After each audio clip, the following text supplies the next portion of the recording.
Thank you, everyone, for attending the 21st North American Critical Animal Studies Conference, hosted and sponsored by the Institute for Critical Animal Studies, a fully volunteer grassroots think tank that's international. And just to read the mission of the organization, let me begin. The Institute for Critical Animal Studies, rooted in animal liberation and anarchism, is an international, intersectional, transformative, holistic theory to action, activist-led, based scholarly think tank to unapologetically examine, explain, to be in solidarity with, and be part of radical and revolutionary actions, theories, groups, and movements for total liberation and to dismantle all systems of domination, oppression, in hopes for a just, equitable, inclusive, and peaceful world.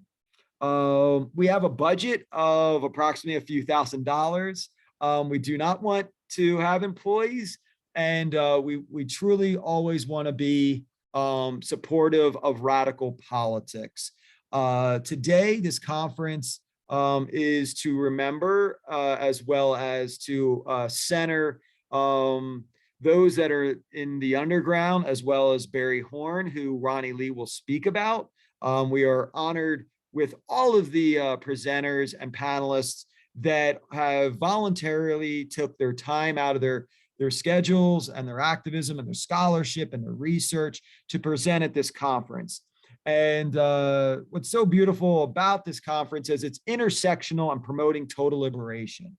Intersectional, a term coined by 1989 article and scholar Kim Crenshaw, and total liberation really emerging from that and being influenced. And Institute for Critical Animal Studies really have established that term for intersectionality in action, right? So total liberation is now a very common term that you can see in many Facebook blogs and posts and actions and banners and shirts, which is really exciting to see that ICAST, with a very tiny budget, with a lot of beautiful, powerful people and loving people, are making a change, and a change that doesn't just say animal liberation, but total liberation. And because when one is oppressed, all are oppressed. And as the ALF has articulated so repetitively over and over again, until all are free, right?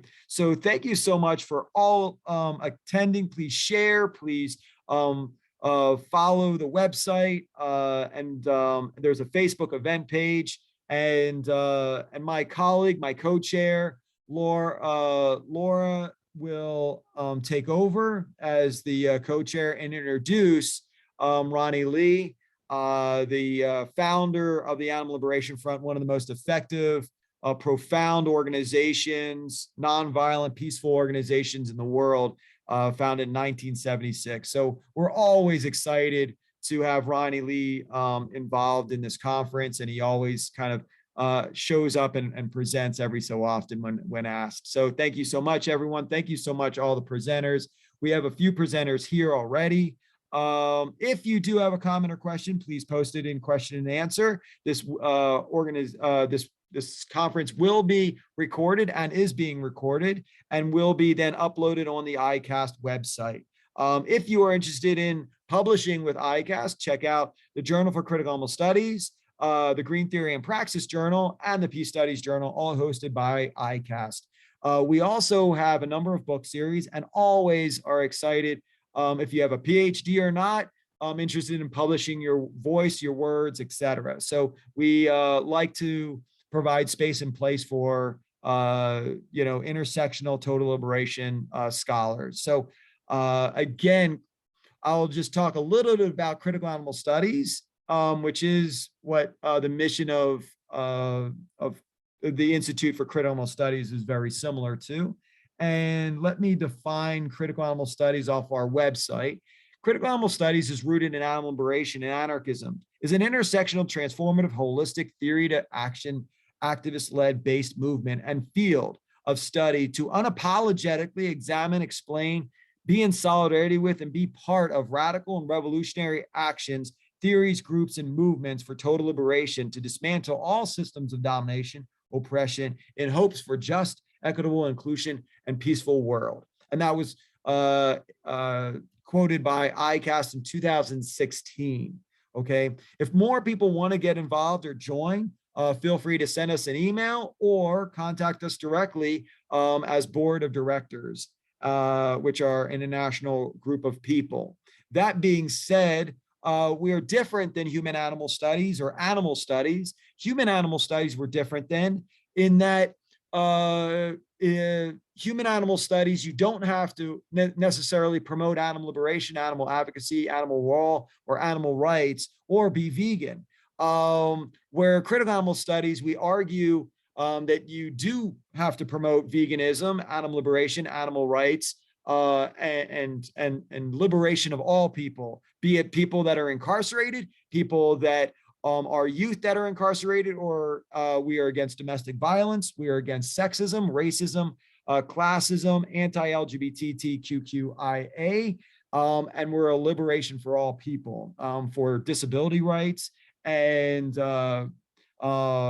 we are trying to emphasize a critique of animal studies. And a lot of scholars now are using the animal studies notion under the use of talking about veganism or vegan studies. Animal studies was founded and started in the 1960s and 70s to test on and to conduct vivisection on non-human animals. So we, of course, are opposition and opponents to animal studies, right? So the two fields that are very similar to animal advocacy or kind of fall in that camp would be human animal studies or post-humanism, which is more of a philosophy, and critical animal studies. So with that being said, Lara, please take over. And it's an honor to have Lara as a co-chair. She does so much amazing international human rights and animal rights work around the world. So, and she's been doing that. So connect with each other on Facebook, send us a message. If you have any problems or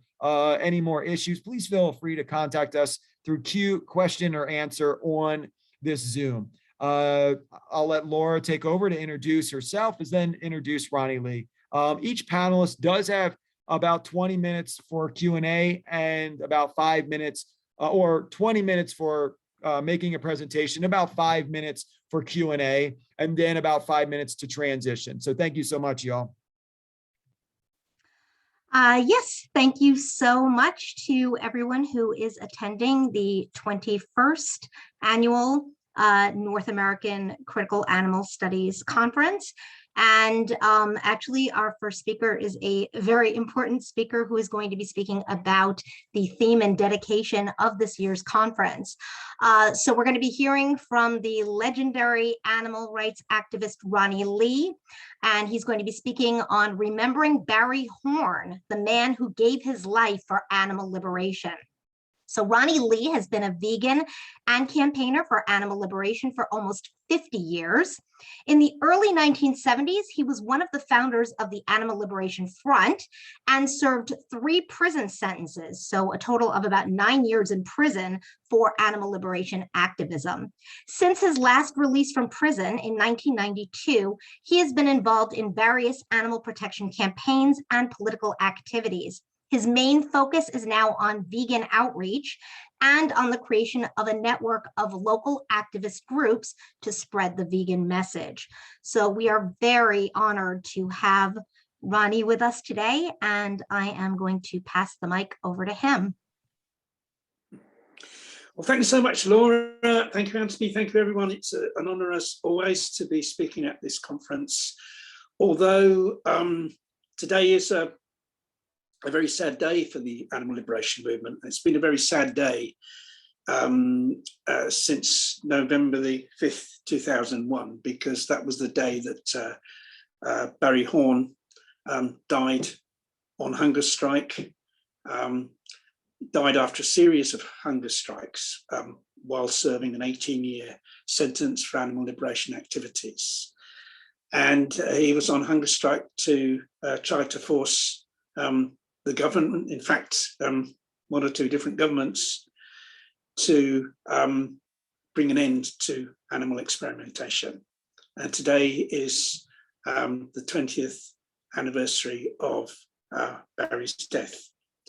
But up to the age of 35, Barry had had just been an ordinary guy.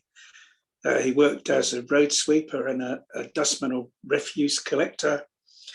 And that all changed in 1987 when his wife persuaded him to attend an animal rights meeting where they showed various videos, including animal testing. And Barry was, he immediately threw himself into campaigning for animal liberation. He became a hunt saboteur, and he took part in actions against the fur trade and animal experimentation. Now, in 1988, Barry and 4 other activists attempted to rescue a dolphin called Rocky, who was imprisoned in a small concrete tank, a place called Marineland in Morecambe in northwest England. And sadly, their attempt to rescue and liberate Rocky failed. They were unable to carry out the action. But as they were leaving the building where Rocky was in prison, they were arrested by the police, and Barry was put on trial for that, and he received a suspended sentence. Then in 1990, Barry and some other activists raided a place called Interfauna, which was a laboratory animal breeders. It's in Cambridgeshire, in kind of eastern England, and it's now known as MBR Acres, which has been the subject of a big campaign. You may have heard of Camp Beagle and the campaign against MBR Acres, where beagles are bred for experimentation. That was known as Interfauna at the time. Barry was involved in a raid on there, where they rescued 82 beagles and 26 rabbits.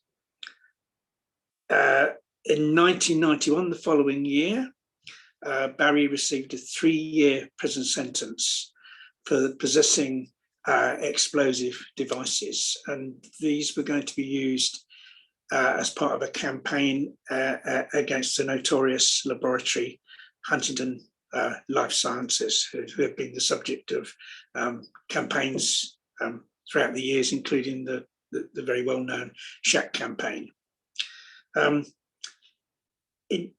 When Barry came out from that sentence in 1994, he launched a campaign, a solo campaign, really, because he was operating on his own.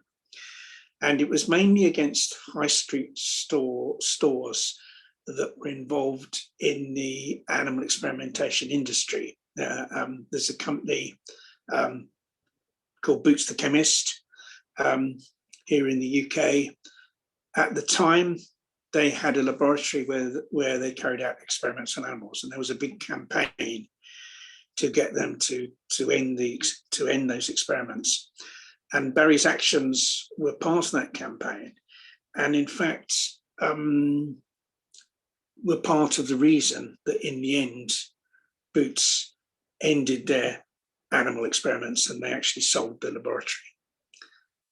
In 1996, Barry was arrested in Bristol city centre for planting incendiary devices in stores connected with animal experimentation and the fur trade.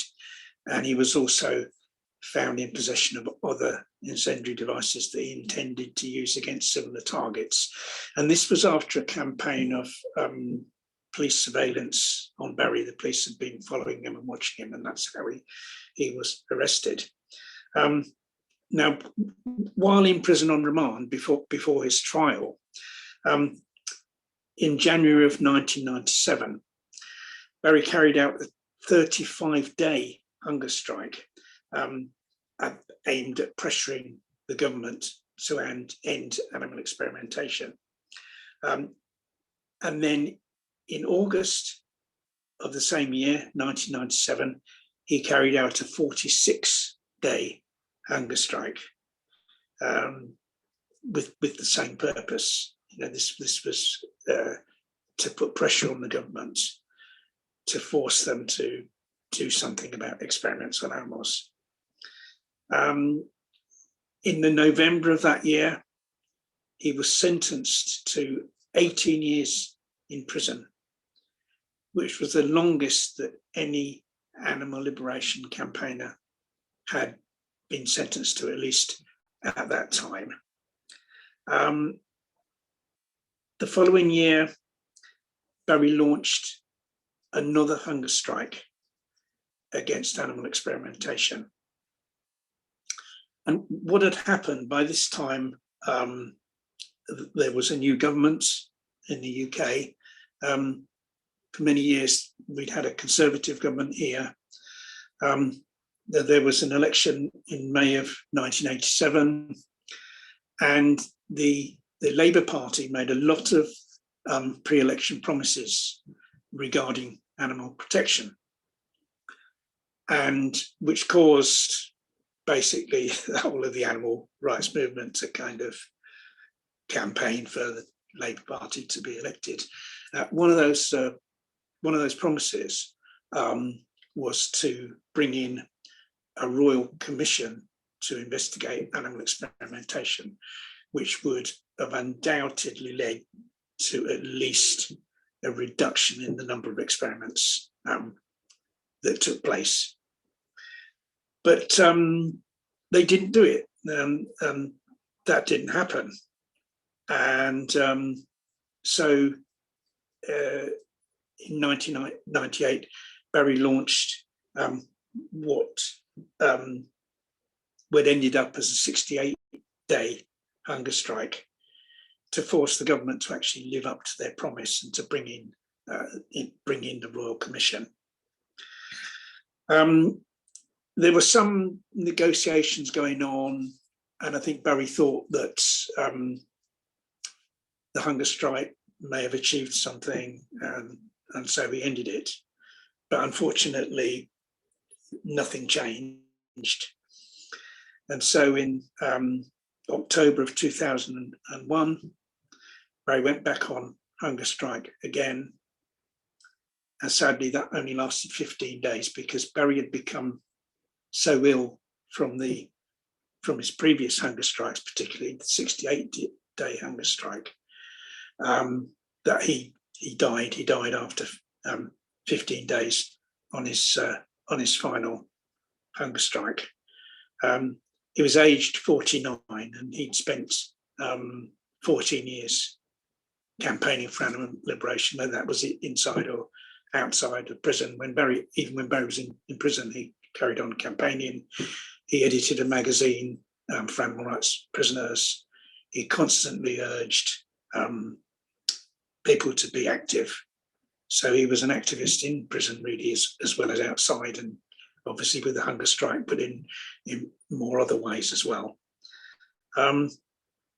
So this is a day when we remember Barry. But the best way Barry would want to be remembered is through activism. He was an activist. He'd want everyone who cared about other animals to be active to bring about their animal liberation. He wouldn't expect, I'm sure, for people to give their lives like he gave his. He wouldn't expect them to die for animal liberation, but I think he would expect and want people to live for animal liberation and to do what they can in whatever way they can to help free other animals from human tyranny. And I think what's sad today is we've had a huge increase in veganism, and certainly in terms of people who call themselves vegan. And one would imagine that a large percentage of those people do that because they care about other animals, and that they actually would like to see animal liberation. But so few of those people are activists. And what we need is far more people who are vegan or who regard themselves as vegan to become activists in whatever way they can. Because what is so sad is that Barry gave his life for animal liberation. But so few vegans these days are even prepared to give out a leaflet for it.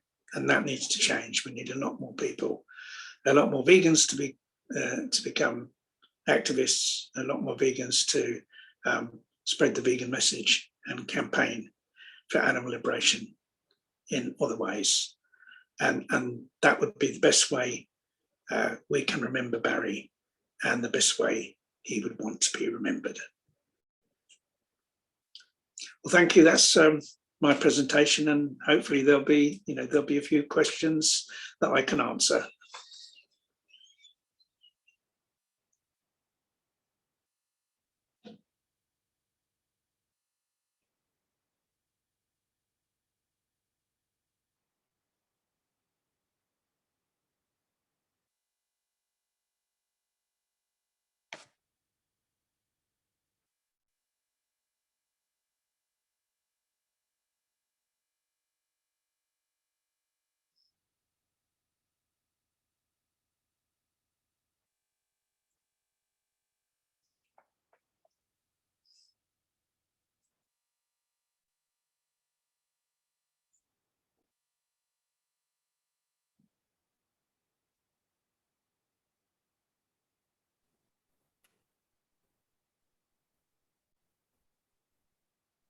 Thank you so much, Ronnie, for speaking. So we have a little bit of time for Q&A, and we have about 20 people on the conference so far, which is wonderful. One quick question, if you may. So you've been doing this a tremendous amount of time, and people have always said, well, this tactic's more effective, and this tactic's more effective, and this tactic's more effective. And they, of course, don't work with each other because they use different tactics. And I'm talking about tactics, and I'm not talking about goals, right? If somebody has a different goal, that's, philosophically different. But tactics, if everyone in the room's goal is animal liberation, total liberation, but everyone has a different tactic, and they ridicule each other on, oh, voting doesn't do anything. Why do you table? Why support the ALF? They're so, they support violence, except like all of these kind of examples from somebody that's been in the movement for, numerous amounts of decades. What do you like? And this is not stopped, right? It's something that's very interesting about the animal advocacy movement, right? Like we all know the answer in a matter of speaking, but which we don't. So what is your response to that, in creating a healthy, inclusive and collaborative movement? I think we need a wide range of different tactics to achieve animal liberation. And I think the problem we have is really not what tactics people choose to do, what form of activism people choose to do, but that so few people who call themselves vegans are actually activists. That's the problem. I mean, obviously, it's important that people start with themselves first. It's kind of it makes sense to try not to be involved in the oppression of other animals oneself before we go and try to change other people. But one thing can follow very, very quickly on from another. I mean, when I became vegan, within a matter of weeks, I was out with hunt saboteurs, and I became involved in all sorts of other campaigns, to protect animals and for animal liberation. For me, the two things went together. Just myself trying to avoid involvement in the oppression of other animals wasn't enough when so many other people were still involved in that oppression. And so the two things went together for me, and I do sometimes find it difficult to understand why they don't go together for so very many other people. I think so. The problem is really lack of activists. I think a combination of various tactics and strategies is what we need. And I think different people are drawn to different forms of activism, and different people are good at different forms of activism. And so, you know, I think people should do really what they're best at, what they're drawn to, and we really need more of everything. And it doesn't help for one group of activists really to criticise another group of activists, particularly if that's negative criticism. I think there can be discussion. I think there can be, you know, what might be called constructive criticism or constructive discussion about various forms of action. But when there's destructive criticism of other people's action, then that doesn't help at all.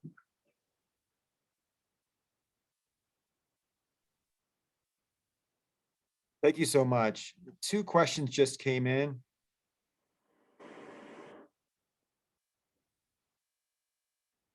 Just somebody saying thank you so much for sharing Barry Horn's story. I think because of social media and Instagram, we forget so many people that have, you know, started this movement and have done, you know, sacrificed their lives to this movement, and that didn't get paid, you know, that weren't part of a, you know, an established organization. So, so thank you so much, you know, for allowing us to know a little bit about Barry Horn.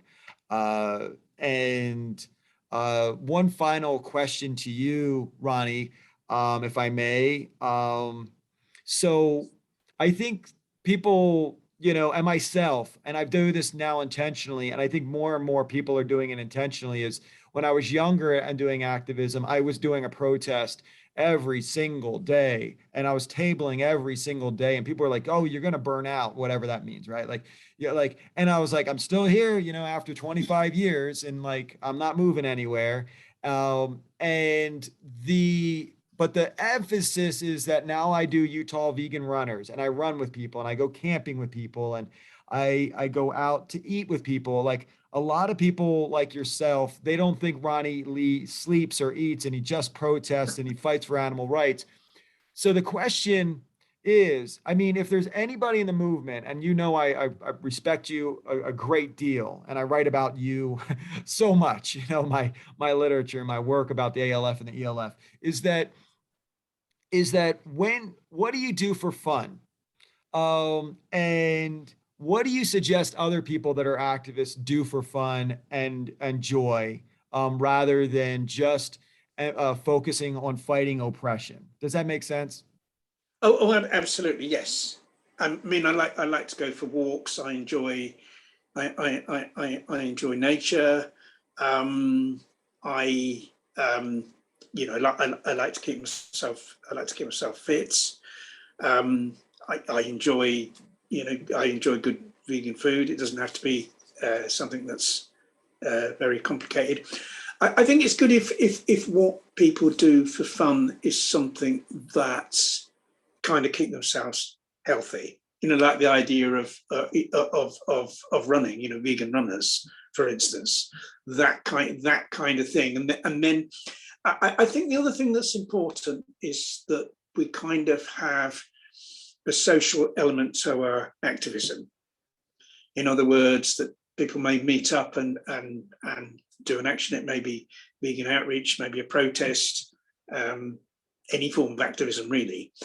And then I think it's good if afterwards those people can socialize together.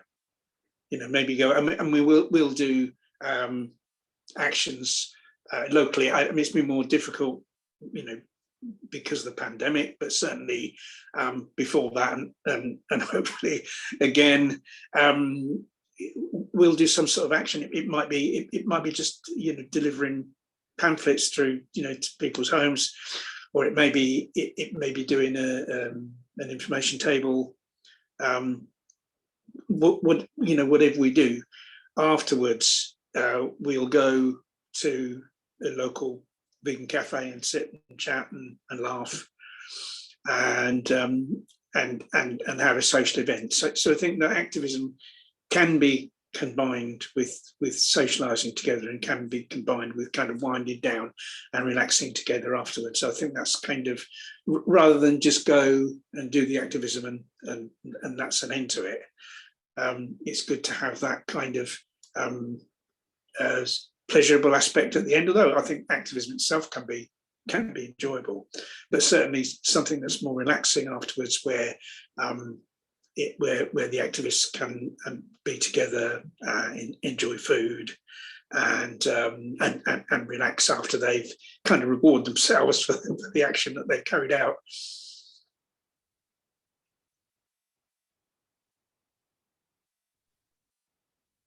Thank you so much, Ronnie.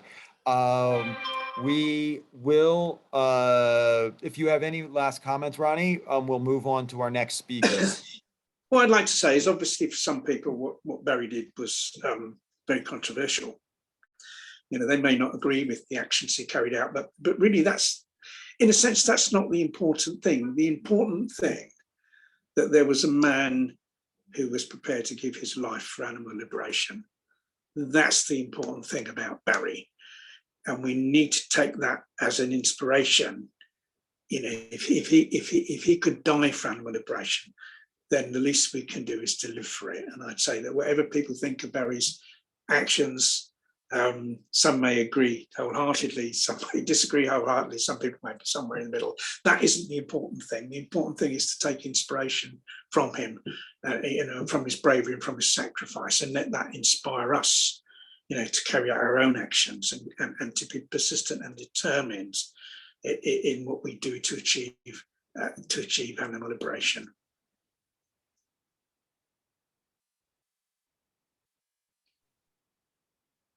Thank you so much, Ronnie, for speaking, and hopefully you can stay around for a few more speakers in the conference. Again, we have a number of participants here, which is exciting, and we will go on to our next speaker. So Laura, take it away.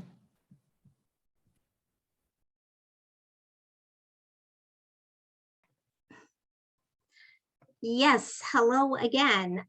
So yes, we are going to be moving on to our next speaker, which actually is Anthony Nocella, who was just speaking, and he's going to be speaking on total liberation and radical animal studies from an anarchist, criminological, and pedagogical perspective. So Dr. Anthony Nocella II is an international award-winning author, professor, and community organizer. He is the assistant professor at the Department of Criminal Justice and Criminology in the Institute of Public Safety at Salt Lake Community College. He is the editor of the Peace Studies Journal, Transformative Justice Journal, and co-editor of 5 book series, including Critical Animal Studies and Theory with Lexington Books, and Hip Hop Studies and Activism with Peter Lang Publishing. He has published over 50 book chapters or articles and 40 books. Nocella is the national coordinator of Save the Kids, executive director of the Institute for Critical Animal Studies, director of the Academy for Peace Education, and acquisitions editor of Arissa Media Group. He has co-founded the fields of academic repression, total liberation, critical animal studies, eco-ability, radical animal studies, disability pedagogy, hip-hop criminology, and lowrider studies. So as always, we are very honored to have Dr. Nocella, and I'm passing the mic to you.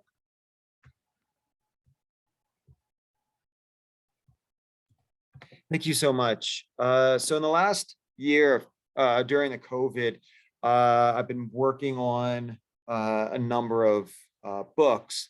And that being said, one of the books was specifically focused on radical animal studies that I'm co-editing with a friend and an outstanding intellectual and scholar and humble person, Kim Socha. And if you don't know her work, please look her up. She's a very pivotal person within the field of critical animal studies and just a kind person. So that has taught me a lot. So Radical Animal Studies, the book is going to be coming out soon. And we began that book and saying, well, radical animal studies is more radical than critical animal studies, and it focuses on X, Y, and Z.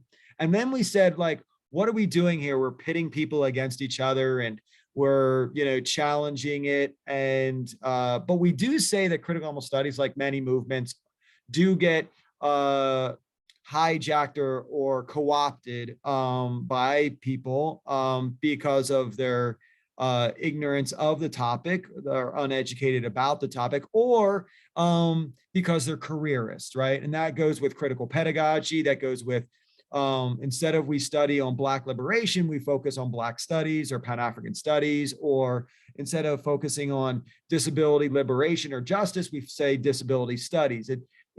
It makes it more collegial, academic, apolitical, objectivist, and of course, less liberatory and focused on justice, right? So we can study something without being engaged with it. And that there's a high problem from a critical pedagogical lens of studying something and not being engaged with it, right? And benefiting from commodifying it or appropriating it, right? This movement, right?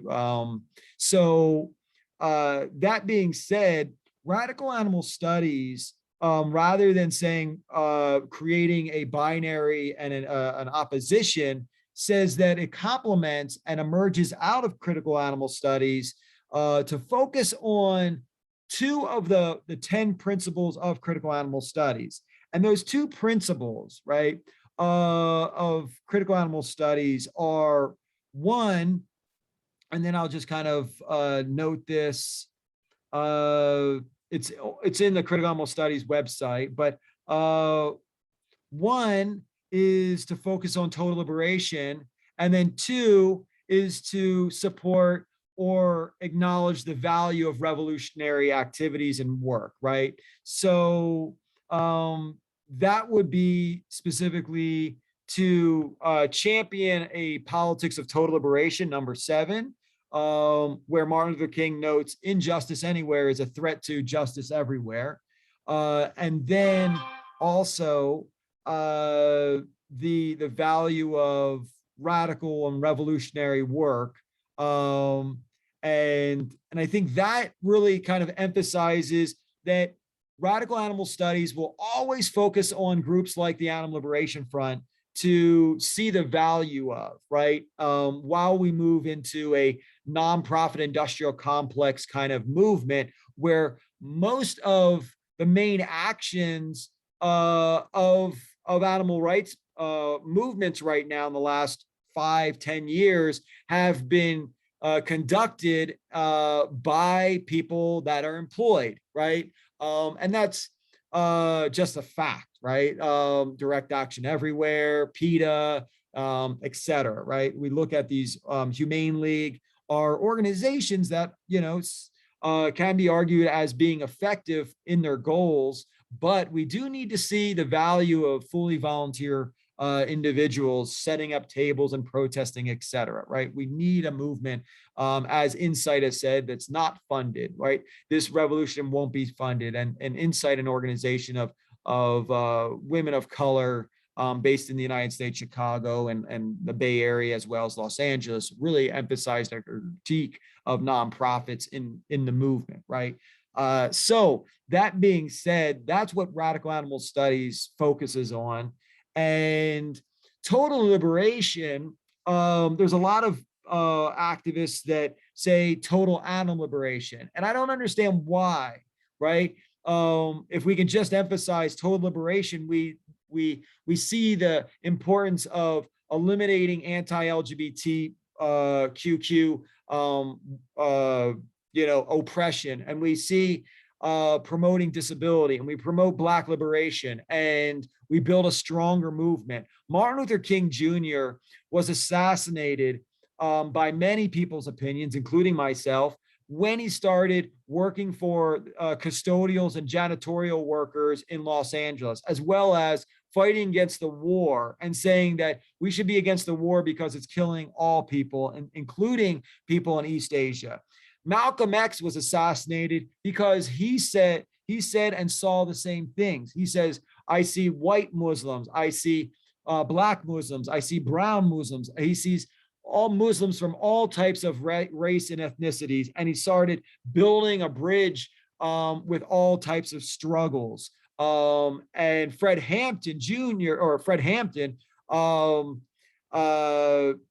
chairman of the Black Panther Party in Chicago that was murdered by the police while sleeping with his spouse, who was pregnant with Fred Hampton Jr.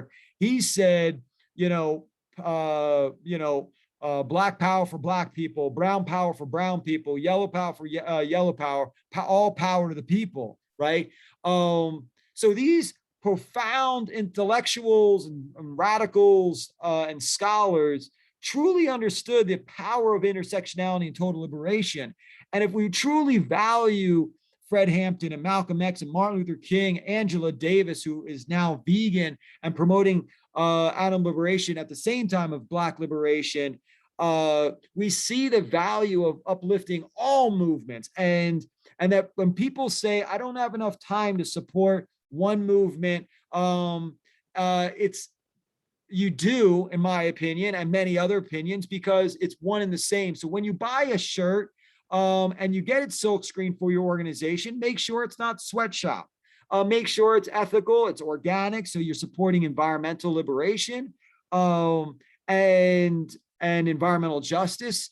And at the same time, make sure it's union, so you're fighting classism, right? So you're doing a multiple amounts of things. I Save the Kids, an organization I'm working with to end the incarceration of all youth. We have conversation about eating healthy all the time. And if we eat healthy, it's part of challenging the colonial diets, such as McDonald's, Burger King, KFC, Kentucky Fried Chicken, which really poisons a lot of the communities that are economically disadvantaged and communities of color.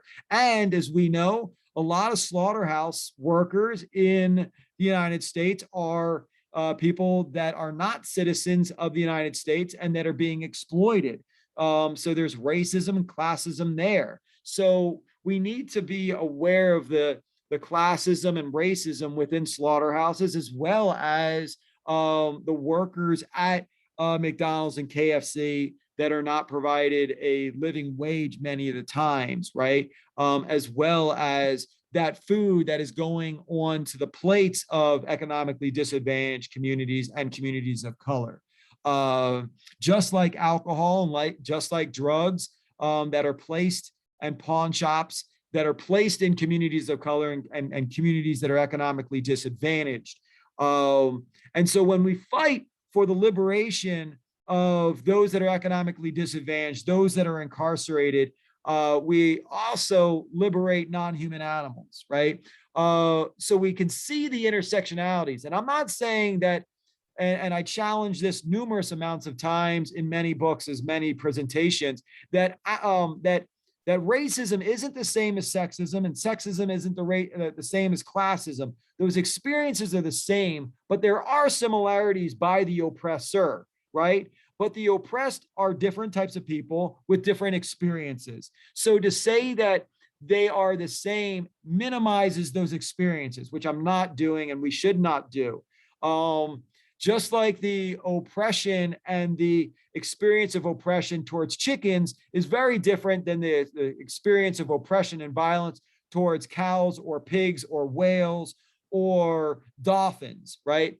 All experiences are different. And that even includes that not all Black people think the same, act the same, and conduct themselves the same, right? So if you ask one Black person what they think about, Obama or Donald Trump, they don't speak for all people. And I think we need to understand the complexities of the individual's experience, while there also is the collective experience, the collective identity of feeling oppressed and understanding the oppressive experience, right? So that being said, I'll end with this, right? We begin to truly understand what Socrates understood when challenging hegemony from Antonio Gramsci, one of the most profound intellectuals who was also incarcerated, right? Malcolm X was incarcerated, Rosa Parks was incarcerated, Martin Luther King was incarcerated. Many of the most brilliant people have been incarcerated. Socrates says a wise person knows they know nothing. So as an activist, I argue to you and to me that we strive to give up on trying to know something and to begin to listen.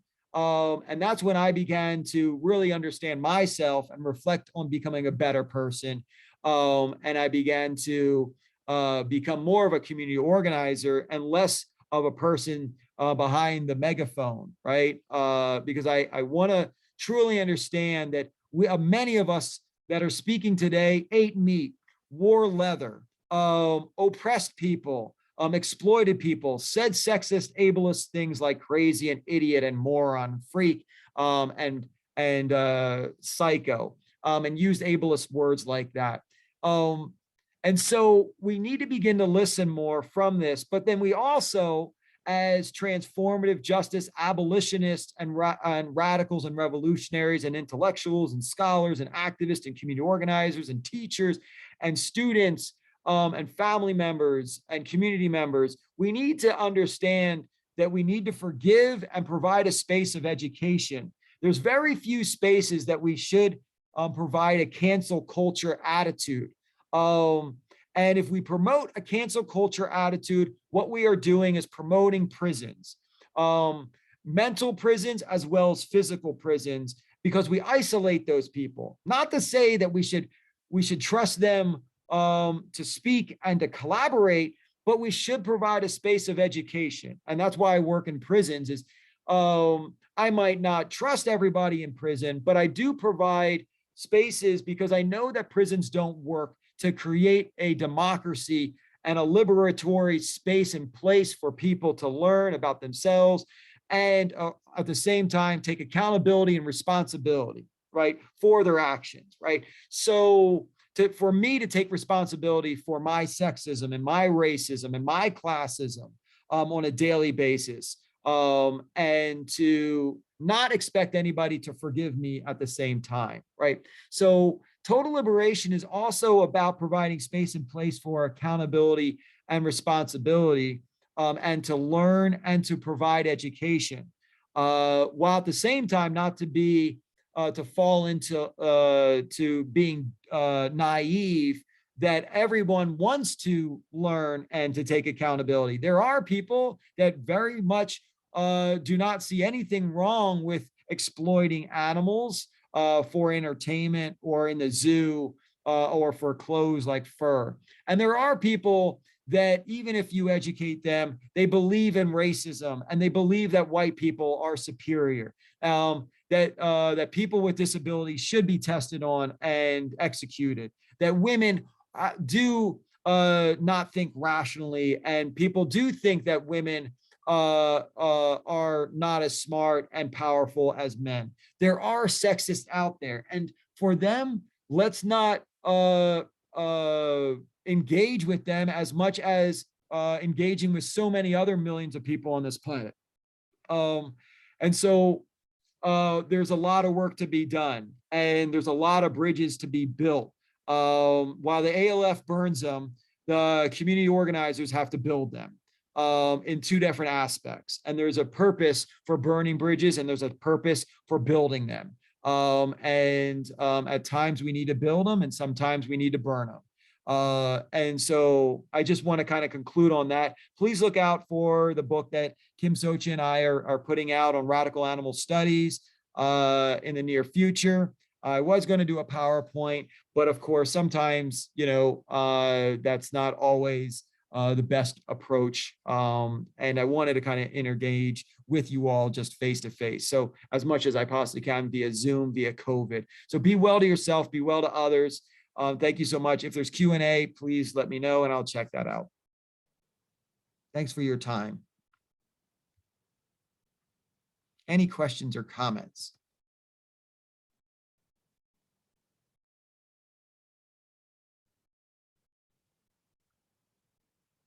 And if there is, feel free to contact me personally. nachellati@yahoo.com, or look me up and you can find my email or phone number out there and you can contact me.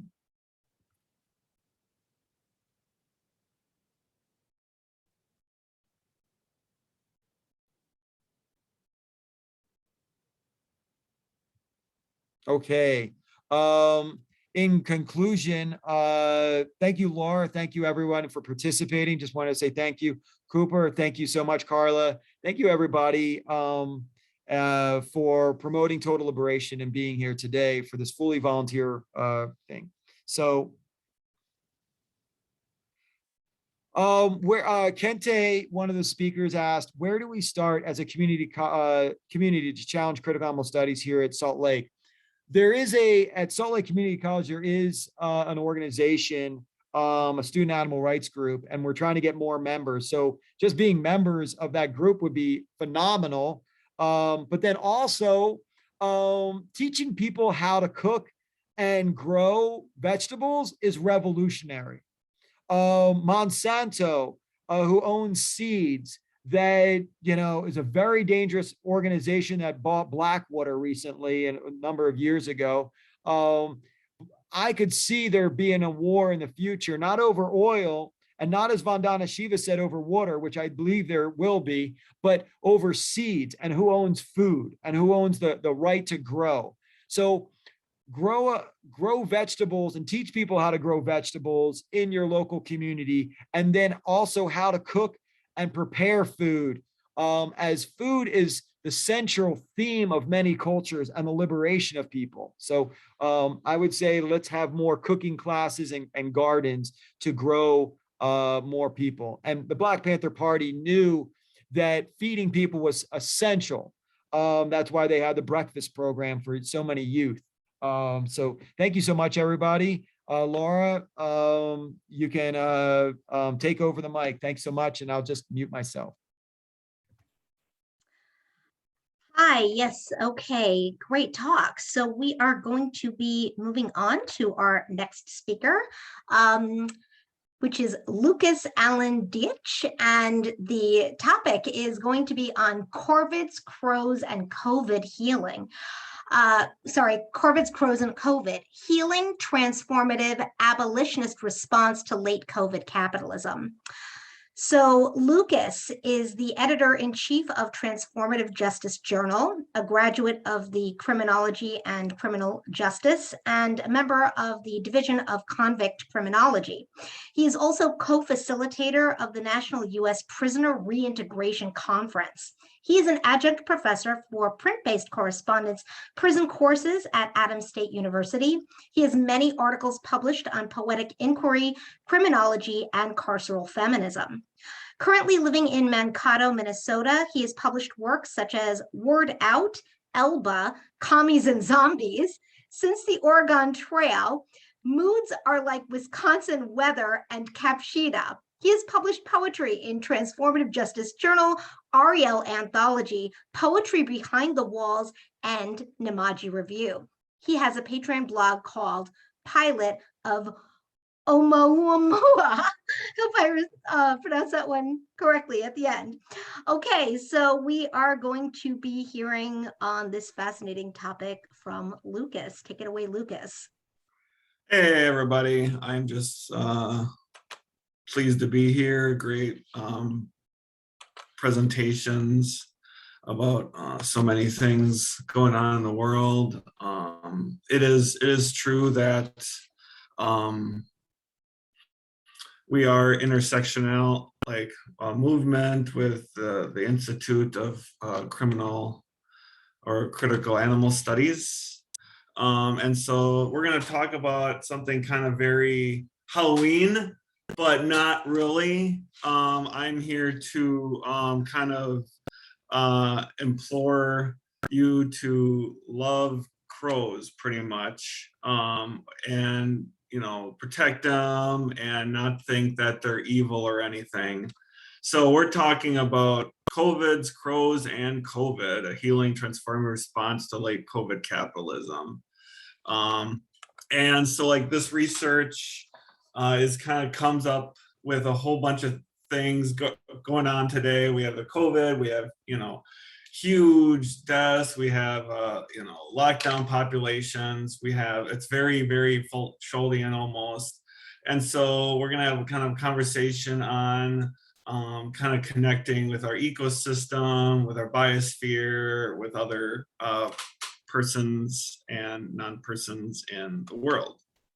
So yeah, she talked about biome and Mankato, and yeah, please kind of look me up or whatever if any of these projects interest you. I am like a sociologist and criminologist by heart, but I also love to discuss, eco-sociology of, animals, especially with corvids. So this research, just kind of giving you a little taste of my abstract. There's so much research in the world regarding crows, and there is not one myth or legend or anything that does not involve crows. All of them have little bits of everything. All of them either say that they're like the soothsayers of death and misery, or that they bring good luck and wisdom and everything to the world or to oneself. But thing is that crows are extremely intelligent. They can sense physical despair within their murders or their family groups. They can support younger crows. They can teach the younger crows. Like if you took their nest or you did something, they can teach the younger crows, like if something was awry. So during this, crisis that we have, climate crisis and a pandemic, it kind of is important of whether humans can adapt, transform, changing to systematic structures, create new norms that deviate from our held commonalities, can be learned by studying and appreciating crows. Like the myths and legends and the physical connection to the natural world, humans can learn, promote, and internalize crow wisdom and cohesiveness. Comparative study to show data and research literature. So this is kind of like a creation of new literature based on if crows can tell, like my hypothesis was if crows can tell if there's a pandemic, and it's yes and no. So like kind of my methodology kind of was a literature review of all studies within crows, urban studies, contemporary or mainstream culture in crows during lockdowns. The study is anti-imperialist, Marxist, social biological, critical animal, and a sociological ecological lens, trying to analyze capitalist responses through a Foucauldian carceral lens. The research contends a template to be created to research global, local, and international COVID population, quantitatively and qualitative during COVID capitalism. The term COVID capitalism is something I've kind of coined because it represents an epoch in our life that is very, very ever changing. It's not like, if class is like the main structure of society as per Marx, we would then see like how capitalism is going through a lot of stranges. It's breaking apart in one sectors and it's advancing in one sectors. So with that kind of frame, we're going to kind of discuss like the overall corvid, the family of ravens, crows, even blue jays within the settings. So I kind of talked about all legends have the idea of the raven and the crow. Every Halloween we have, dolls or little things out people's lawns that the crows are doing things. Or from Edgar Allan Poe's The Raven, we have, it's as a crafty, very intelligent creature.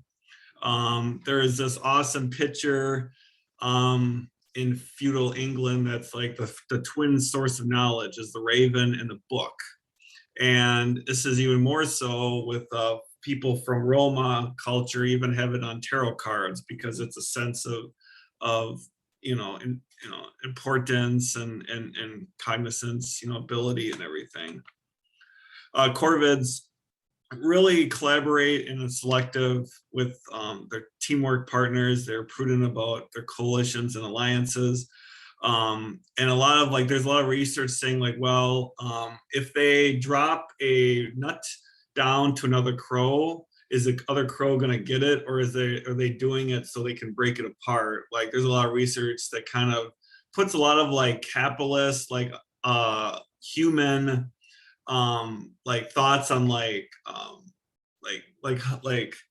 trying to say that that crow is taking advantage of another crow, so it's the idea of capitalist competition between the crows, which doesn't exist. There's much more to that. Crows they're social. They actually have crow courts. They have crow funerals, and they have each other, and even amongst other species, there is the well-documented and well-known, so it's here on stolen Dakota territory and Anishinaabe territory near Duluth, where the crows and wolves actually help each other. The crow will lead the wolf to food, and then the wolf will help the crow get some after it. So we all know the poem by the Edgar Allan Poe about the raven.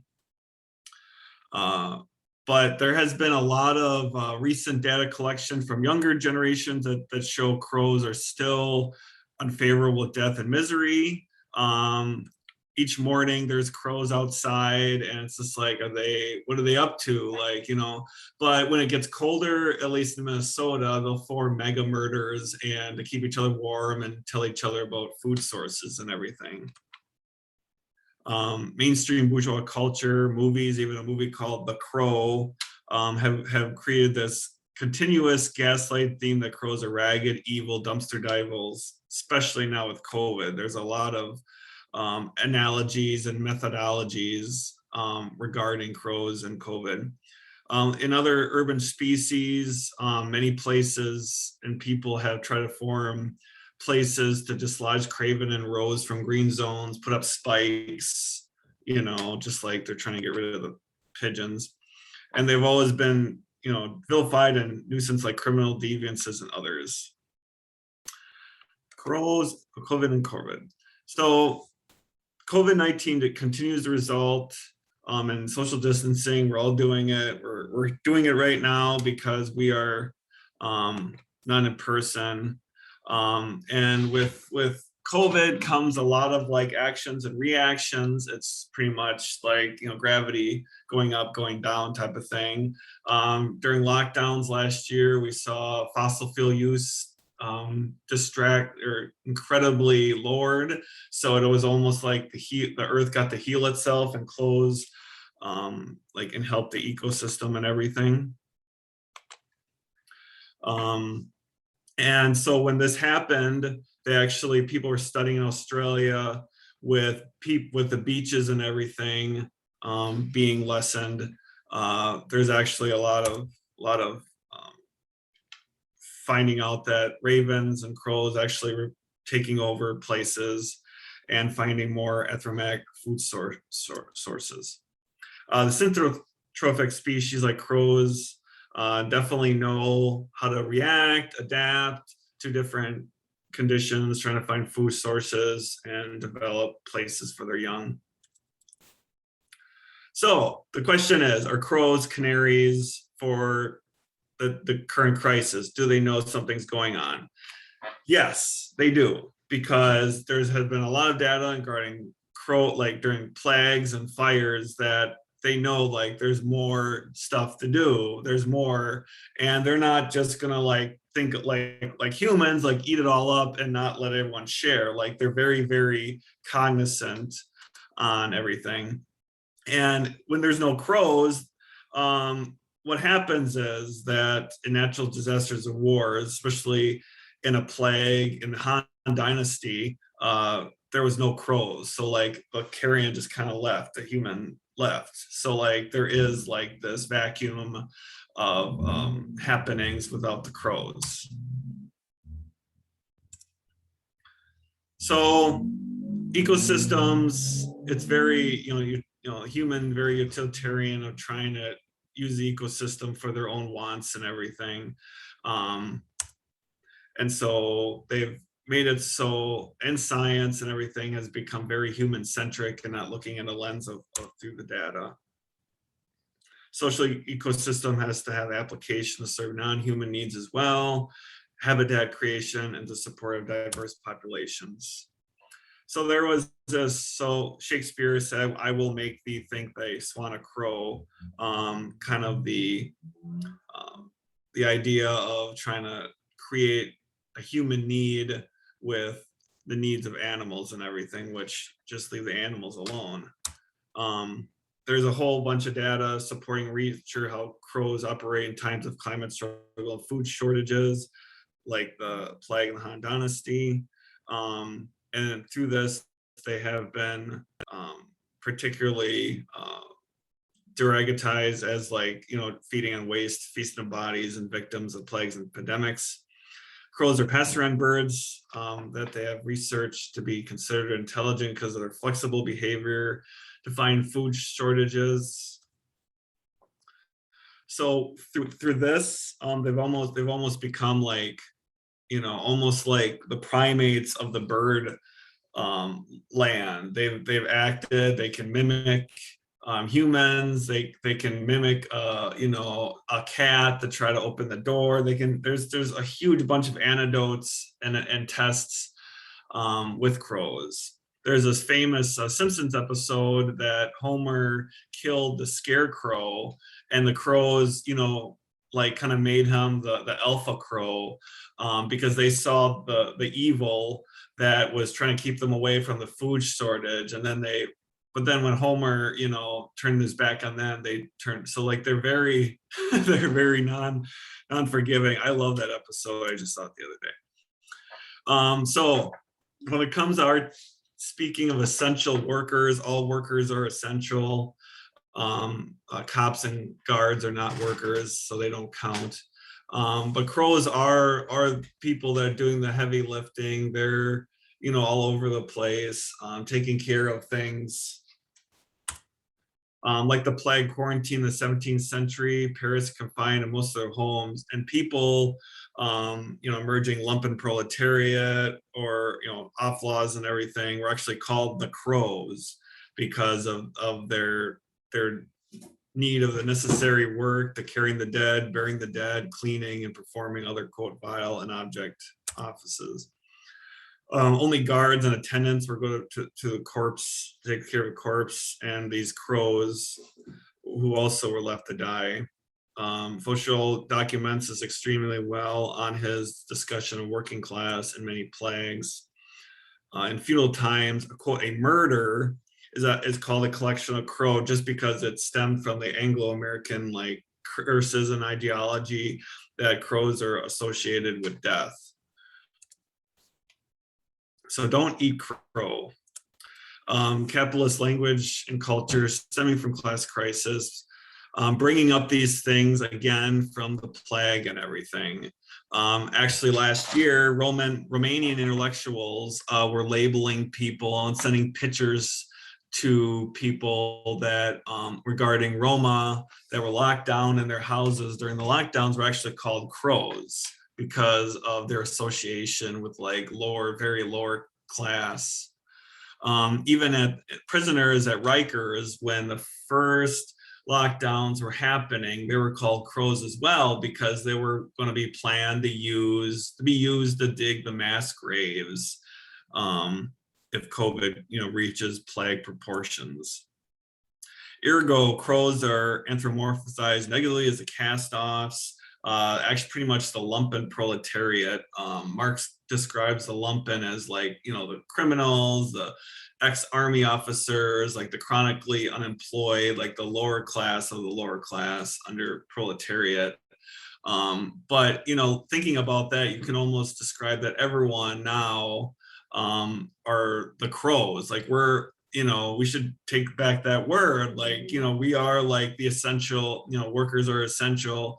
They create the means of production and everything. And crows, like, you know, we take care of things. It's our world and everything. It's actually documented that in the morning and in parts of the day, crows can just be, going caw-caw to each other, which in fact is part of it is they are saying to the rest of the world, like, this is my world, like, we're here and everything. As a consequence, there's been these anecdotal observations of animals regarding the lockdown. There's not much research, especially what research is there is in Poland in regards to what people think of like the negative impact of crows are, and in Australian beaches where they continue to have lockdowns. So they have a lot of data to refute and organize regarding crows and lockdowns. So corvids serving the people. It is often seen as crows are having some kind of class consciousness through research about serving the people, taking care of waste and refuse, promoting ecosystem, something to emulate. Ravens' ability, even with a lot of mythologies and indigenous culture, to connect people and gods. They were kind of like the middle people to Valhalla. And more literature, I said before, crows take care of the capitalists or individuals within capitalism, but they don't need to just eat, leftover carrion. Like during the lockdowns, with no humans on the beach and no human food to get, they can feast on other smaller creatures. So in conclusion, we during COVID capitalism, we have not reached to a point of plague mortality rates and death proportionality. But at this point, with no social system in place and everything to logically think through how we take care of this in a social, humane way, we have to continue to research, activize, agitate for anti-capitalist and anti-carceral ways of dealing with the crisis.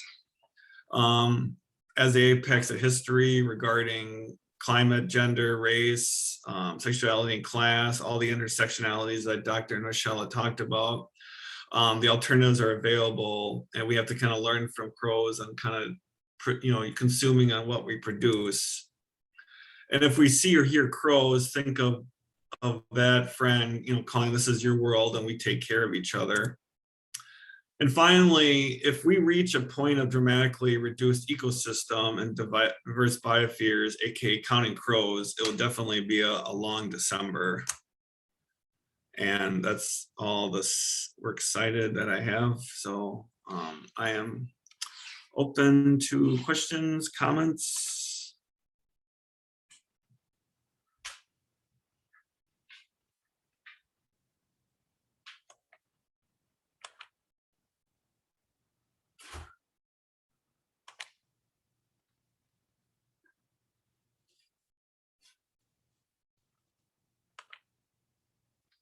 Questions, comments? I don't know if there's chats, questions. It would be in question and answers. People can post in their questions and answers section.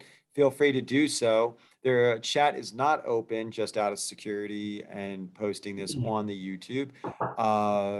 But again, thank you, Lucas, for everything that you've done. The Critical Animal Studies Conference does provide space and place for those that have been formerly incarcerated, like Lucas and other people like Ronnie Lee. So thank you so much. Lucas, one question for you, and then I will introduce Lara, and who is going to be our next speaker. Lucas, how do you, in your prison abolition work, engage in healthy living and, the supporting of crows or the supporting of animal liberation as well? Oh, great question. I love walks, like Comrade Ronnie said, and traveling. And I always think like I need to give an offering to crows. I like always like save something, like if I'm picnicking or whatever, like have like there's crows around, like they will watch you in the parking lot at seeing if you're going to give them food or not, and you have to give it to them. I remember traveling to New Mexico with my partner, and she had an apple and she threw it out and she said, "Crow, take this," and the crow took it because it was watching us. It was you know. Through my other prison work, I like a lot of like Save the Kids, Poetry Beyond the Walls, other groups that use the crow, especially in the button, No Youth in Prison. I don't know if you can see that, with the crow as being like a watchful guardian, as like, you know, you like they say, like the twin sources of wisdom, like the book and the crow. So yeah, I definitely you know, listen. I love listening and watching crows. I want to, you know, see what they're up to, but not be in their space. So they're like, you know, telling their young that that guy is watching us. You know, he should just, you know, feed us healthy food and everything. Or I'm very aware, like if a crow is like hopping across the street or along the road, I don't want to like drive and like frighten them, because like they're up, they're doing an action, I always call it. They are, you know, they're helping the world, they're part of our world. Like, you just, you know, don't F with the crows is all I'm saying. So Thank you so much. So now we'll move on to our next speaker.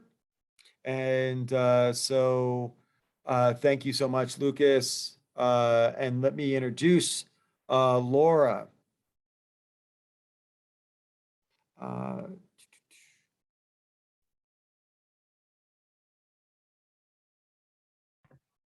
Lara's presentation today will be on animals and his story, how animal exploitation shaped the oppression of men. Feminism is for everyone, declared feminist scholar Bell Hooks, and in recent years, that attitude has become increasingly pervasive as our collective understanding of feminism has grown to examine how patriarchy oppresses not just women, but also other marginalized genders and even ultimately men themselves. Thank you so much. Laura Schleifer, Schleifer. Schleifer, thank you, is a artivist,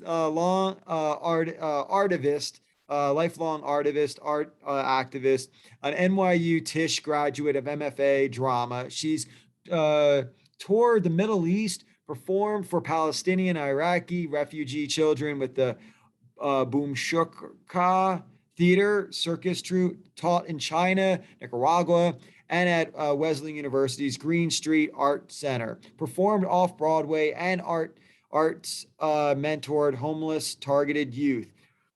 Her screenplay, The Feral Child, was a Sundance Screenwriters Lab finalist. Her essays appear in the Leftist Review, Project Intersect, Forca Vegan, The New Engagement, Kropotkin Now, Life, Freedom and Ethics, published by Black Rose Books, and the upcoming neoliberal schooling of selfness and exploitation, the rubricization, corporatization of higher education, published by Peter Lang, and Fever Spores, Williams S. Borers, and Queer Letters, published by Rebel Satori's Press. Currently, she's writing a book, Liberating Veganism, for vegan publishers. I'm really excited about that. Laura is also on the board, the executive board of the Institute for Critical Studies, and the director of Total Liberation Campaigns, a Promoting Enduring Peace Directors board member, and co-founder of Plant the Land, and a vegan food justice community projects team in Gaza. So Laura is a profound scholar, activist, and truly dedicated and doing a lot in her own free time and not getting paid. So without any further ado, Laura, take it away. Thank you so much, Laura, for everything you do for ICAST, keeping it together. In the last year and a half during COVID, Lara has made so many meetings, helped with website updates, changed the screen and promoting non-human animals that have been tested on, part of the Animal Liberation Calendar. So keep up the great work, Laura. And without any further ado, Laura, take over. Thank you so much, Anthony, for that elaborate introduction. So yes, I am going to be speaking today on a subject that we don't typically hear so much about in this way. So let me just put on the PowerPoint.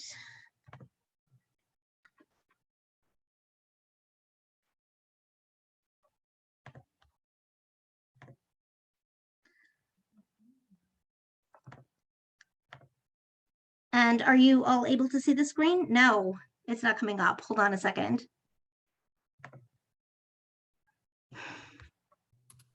I do see the screen. So you do see the PowerPoint? Yes, I do see your Oh, PowerPoint. good. Okay, it's just not showing up on mine. All right, that's fine.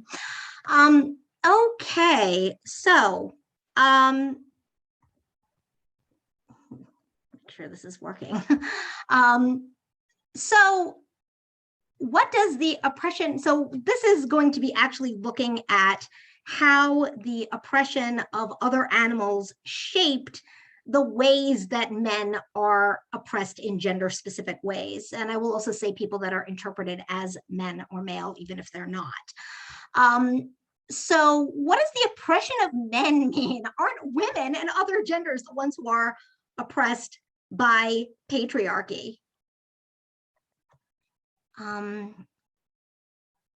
Okay, I seem to be having some technical issues. I don't know why. This is really concerning. Okay, so basically the way that I started thinking about this was because the men's rights movement, as they call it, talks a lot about this issue of male disposability, this idea that male lives are valued less than female lives, that men are put into danger first, you know, women and children first for safety, men always put in the dangerous positions, men much more much higher actual suicide rates, all kinds of issues 1 and 4. Oh, right. So they're kind of like they're showing how you know, women's suffering is highlighted, but actually very often it's men who are homeless or commit suicide or whose lives are put in danger or not prioritized,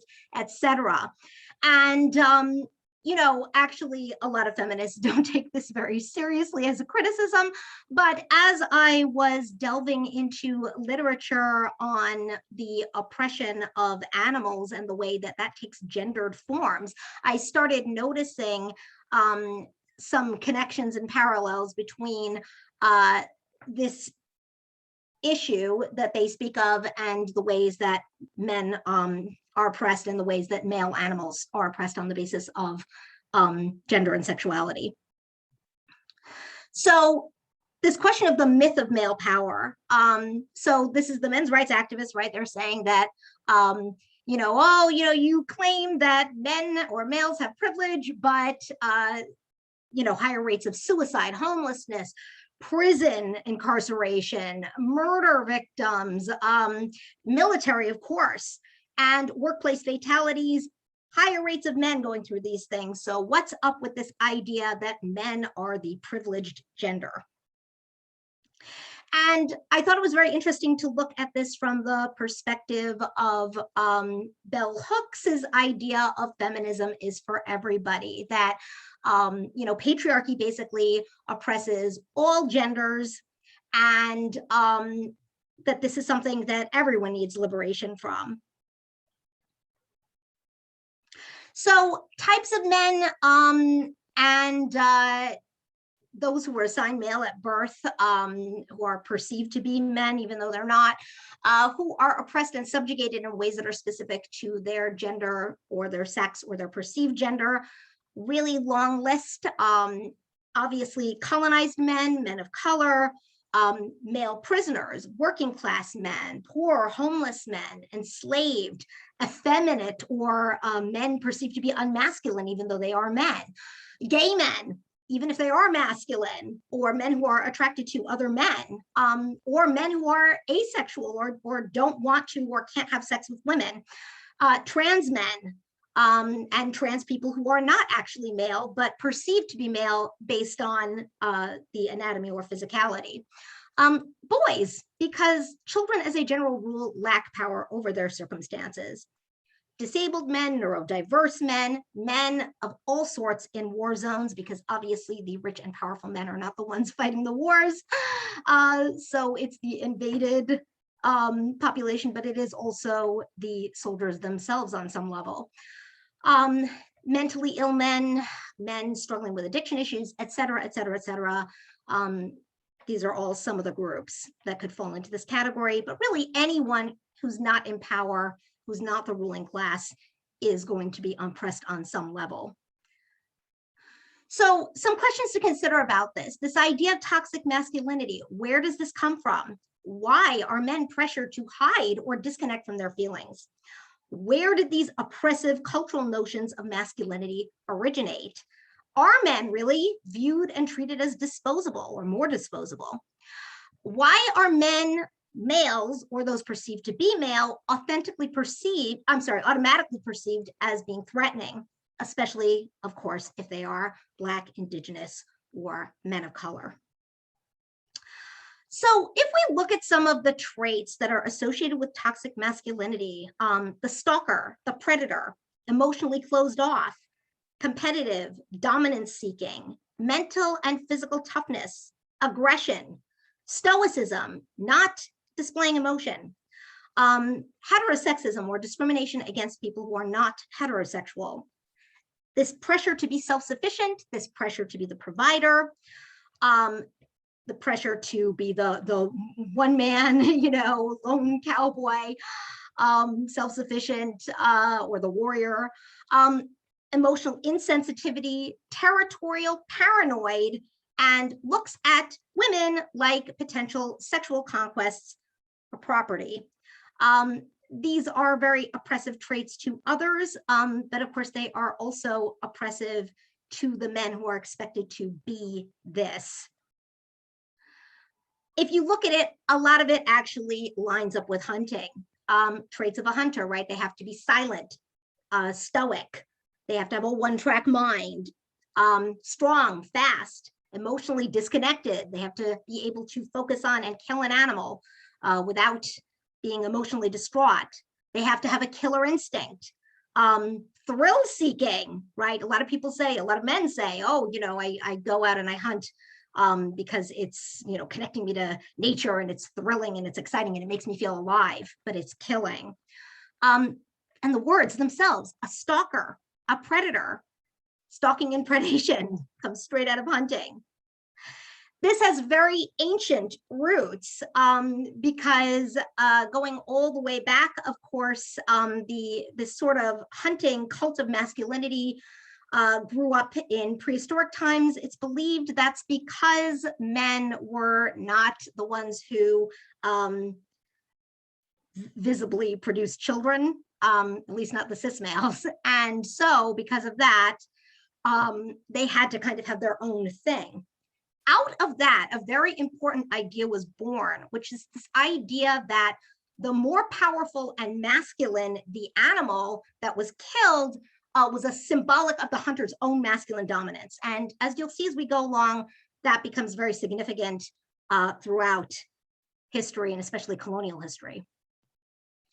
So you had basically three different types of lifestyles coming about during the Neolithic era. Of course, some remained in the hunter-gatherer or forager way of life.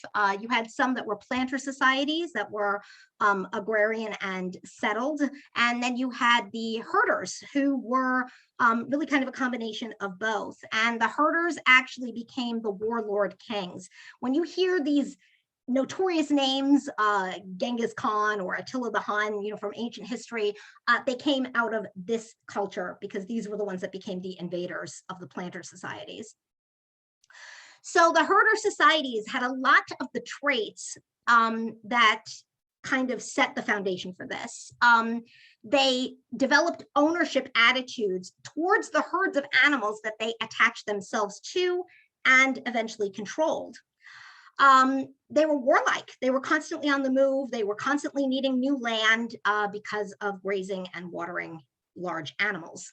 They were paranoid, right? Toxic masculinity, the paranoia. They're constantly on the move, but they had to guard their animals from would-be raider, which was our possessions. They had to stop their quote unquote animals from running away, which fostered tendencies towards controlling the movements of others. They had to develop techniques to quote unquote break the rebellious spirit of animals and make them docile and compliant, which were then used on the human populations that they invaded. This is really where torture tactics came from, was first the subjugation of other animals to break their wild spirits. Of course, they controlled animal reproduction, which gave them ideas about controlling human reproduction. And they had a constant need, again, for new grazing land and water. And so that was why they started invading the planter societies. Now, this was really the first colonization. So we're going all the way back to the Neolithic era. And when they came and they invaded these agrarian societies, basically the pattern that they used towards subjugating the people that they invaded was the way that they controlled and contained their quote unquote animal herds. So the women were forcibly impregnated. That was to produce more soldiers for their armies, or more people to enslave, or to sell into enslavement. So the women were enslaved, the children were enslaved, they were sold, etc. And the men, they actually saw them, of course, as the threat, and they saw them as the quote unquote unruly male animals. So what did they do to them? They did the same things that they did to the male animals in the herds that they were controlling. Very often they would kill all the males. And because they were the ones that were going to impregnate the females. Same thing they would do with the non-human animals in their herd. They would kill the males, except for the one that they would keep as the stud male. And then eventually what ended up happening was that they realized that they could put the males to use, both the human and the non-human, through forcing them to do hard labor. So this is where that tradition came from, of the males doing the hard labor, the males being seen as disposable. They would kill them all, or they would enslave them in hard labor. And what they started doing to control them, same thing to the non-human animals as to the humans, castration. And that is where the whole eunuch tradition came from. So castrate the animals, castrate the human colonized subjects. Another thing that came out of that era, beating, these big displays of beating the subjugated animals and beating the subjugated men. And again, this idea of the more hyped up the masculinity of the human or non-human being beaten, the more masculinity and prowess was presumed of the man doing the beating. So you can see this all over the place. In modern culture, you'll see two examples of them doing it to non-human animals, Spanish bullfighting, and the US rodeos. But notice that both the humans and the victims are male.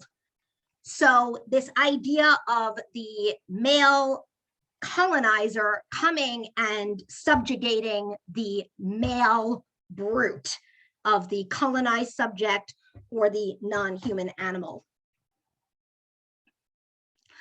So during the Enlightenment, actually there were, and Enlightenment's in quotes, but there were discoveries in Europe about other animals having a central nervous system and therefore the capacity to feel and even have emotions. And so this question was raised of what is it that exactly separates humans from non-human animals? And from that, actually, these traits that kind of came to define this whole construct of the human traits versus the animalistic traits came out of that.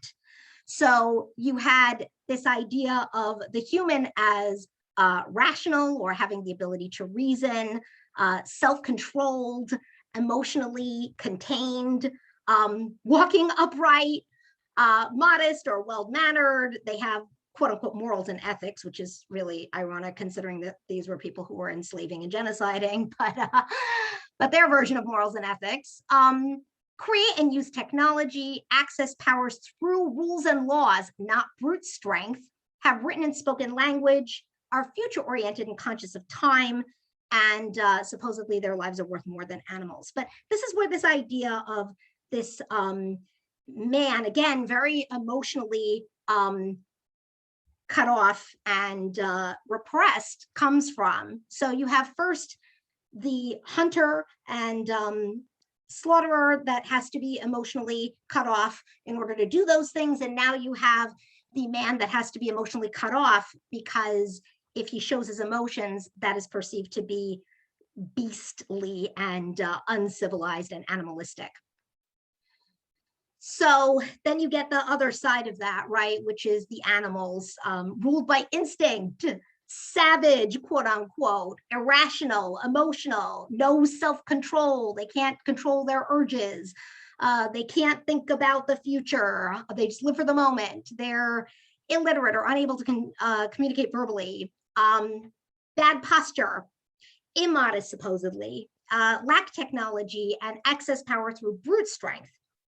And, you know, so we talk a lot about how these traits are used to kind of pathologize the feminine, but you can also see a pathologization of certain types of masculinity in this as well.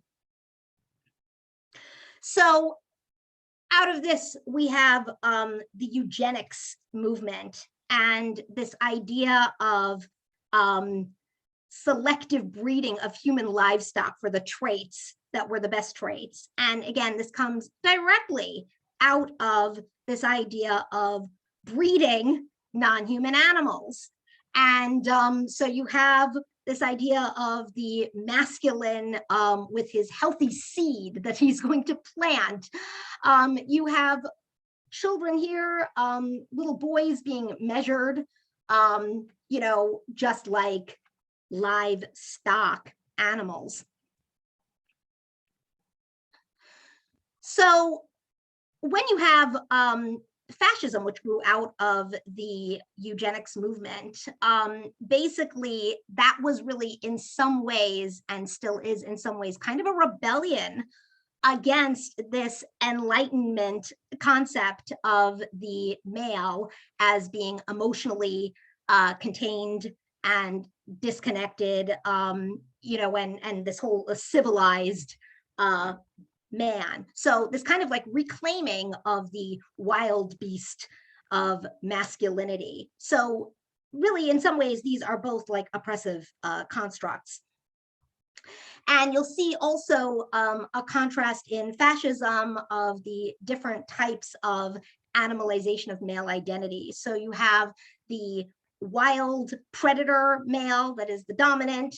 You have the sickly, diseased vermin male that needs to be exterminated. And you have the livestock male that is going to propagate the race and the health of the race and the survival of the race.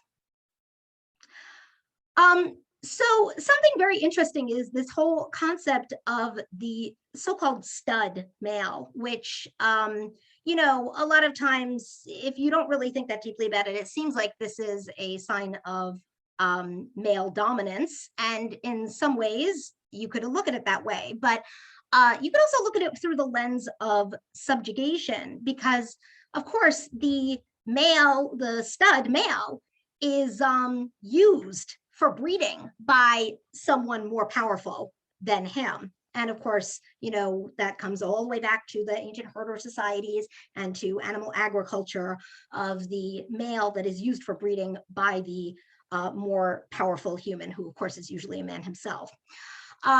So you have the stud male trope, and you can see in the first image that even though he's hypermasculine, he's also being objectified like we would typically see of women, in this sort of like suggestive pose, half naked. You don't usually see men presented this way. The Italian stallion. Now you'll notice that in cinema, there's the trope of the stud male, usually pretty much always working class, usually quote unquote ethnic in some way. He's not a white wasp. He's either, and this is a way to kind of get away with not making it seem overtly racist by making him Italian, because he is still within the parameters of whiteness, but yet he's ethnicized. But again, this is like the working class male, the brute, the dumb beast, who is good for serving for breeding, but that's about it. And of course, you'll never see the higher class, more formally educated white man in the position of the stud male. So, just general attitudes about males. This is a very kind of, animalizing attitudes towards them. We talk a lot about animalizing attitudes towards women, and there is some new talk about animalization, where gender nonconformity is concerned, or, but like with this, this is this animalization of males, the male as the dumb brute, the male as the animal. All men are animals, some just make better pets, right? So the woman as the civilizing influence. Sometimes the trope works that way. And why test on animals when there are billions of men? So, again, this kind of like animalization of men. Men are beasts, they're savages, especially if they are poor and men of color, and et cetera, et cetera, et cetera. So ways that it's manifesting today, this is interesting. You'll very often see boys who have raised an animal. They live on a farm. There's this whole, toughen up, be a man. And part of that is, of course, he has to be disconnected emotionally, because he's going to put his beloved non-human friend into the animal exploitation system. So you can see this child crying. This is where this whole idea of you have to be a man, really comes from. A lot of it comes from this.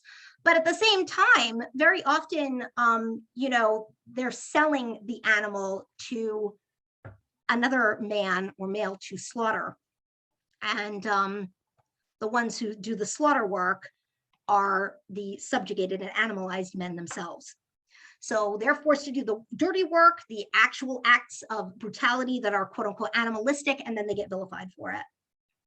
And of course, this applies to war and other acts of systemic violence as well.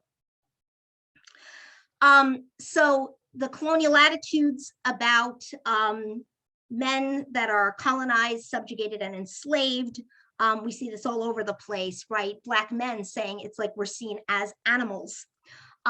Trump was a great example of using animalization in this way of pathologizing the colonized male as being the rapist, the drug dealer, the criminal, the thug. So, yes, certainly racist, but there is also a very gendered aspect to this as well. You can see this a lot in military actions. This is Fallujah in Iraq. The US military went in and they killed all the males, all the men, and I think it was boys over 14. The bottom image is of Abdul Rahman al-Awlaki, the Yemeni American teen hunted down and murdered by the US government. So after they killed his father for suspected terrorism, they killed the son and every other male in the family, summarily executed them. And when asked about this, the attitude was, well, you know, he should have picked a different father, a better father. So this, again, attitude of the males are the threat, we have to wipe out all the males, going all the way back to the herder societies that would invade the planter societies and kill all the males or else castrate and enslave them. And finally, occupying colonial soldiers and big game hunters posing with trophies. So again, this goes all the way back to the ancient times of the male that kills the colonizer male, the invader male that kills the colonized male. That's more of an indication of his power. If he killed a woman or someone who was not, you know, masculinized, then it would not be an indication of his power because he had to be the dominant over the other masculine. So you have the men posing with the large animals, very masculinized. You have the occupying soldiers posing. And so this is a US soldier in Iraq, but we also have an Israeli soldier with a Palestinian. And this appears to be a female Israeli soldier. And that, of course, under patriarchy is kind of adding to his subjugation of this idea of, look, you are so weak that even a woman can subjugate you. And of course, she's getting her power through patriarchy and all the associated systems of dominance. But that's kind of like an added layer of humiliation and subjugation under systems of domination and specifically patriarchy. So that's it. And I would love to hear questions or comments.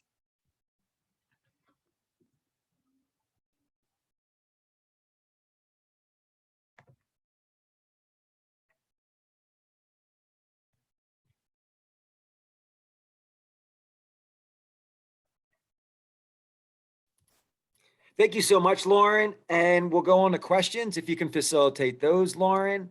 And then we'll go on to the next speaker. Lauren, can you facilitate your questions and then introduce the next speaker? Thank you so much, Lauren, for everything and a very profound intellectual conversation. Sorry. Yes, I hear you. Okay, so that being said, I just we wanted to kind of emphasize veganism as a voluntary diet, one might say, where religion is, we didn't want to minimize it. I've been, you know, in conversations on this topic for years. So being involved in this conversation for years, I wanted to say, like, veganism is not the same as like being Jewish or Muslim. And because one doesn't have the same type of repression, oppression, and historical context, right? Like of growing up as a Muslim. And so we wanted to, and I'll just stop right here. We just wanted to create two types or three types of resolutions, right? One, to be more inclusive to dietary needs, right? Peanuts, sauce, milk, etc. And then we also wanted to move from that to move to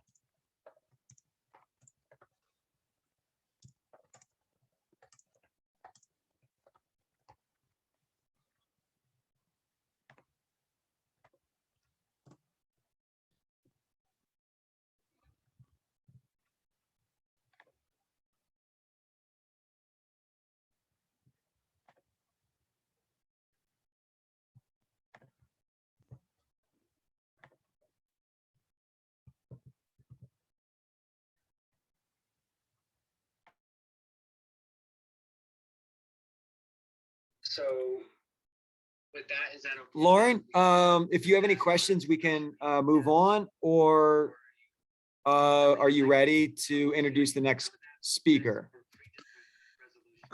It looks like I don't have any questions, so I'm gonna move on to the next speaker, which is Aisha Akhtar.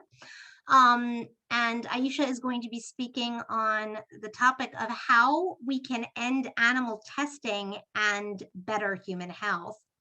So Aisha Akhtar, MD and MPH, is the co-founder, president, and CEO of the Center for Contemporary Sciences, which is pioneering the transition to replace the use of animals in experimentation with superior human-based testing methods. A US veteran, she is a double board certified neurologist and preventive medicine specialist with a background in public health. Previously, she served as deputy director of the U.S. Army Traumatic Brain Injury Program, developing the Army's brain injury prevention and treatment strategies for soldiers. As a commander in the U.S. Public Health Service Commissioned Corps, Dr. Akhtar frequently deployed to assist with national public health emergencies. For a decade, Aisha was a medical officer with the Food and Drug Administration, most recently in the Office of Counterterrorism and Emerging Threats. Implementing studies on vaccine effectiveness and safety, and using her top secret security clearance to develop national preparedness strategies for public health threats, Aisha is a fellow of the Oxford Center for Animal Ethics. She is the author of 2 books, Our Symphony with Animals on Health, Empathy, and Our Shared Destinies, and Animals and Public Health, which argues for the need for health institutions to include animals as part of the public in public health. Aisha is a TEDx speaker. So we are going to hear from Aisha next. And thank you so much. And please take it away, Aisha.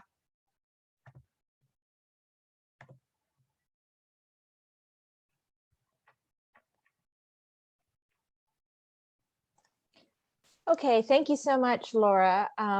What I'm going to do is I'm going to share my screen. And if you can just give me a moment.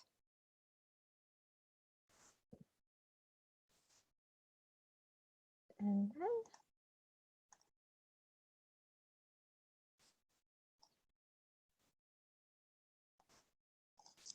okay, so what I'm going to do to the group is really kind of give a very, very brief overview of animal testing issues. A lot of people are not familiar with animal testing, so this is really an introduction. And if you would like a longer overview, we're constantly posting on our website, social media, when there are opportunities to hear a longer overview.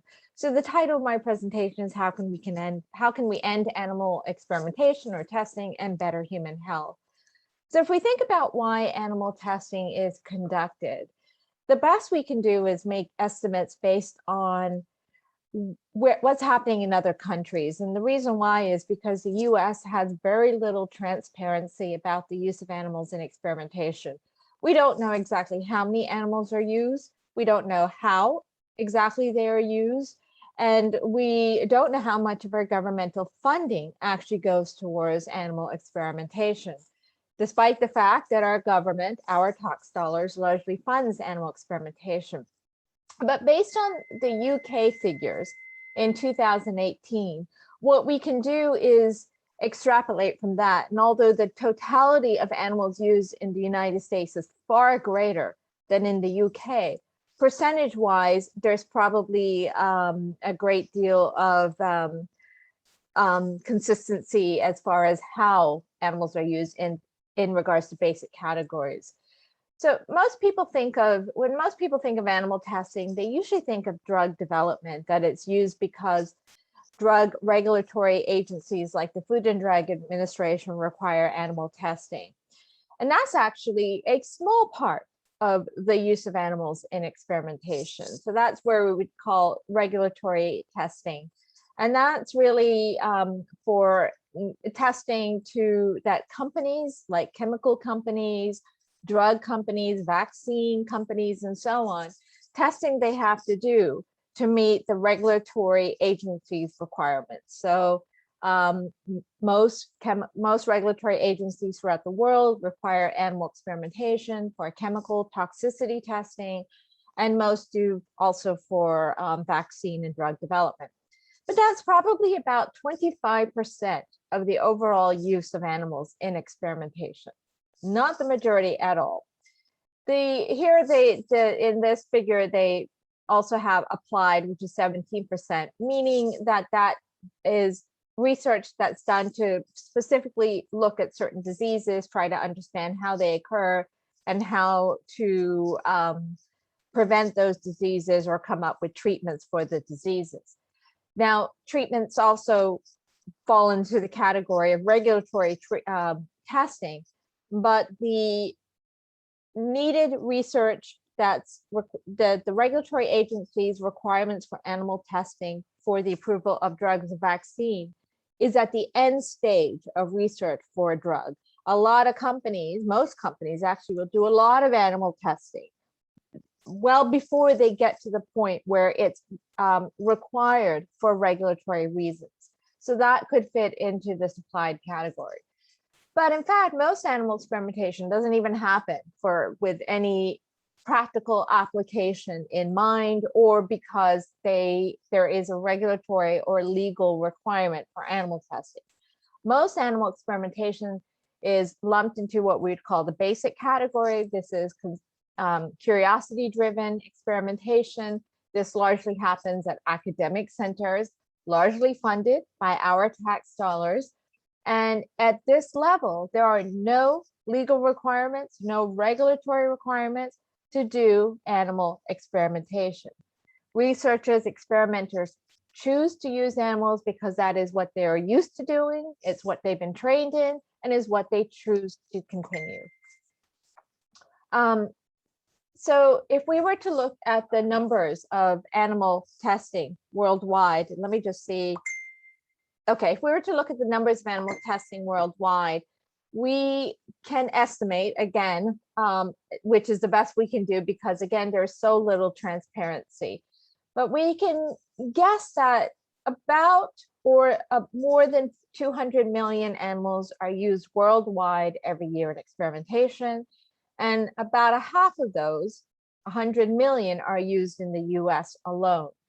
And actually, the top 3 animal testing nations include the US, Japan, and China. And I think China may be surpassing, if it has not already surpassed, the US in the number of animals used.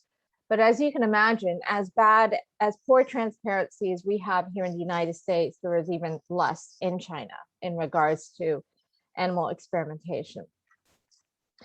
If we were to look at the numbers, the breakdown of the types of animals used in experimentation in the United States, what we can do is look at those species which are covered under the Animal Welfare Act, and I'll get into that a little bit more in the next slide.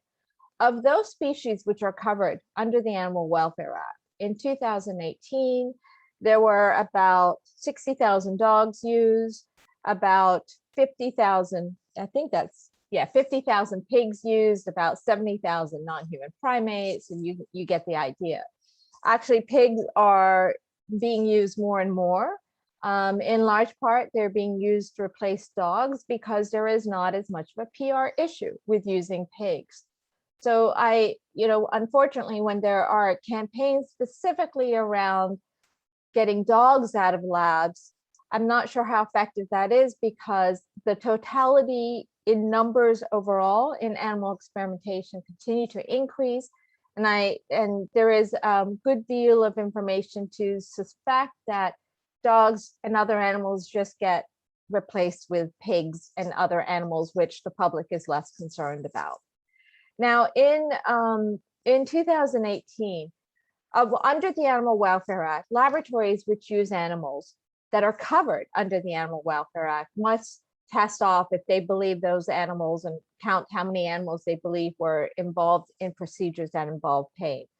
And by those numbers, about 310,000 were estimated to have been involved in painful procedures.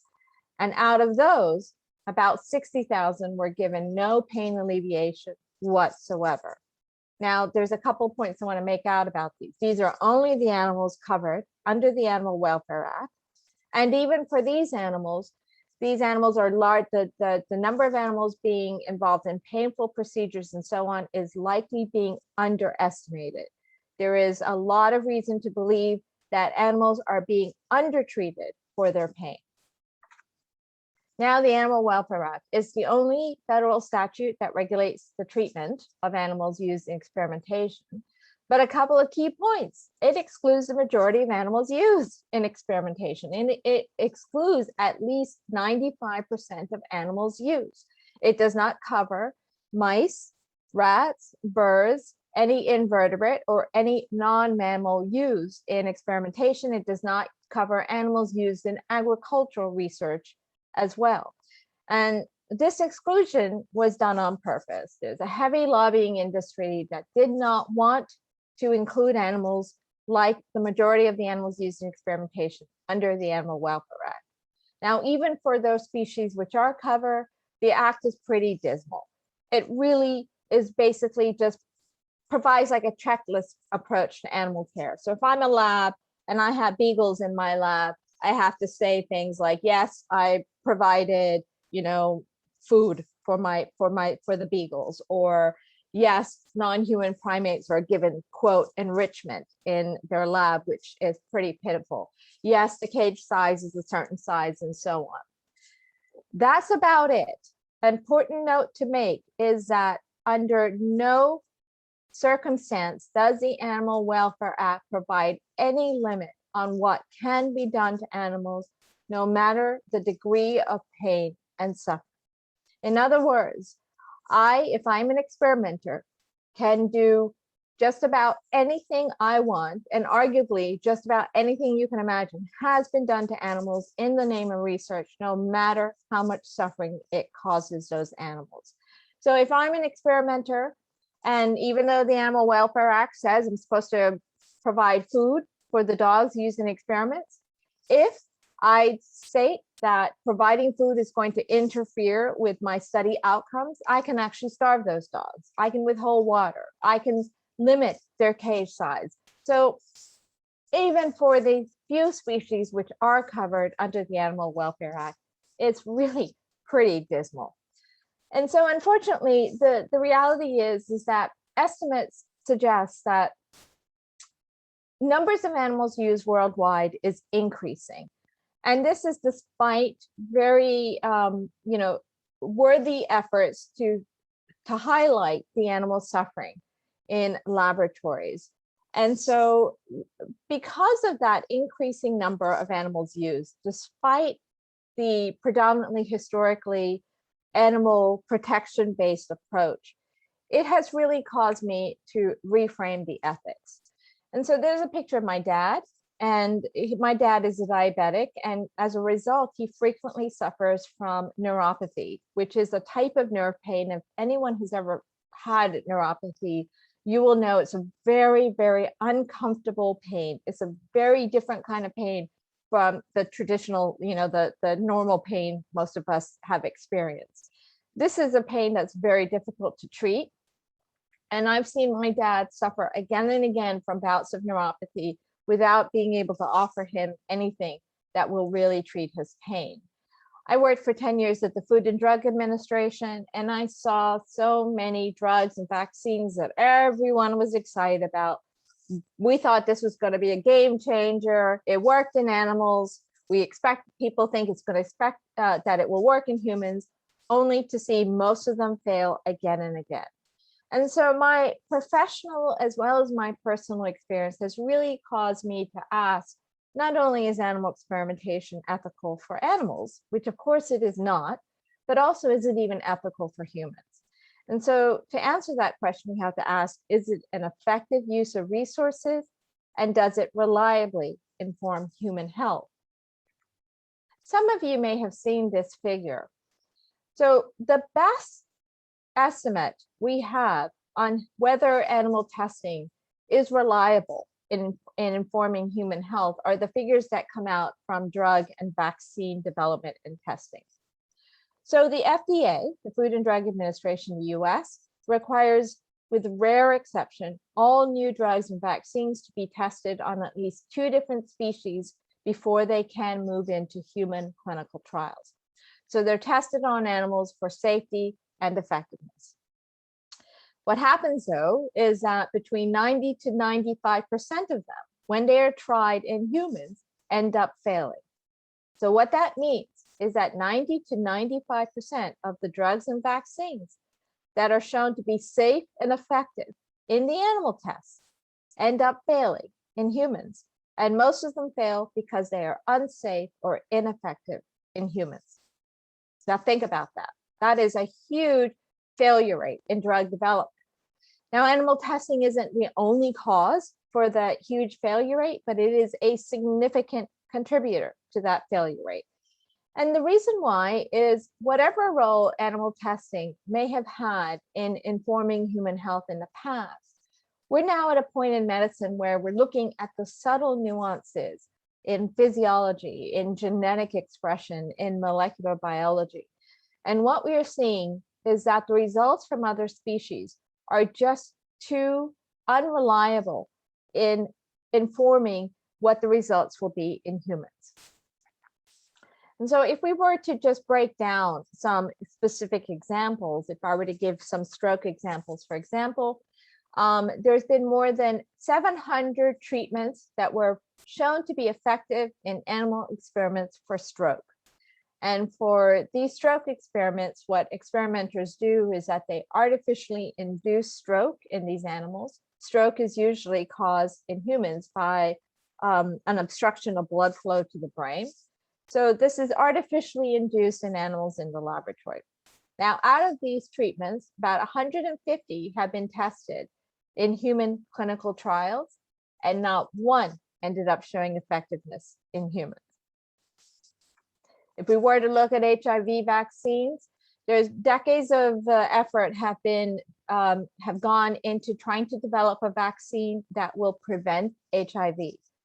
More than 85 vaccines have shown to be effective in animal experiments. And most of these, if not all of them, involve non-human primates. And until relatively recently, when chimpanzee use was largely disfavored, most of them involved the use of chimpanzees. So here we're talking about our closest genetic cousins. Despite that, of the 30 that have been tested in humans, not one has proven effective in humans, not one, despite showing effectiveness in these animals and specifically in non-human primates. As a matter of fact, in 2020, another vaccine that everyone was so hailing, thought was going to be wonderful, more than $100 million was spent on developing this vaccine. More than 10 years was spent just on organizing the human clinical trial phase for this vaccine alone. It showed effectiveness in monkeys, and yet it still didn't work in humans. As a matter of fact, several of the vaccines that have been tried in humans were shown to actually increase the risk for HIV in humans. So if we were to think about the human harms in general that result as a result of unreliable, ineffective animal experimentation, we can categorize them into three main, or put them into 3 main categories. The first is that there are adverse events that happen to humans that were not predicted by animal tests. So 30% of the drugs and vaccines that fail in human clinical trials fail because of adverse events that were too great, too serious to continue using them in humans. These were adverse events that were not predicted by the animal tests. And as a matter of fact, there was a recent analysis that suggests that adverse events for drugs is the 4th leading cause of death in the United States. The second way humans can be harmed by ineffective use of animal testing is we use, think of all the time, the money and resources that go down a wrong line of investigation again and again. Think of all the money that went into those stroke experiments, all the time and resources that went into to trying to develop an HIV vaccine, only for them to fail again and again and again. So you think about how else could we have better used that money, right? And one point I want to say is that it doesn't mean that, you know, something will come out of animal testing that ends up working in humans. Of course that's going to happen, right? I mean, you can think about it. Even a broken clock is correct 2 times out of the day. And we could say the same thing with animal experimentation. So yes, there are drugs that do end up going to market, that do end up working in humans to some degree, that were also tested on animals. But it's important to really hone in on the fact that 90 to 95% failure rate, though, is something we cannot continue to ignore. So if you just focus on the few so-called successes, it's like standing outside a gambling casino. And all you see are the few people who come out and say, oh, look at me, I won $1 million at the roulette table. But what you're not seeing are the hundreds of people in that one casino alone who are losing thousands and millions of dollars hour by hour. And so it's important that we look at animal experimentation in the full context. And then the last possible human harm, and I would say likely human harm from using unreliable animal testing, is a very likely possibility that we missed opportunity. What that means is that if we know that animal testing fails to tell us whether a drug or vaccine is going to work or be safe in humans 90 to 95% of the time, we have to ask, how many times were drugs or vaccines that would have worked in humans and animals, but were never given the chance to be tried? That would have worked in humans, but were never even given the chance to be tried in humans based on misleading results in animals. How many drugs that were discarded because of the animal testing results, but would have actually worked in humans? How many potential cures did we throw away because of misleading results in animals? And there's enough evidence to suggest that this is not just a theoretical question, that this is actually something that happens. We don't know the total number because this is proprietary information by the pharmaceutical company, and unless this information is published, which most of it is not published, we can never fully quantify how many missed opportunities there were. But there were enough examples of drugs that almost were not tried in humans or would not have been tried in humans if the safety problems that came from animal testing was given the weight that traditionally is given to animal testing. So some examples include cyclosporine, which is a drug used to treat or to prevent organ transplant rejection and is widely used to treat a host of autoimmune diseases, and tamoxifen, which is the drug one of the drugs most widely used to treat breast cancer. So the Center for Contemporary Science is the organization I helped co-found, and we launched in May of 2020. So we're very new. We're only about 15 months old, but our role here and our goal is really to save and improve all lives, human and non-human lives, by catalyzing the world's transition to human-specific medical research.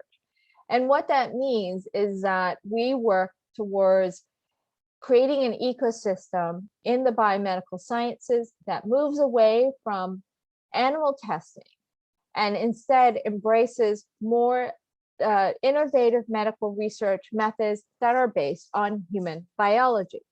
And it makes sense, right? We're trying to study human diseases and find treatments for human diseases.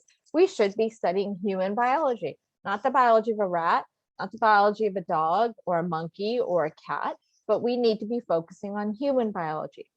And the good news is that over the past 10 to 15 years, because of the scientific need for more human relevant research methods, there's been a kind of a boom that we've seen in the development of cutting edge, exciting testing methods that are human biologically based, that are not based on other species. So despite, as I mentioned at the beginning of the presentation, despite the fact that there's been a heavy effort on the part of animal protection organizations on trying to bring people to changing their minds and to decreasing the support for animal testing based on the suffering of animals, that just hasn't really worked. The only place it really has worked is in cosmetic testing, but that is a very small part of the overall use of animals in experimentation. And again, what we are seeing is that animal testing seems to be increasing in general overall rather than decreasing. So at Center for Contemporary Sciences, we're really focusing largely on the scientific human health imperative for replacing animal testing with better, more effective, more reliable, more predictive methods of testing. So we do this by, one, educating the next generation of scientists. We did a pilot study of biomedical students pursuing their degrees in, their PhDs and masters in the biomedical sciences. And what we learned is the majority of them actually really want to train and learn about these newer, more human relevant testing methods. But most of them are not being given the training, the opportunities within their own academic centers. Academic centers still largely focus on animal experimentation. That's what the students are trained in, so that's what they're going to go into for their careers. And we want to disrupt that cycle. So we are creating curriculum launching next year through different virtual platforms, and we're working with several colleges to try to get them integrated into colleges, and we will continue to try to expand these educational resources so that the more students are trained in non-animal, more human relevant testing methods, there's every reason to believe the more likely they will actually go into those areas of research as opposed to animal testing. We're also working on policy. So we have been the major scientific entity working on a new legislation called the Fda Modernization Act of 2021. And just on October 7th, it was introduced into the Senate, bipartisan support for the bill. And Cory Booker and Senator Rand Paul, so Democratic and Republican senators, which normally would not get along and for other bills, I suspect, but did agree on this bill, as well as some other Democrats and Republicans are behind this bill. And what the bill does is that it goes back to an original statute that was implemented in 1938, which basically led to what the FDA is today. And in that statute, it required that animal testing must be done to test the safety and effectiveness of all new drugs. Now, the science has drastically changed since 1938. So what we're doing with the Fda Modernization Act is modernizing the language. In essence, what we're doing is changing the word animal to non-clinical. So non-clinical in this sense means non-human testing, non-human clinical trials. So all it does is that it just expands the type of testing methods that a drug developer could potentially use.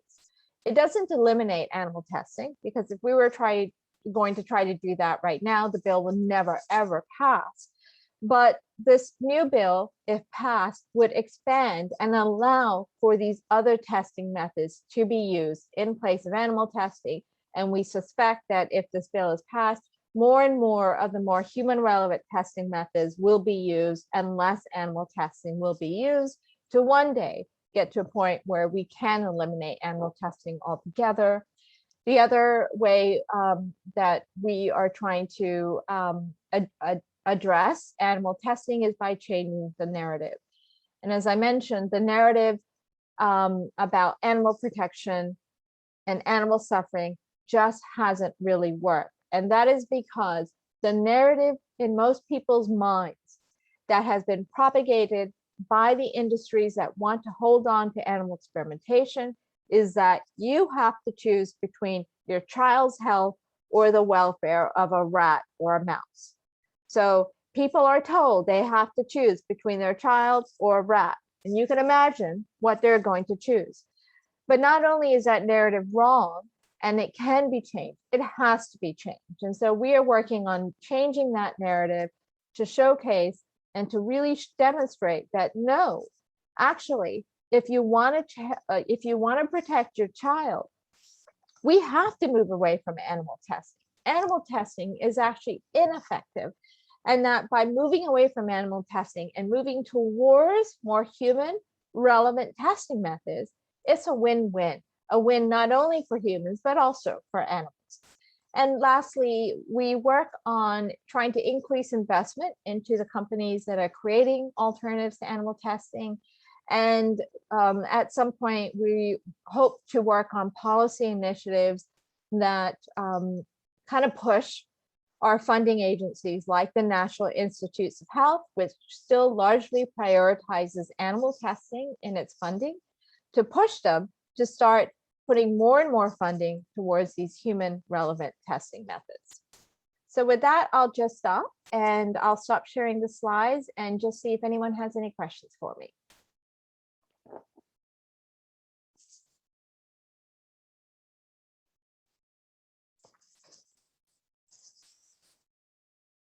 And of course, if no one has any questions now, but you think of something that comes up, you're welcome to reach out to us through our website. My email's on it. And of course, you know, if you'd like to keep abreast of what we're doing, please follow us on social media, and you can sign up for our newsletter as well.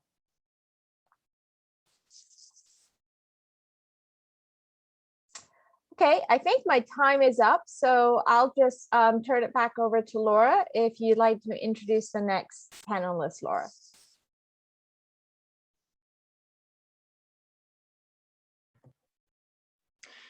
Thank you so much, Aisha. That was very important. Actually, I'm just going to briefly mention that I was in a group recently where it was a group for vegans, quote unquote, and I brought up the issue of animal testing, and I got pushback that, you know, this was not something that I should be bringing up as a concern. And then actually the person said, you know, and then I said, well, you know, this is, first of all, this is something that should be a concern for everyone, but secondly, this is a vegan group, so of course it's going to be relevant. And the person actually responded and said, oh, well, I didn't realize this was a group full of animal rights activists. I thought this was a vegan group. So, I mean, this is really showing the extent to which people are not connecting these issues and not really talking about the issue of vivisection in the vegan and, you know, whatever you want to call the animal rights movement. They're not talking about this issue. So it was very, very important that you brought that up. Thank you. Thank you.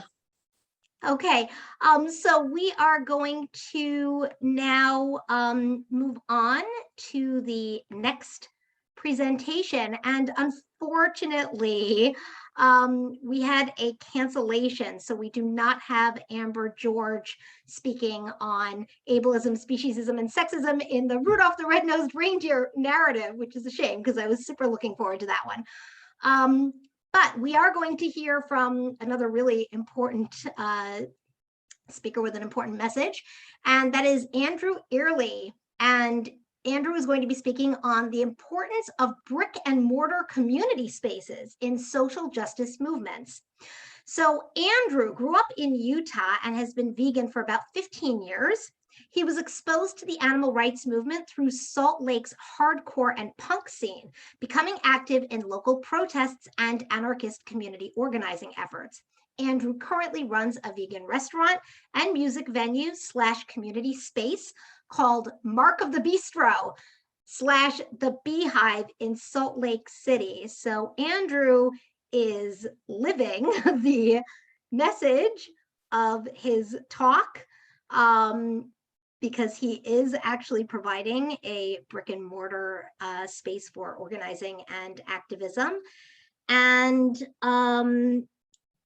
let's see, why is Andrew not coming up? Okay, we're having a technical issue. Hold on 1 second.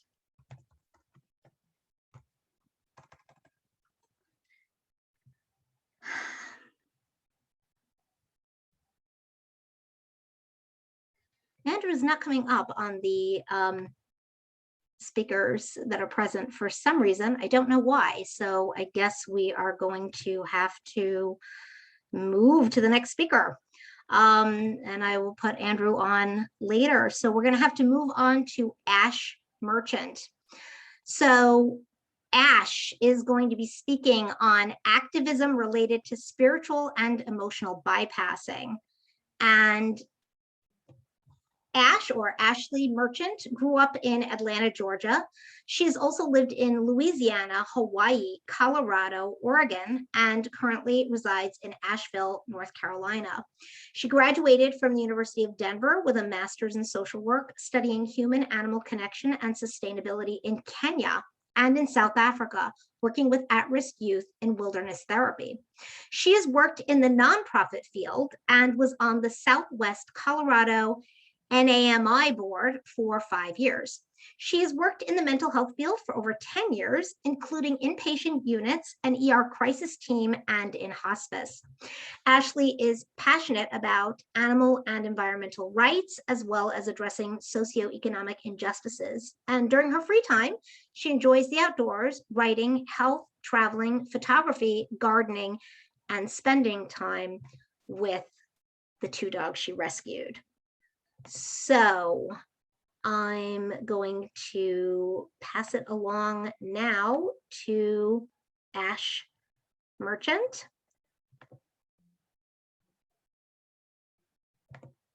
And give that 1 second to switch over.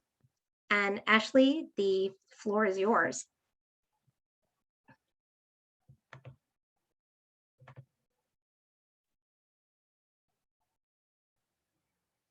Ashley, are you with us?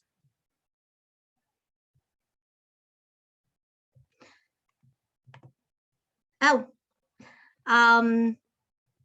Andrew may be coming on next, so just hold tight. I am here. Sorry, I was trying Okay. to figure out how to share my screen. Give me just Great. 1 minute.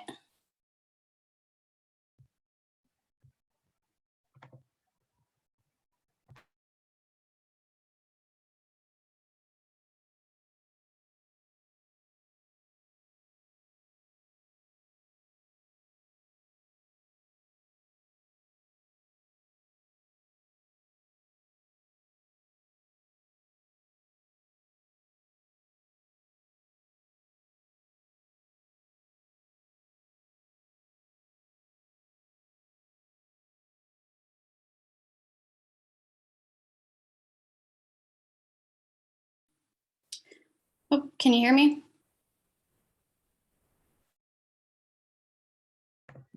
Yes, we can hear you. Okay. Let me just, is my screen sharing with you? Yes, it is. Okay. So you can see the slides? Yep. Okay, great. Let's see. All right.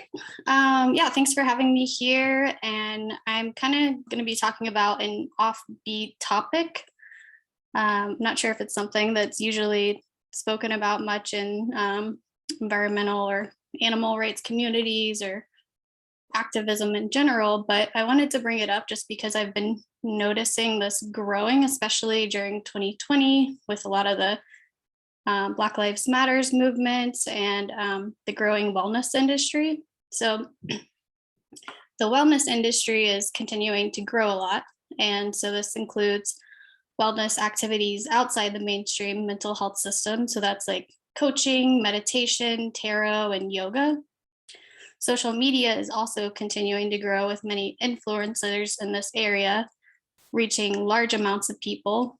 And other influencers online are starting to call out many forms of manipulation and spiritual and emotional bypassing because it can be damaging to have influencers who reach a lot of people and also influencing their followers.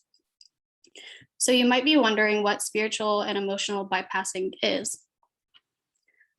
So spiritual bypassing, as you can see, is a tendency to use spiritual ideas and practices to sidestep or avoid facing unresolved emotional issues, psychological wounds, and unfinished developmental tasks. So it was coined in the mid-'80s by John Welwood. He's a Buddhist teacher and a psychotherapist. And then emotional bypassing, an example of this would be when you're really not allowing your emotions to come out. So you're not allowing yourself to cry, to scream, to get angry, kind of suppressing these things, and then focusing on other things that make you more happy. So one example of spiritual bypassing that I've heard a lot kind of comes from this idea of the law of attraction. And a pretty popular term in that area is you create your own reality. So using this phrase can be a way to sidestep socioeconomic issues someone might be facing. Oprah even said, "You become what you believe." But if we were to say a phrase like, "Whatever you hold in your mind is what you will experience," to someone who is suffering, this is an example of bypassing as well. So the phrase is blaming the reality someone experiences on their state of mind. So if we were to visit a community that was experiencing the water drought and food shortage, then would the act of starving be someone creating their own reality? So the truth is, I see these phrases as being shallow and showing no form of empathy. The phrases actually victim blame people as a form of shaming someone into making changes in their life because it is actually their fault. So the fault lies solely in the mindset. So these are just some more examples of spiritual bypassing, just to give you examples. I don't know if anyone's heard this, but love and light is a common phrase in these communities. And I'm not saying I'm not a part of some of these communities that are outside the mainstream mental health world, but they can be damaging with the way we use these terms. So one of the most common forms of spiritual and emotional bypassing is toxic positivity. So in some communities, there's pressure to be like very high vibe and speak positively all the time and only speak of peace, which displaces other natural human feelings like anger and frustration. So would a peace sign really solve real world issues? I don't really think so. So the issue with flipping the peace sign at all times instead of an FU sign at real issues is that we can't solve generations of racism and the anger that Black and Indigenous populations have felt for centuries, or other BIPOC experiences with our positive thoughts, no matter how well-meaning they are. We can't really solve rape with a peace sign. We can't solve suicide with a peace sign and a smile. We can't solve our own traumas by gaslighting ourselves and saying it's all in our head, or we should just feel better. So I view peace as a goal and not a solution. So the goal isn't to delude ourselves into personal enlightenment, devoid of our connectedness with others. So many people seek out wellness and healing communities because they are trying to heal themselves, right? So seeking out these tools and connections in order to be better versions of themselves. So it's not to discount positivity and its resourcefulness that can be used to better our lives. But when our viewpoints actually perpetrate oppressive systems and ideologies, then it can further create the same sufferings we have experienced. So then is this really a positive thing, or is it really that enlightened? Another thing I wanted to point out was that when we live in a world where our zip code determines our health, safety, and well-being, then we also need to look at the structures and systems designed to create these imbalances. So an example of this would be, I grew up in Atlanta, and I've had conversations with people about how the tax dollars go to certain districts and how, I think my dog's trying to break in my room right now. But if you live in a certain area, then the tax dollars, you can have more tax dollars going into school systems, or you could have less tax dollars going into that school system. And that can also create imbalances in these areas. So if you live in a wealthy school area, they have more resources because they are given more, as I said, local tax dollars to put into the school system. So I think that's pretty messed up. And then these groups of people may experience many forms of trauma due to their location. And then we are supposed to tell that person that they created their own reality.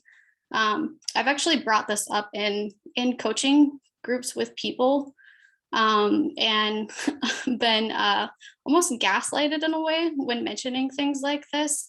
It's like people are not, just completely bypassing the whole topic altogether and then making other people wrong that aren't just like following what the leader in these groups are saying. So a truth that is only true for a certain type of person is not a truth at all. So it's a delusion to make life more bearable or to take the responsibility off taking real action to dismantle these systems of oppression. So it's taking the emotional responsibility off the bypasser too. So another thing I wanted to talk about was Christianity and bypassing. So recently my friend shared with me an experience about how he grew up in a Baptist church in the South. I'm also from the South.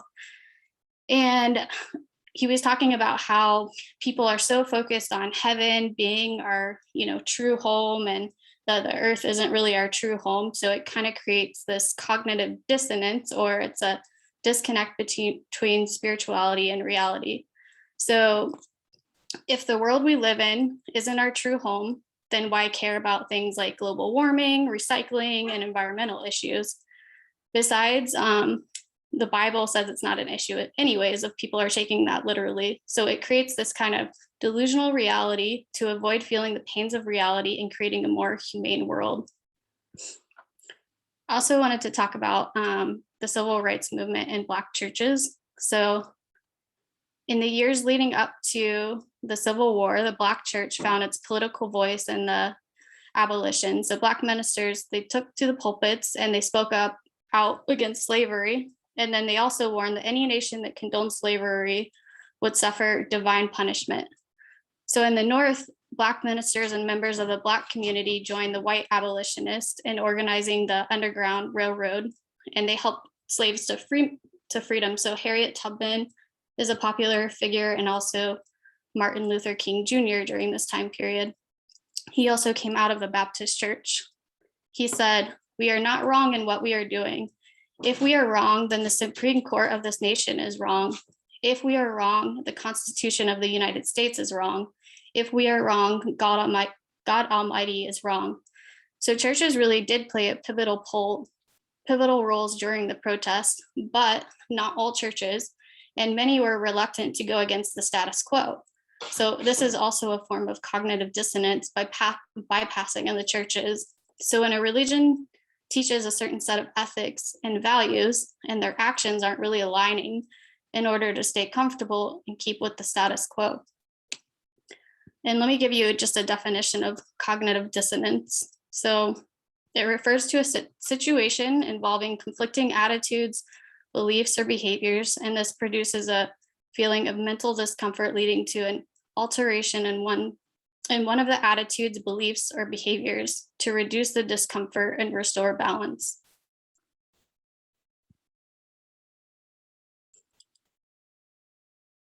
So when I'm speaking about spirituality too, the spiritual coaches are becoming a lot more popular. It's kind of a lot of even mental health therapists are kind of looking outside of how can we still help people and also not be in the mainstream mental health system, because it's in a lot of ways it's not really working very well. But within this, it's not very regulated, and so it's all over the place in all these areas. And if you go on social media, you'll find a lot of these influencers. So many folks in spiritual coaching communities believe that, and this isn't all, I don't want to generalize for everyone, but they believe that there are no mistakes and that we go through horrible traumas to live out a higher purpose and are learning through our life traumas. So some of them believe that we learn lessons through suffering. and that we were sent here to learn those lessons. So this means someone who experienced rape multiple times, a debilitating condition, or whose cousin died by suicide may have chosen this in their lifetime from some other dimension or a higher purpose. So the issue with this view is that it's negating reality and instead placing the cause of the sufferings on instead of placing the cause of oppressive systems which cause these sufferings or these traumas, it instead places it in a higher power out of their control. So by placing this trauma in a higher power's authorities, it can take away some of the pain and unknowingness, but it also takes the responsibility of our society from personal responsibility and taking action.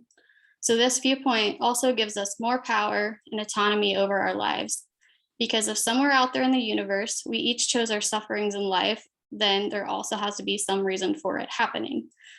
So really it's making, sorry, this is wordy, but it's making something tragic and awful not so painful. It's also not so painful because there are no mistakes in the universe, so it creates peace within. It's like a false sense of control. So dismantling these systems of oppression isn't always peaceful. As Dr. Martin Luther King Jr. said, a riot is the language of the unheard. So acknowledging the suffering we have experienced is actually due to mess up systems and also not as peaceful, and in some ways can create even more pain. But I believe that if we're acknowledging reality, then it can create more long-term peace as a goal instead of the short-lived solutions.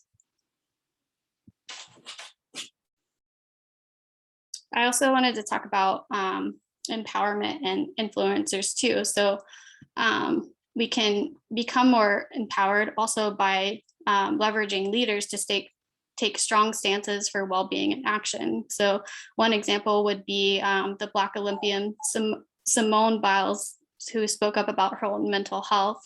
So it's empowering other communities to do the same. So the other question, is why were Black folks in the first place even feeling so much shame to go to therapy? And so where did this come from and how? And so I think critical thinking is very useful for a lot of our issues to identify where it's coming from and then also addressing these issues.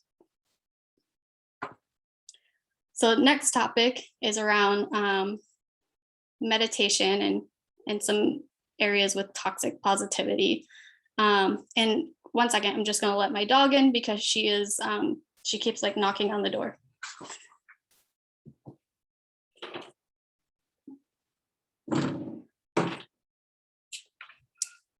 Okay, sorry about that. So when I moved to Asheville in 2020, it was right after the pandemic, and I met a man in Asheville. And Asheville is like this kind of more progressive town in the sea of red. I mean, it really is.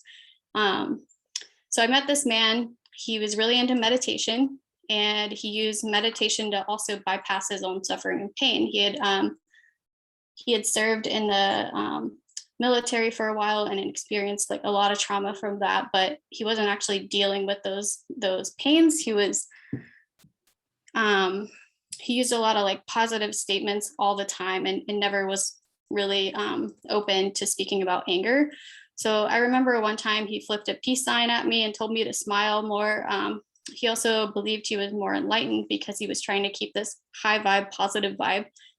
That's what he was all about.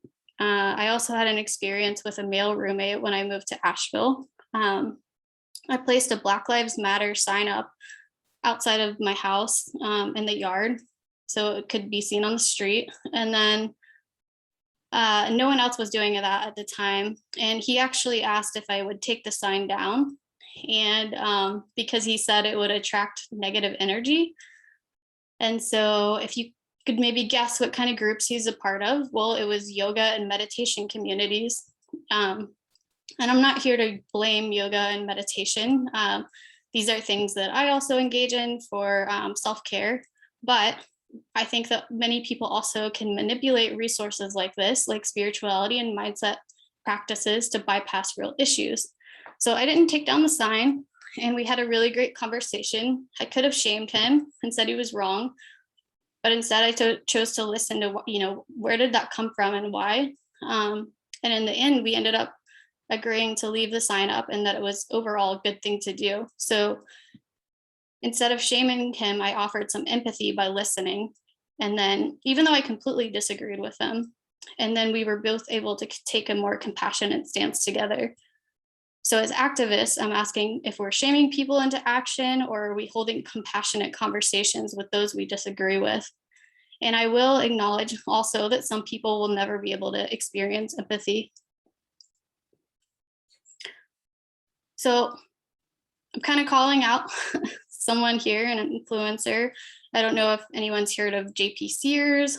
He's a comedian. He used to do a bunch of like funny comedian things, and then his viewpoints kind of changed a lot, especially with the influence of Trump. He now follows Trump and does a lot of things that have to do with spirituality and Trump. But his wife, Amber Sears, she's in the kind of this coaching world too, and they both have lots and lots of followers. And so one time I messaged Amber Sears randomly, and she was talking about something that, you know, I thought had a lot to do with privilege. And so I messaged her pointing out some of these privileges and how it's not so easy for everyone to be able to access the same tools. And she wrote back stating that she did not think it was a privilege issue, and that, this is her words, "The healthiest people in the world are indigenous people who live off the land and use plants to heal themselves. They have nothing in our modern Western world, and at the same time have everything they will ever need and more." So I'm not sure if all of you are familiar with the plant ayahuasca, but it's something that's becoming a lot more popular. It's actually from shamanism, and it's a tea that people drink oftentimes in South America, but it's now coming into the United States, as well as some other psychedelic therapies that are being explored. So while I can agree that it can be a healing for many people, her statement ignores all of the socioeconomic conditions which prevent people from knowledge and access to these tools. So if a person lives in a community where they need to be concerned about going out their door because of violent situations where they could be killed or raped potentially, then I would also think it would be unreasonable that they would be able to access this tool like this, or even to be in a place where it would be appropriate for them to be able to use it. So if someone is facing a severe addiction to drugs, they can't just go heal themselves by drinking tea in the forest. So they could have a psychotic break, really, without thinking of the ethics. They would first need to be able to have money or resources to be able to go through the treatment place where they are stable enough to be able to drink a tea like this. The same would be true for other psychedelic therapies that are being researched and becoming more popular. These aren't tools that are easily available to the general public, and Medicaid definitely is not going to cover these therapies, at least yet. So if coaching, therapy, plant medicine, yoga, and herbal remedies are all tools a person feels will heal someone, then we can't just throw blanket statements on people and tell them to go do it, like a lot of people in this world are doing. So we need to address some of these structures which prevent people the knowledge and access to more resources and safe communities. Which leads me into sage and crystals. And I'm trying to connect all of these different things together. Hopefully, I'm doing that, but I think they're all interconnected really. And I just want to start a conversation about it. So another example would be, a lot of people use sage and crystals to create certain emotional frequencies or vibes, or like clear the space of negative energies. That's a really popular thing. But also it can be cultural appropriation as well. And it's utilized by indigenous spiritual practices, which can cause sage to be over-harvested and creating shortages when lots of people are buying it. And so, which is happening right now. So when we're buying products from, so we need to look at where we're buying products from and from who. So cultural appropriation is when we do not respect and honor these traditions. So the same is true when we buy crystals and rocks to create certain energies, vibrations, or feelings. Many people who buy sage and crystals believe in protecting the earth and the environment, yet take the earth without asking if it wanted to be taken in the first place. So it can often destroy the environment and habitats and ecosystems by mining for it. And also the working conditions for many people working in these industries is unsafe and often underpaid. So it really seems silly to use a product like sage or crystals to be more, enlightened or clear the air, when the act of destroying the environment and creating poor working conditions in itself is actually, in these terms, low vibe behavior. So which leads me to the cognitive dissonance that many people in the world are facing. So a simple example of this would be, say someone believes that alcohol isn't good for them and their liver, but they're drinking it every day, which would be the behavior, even though they believe it will cause liver failure. So that's cognition. So again, it's when our behaviors do not match our ways of being. So it's going against someone's belief system to stay in their comfort levels, which also happens a lot in with animals, right? So if someone learned that pigs are boiled alive and their teeth are plucked out with pliers and without pain meds, and that they live in these crazy environments, which creates cannibalism because they are mentally break down. And so, but then maybe they learn about that one day, and the next day they go home and they buy bacon or hot dogs for their family gathering. This is a prime example of cognitive dissonance. So they're seeking their known comforts in the moment over their belief system and choosing to emotionally bypass the situations, sometimes without even being aware of their behaviors. So it's really painful to look at how the animal industry abuses animals. And so if we're truly to empathize with animals, it means we leave our own comforts, which can be really hard for many people. The same is true for the environment. People use consumerism to kind of numb out and not avoid their feelings, right? So lots of shopping and buying for things, even though they know it might not be good for the environment. The products that we buy could come from child slaves or plastic products, which continue to harm the environment. So, we want to stop climate change and things like that, yet many of us are also unwilling to leave our comforts in order to do what needs to be done as a collective to help animals in the earth. So, and this isn't to say that there's a perfect person who doesn't experience this. I think that we all deal with cognitive dissonance. I don't think there's one person that doesn't, and there's different levels and degrees of this. But if we aren't really willing to have honest conversations about it, then I think we'll continue to perpetuate suffering and harm and destruction to the earth. So one other thing, sorry, I know I need to finish up soon. So I also wanted to talk about socioeconomic barriers. I kind of just thought about this the other day. So I think in order to solve some of these animal environmental issues, we also have to address socioeconomic barriers, which prevent people being able to access healthy and affordable foods, or why someone might not even be able to recycle, something simple like that. I was on the Parkway, the Blue Ridge Parkway, which is some of the oldest mountains in the world. I think they're also the most disrespected, but I saw like a bag of trash just like littered on this like really pretty piece of land, and got me like so mad. I was super pissed off about it. I'm like, why would someone do this? This person must be horrible and all these things. And then I started, actually trying to think about like, why would someone do that? Like, why do people do that, And but then I remembered that in a lot of these areas, people don't have trash recycling services. They're not paying for it. So if someone doesn't have the money to afford those services, then the only other option is go to the county dump and pay to drop off trash, right? But they're still having to pay to do that. So I think when people are dropping their trash off on the parkway, it's actually an issue of poverty and not having the resources potentially to recycle or to even dispose of trash. And so, and I don't know the person's state of mind that they were in when that happened. Like maybe they're suffering from, and not to blame things on mental health or anything like that, but they could be suffering from something going on. not being able to have the correct mental health resources they need. They could be using drugs to cope with things and maybe not even present with what's going on when they made that decision. And so I'm bringing this up because I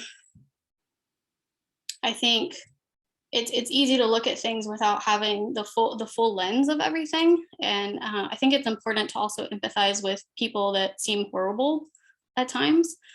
And I think that the way we do things together really create the reality that we're all experiencing, and that our actions really affect everyone.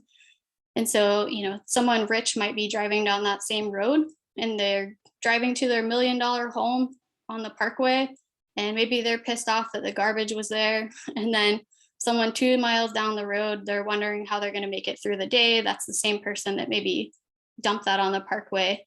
So it's not to say that there aren't just like people out there that take advantage of things and actually just really have no empathy and are maybe sociopaths. That does definitely exist. But I think if we take more compassionate stances towards these issues and have conversations, that it might create different results. This last one, I probably shouldn't call people shitty people, probably not the best thing to say. But you know, how are we creating people that are, you know, aren't able to recycle or do these things that seem like the good things to do, and or people that seem like they don't care about animals and things like that. And so I think we need to also ask ourselves how our school systems are teaching what needs to be taught. I think a lot of times we're stuffing curriculum and down youth's throats, not enough exercise, and creating anxiety disorders where kids drop out. I mean, there's a lot of pressure in schools today, but also I think how we design things affects everything as well. So there's no emotional intelligence training in schools as a subject, and that could create more empathy and connection to our own feelings. And the reason why I think that's important is because when people are truly able to feel things and connect with emotions, like labeling emotions, then I think we're also able to more clearly align to our actions with our feelings, which creates less bypassing and cognitive dissonance in the society. So thank you, everybody. That was kind of a lot of words in there, but I appreciate it. And let me go off of the screen share.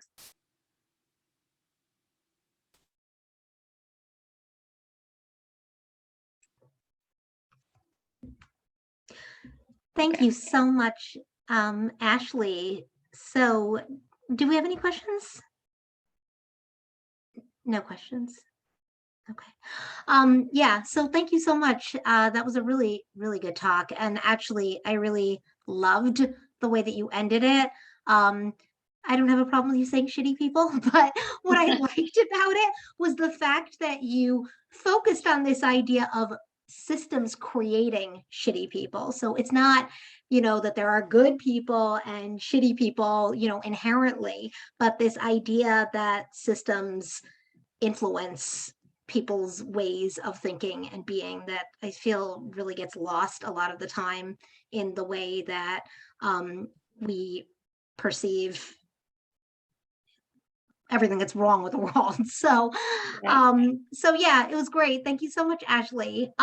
So we are going to be moving along backwards to Andrew, who was not here earlier, but he is here. So Andrew is going to be speaking, and just a quick review of Andrew's topic. So Andrew is going to be speaking on the importance of brick and mortar community spaces in social justice movements. And Andrew Early grew up in Utah, and he's been vegan for about 15 years.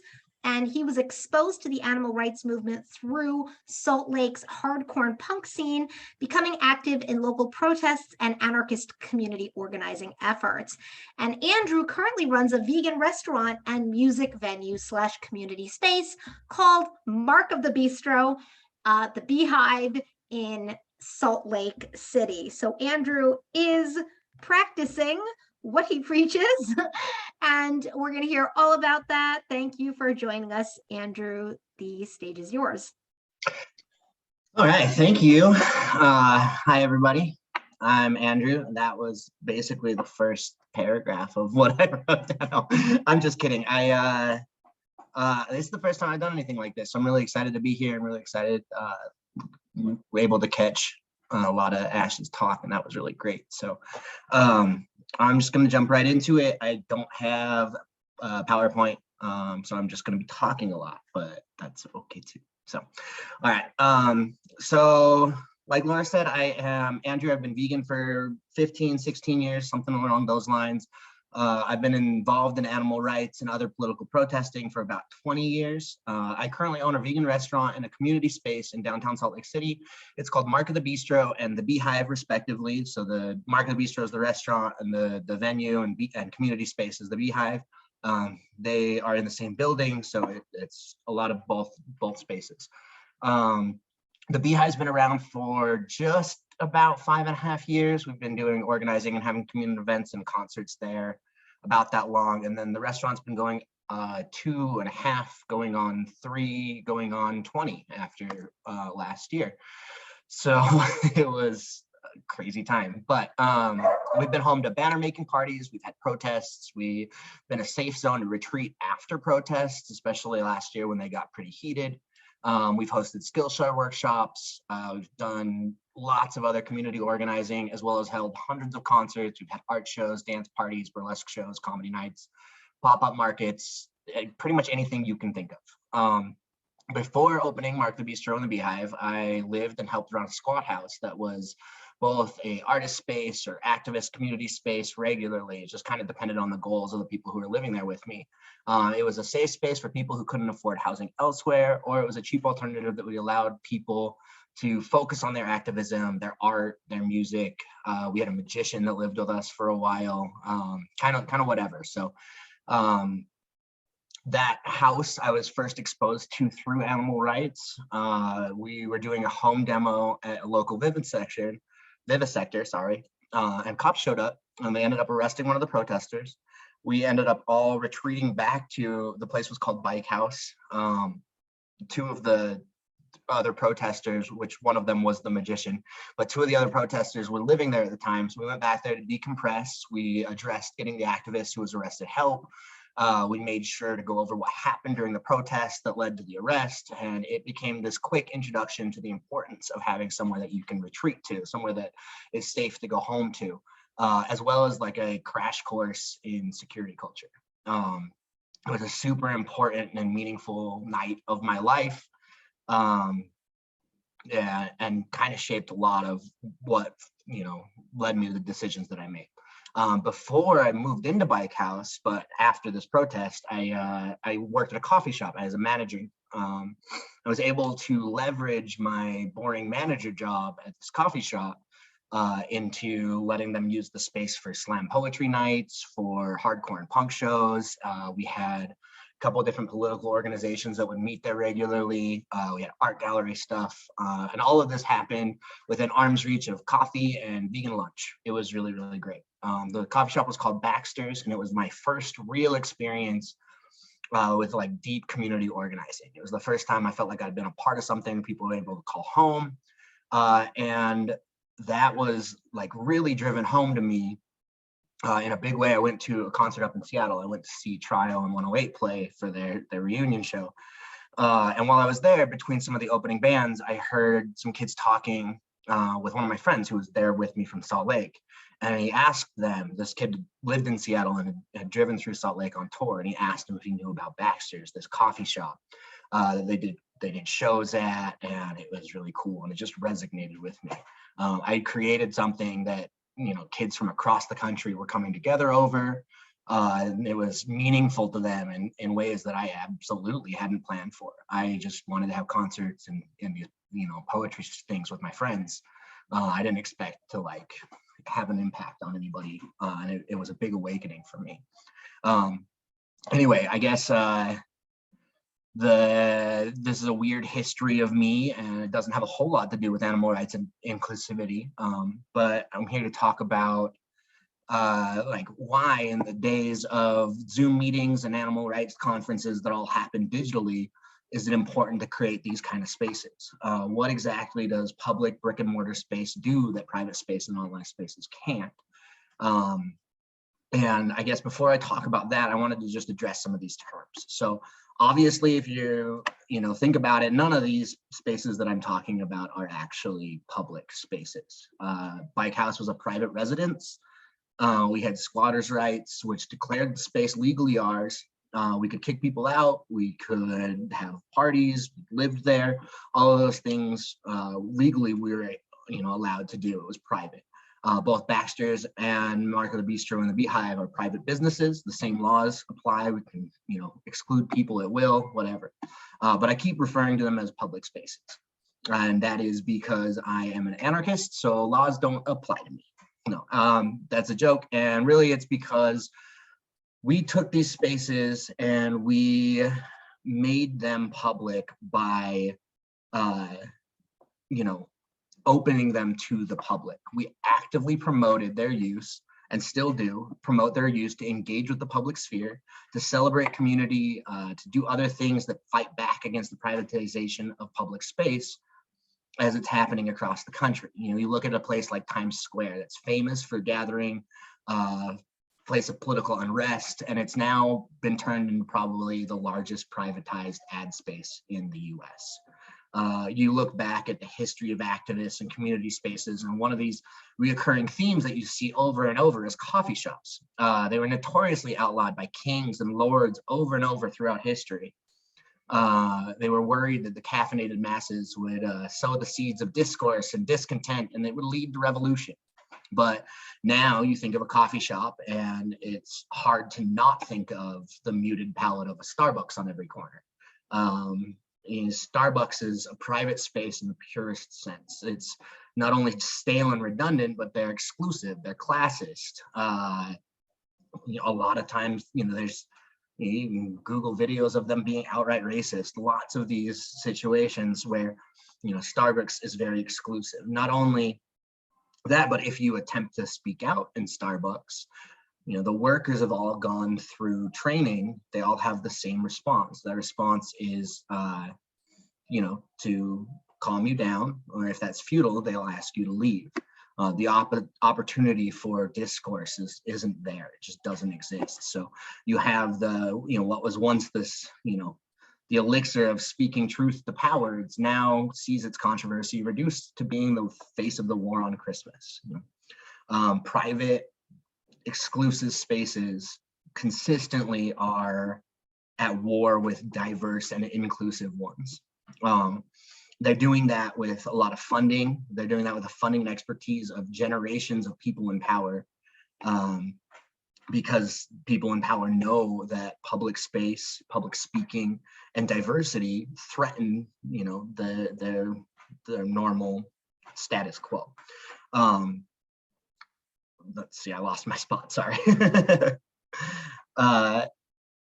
When I say public space, I'm definitely not speaking legally. I'm speaking in the sense that the space is dedicated to community and that it's public in action. I certainly mean specifically in action, actively seeking out inclusivity. Sorry, I'm gonna try and kill that glare. Actively seeking out inclusivity. It's gotta be the forefront of every activist and every activist space's agenda at this point in time, especially animal rights. And then the second thing that I wanted to talk about was the term brick and mortar. This is normally something that's thrown around with small independent businesses. Obviously, it's something that I'm familiar with from the restaurant industry. And literally every single person I know asking me why I didn't start a food truck instead of spending 3 years building a restaurant that just wouldn't open. But if you look today, we're having this conference. It's this limitless amount of people who can see these conference talks that can interact with this. It can be recorded and shared with communities for generations. So why is it important to build these brick and mortar centers that are so limited in the amount of people that they can reach. Why do we need physical spaces at all? And if I go back to that, the coffee shop references that I was talking about before, many of the times that these coffee shops were outlawed, it was the shops that were outlawed. You could still buy coffee, you could consume it at your house, you could drink it, it was fine, celebrate it even, but the gathering became outlawed. It was viewed as dangerous. Gatherings empowering. You find out that you're not alone when we gather. We've all had this feeling, hopefully this is a feeling we were familiar with from today, this feeling of like resonating with ideas. You hear things from people, you read something and you fall in love with it. But that happens different in the social setting. Doing that in a social setting just hits different. You see that resignation in other people's faces and that hits different. You see that the people that resignation happens with might not just be exactly like you. Gathering with diversity flies in the face of this exclusivity. It encourages people to break oppressive social constructs and challenge their own privilege. It offers, the idea exchange. It fosters critical thought. Gathering has powerful implications. It also has social responsibilities. During this conference, it's super easy where if you need to, you can get up and run to the bathroom. You can alt tab and watch the world finals of League of Legends that may or may not be going on right now. There's lots of things. You could check Facebook on your phone, all sorts of things that you could do that in a social gathering are a little bit harder. And this has pros and cons. We have limitless information. This works really well for people, but sometimes that social, responsibility helps with that engagement. That's wonderful. And then the most important thing is this just becomes another tool in our toolkit. People talk often when they talk about animal rights and protesting and all of these things about diversity and tactics, but often it's this black and white duality of academics versus rioting direct action, and there's not a lot of talk about the middle. But diversity in tactics comes in tons of different ways. It comes from people who want to engage from their couch. They create incredible think pieces that, like I said before, resonate deeply with people, that people really feel. Some people want to be the front lines of protests. They want to engage physically with their oppressors. Some people didn't find activism until their whole worlds changed through the loss of their freedoms. Their activism happens from inside selves. And many people just existing flies in the face of their social norms and these oppressive institutions in such a way that existence becomes its own act of rebellion. And having a place where that's celebrated and that people can find safety in a world that's at odds with their very existence or their belief systems, that's huge. So I guess the concise, important answer, now that I've rambled, as to why a physical brick and mortar space is important, is because these battles that we fight, these things that we're seeking to end, these injustices, they don't just exist in theoretical and digital spaces. They're physical and tangible, and they're being fought from the other side. There is an active attack against them, and so we need to recognize that. We need to be aware so that we can fight back against it. All right, so we've talked about these terms. I guess now I wanted to talk about the giant elephant in the room, which is my crippling imposter syndrome. And why at a global animal rights conference, you guys would want to talk to me about creating brick and mortar community spaces. How does this come back full circle? What does it have to do with animal rights? And a little bit of this felt kind of redundant for me as I'm writing it down. If this gets a little bit tedious, I believe that a lot of these ideas are simple ideas, but the more we break them down, the more we get into it, I think the better that this is going to be. So I apologize if it does feel a little tedious or obvious, but I think there's a lot of good stuff here. So the most obvious to me, and the first thing that I think is important that a physical place offers is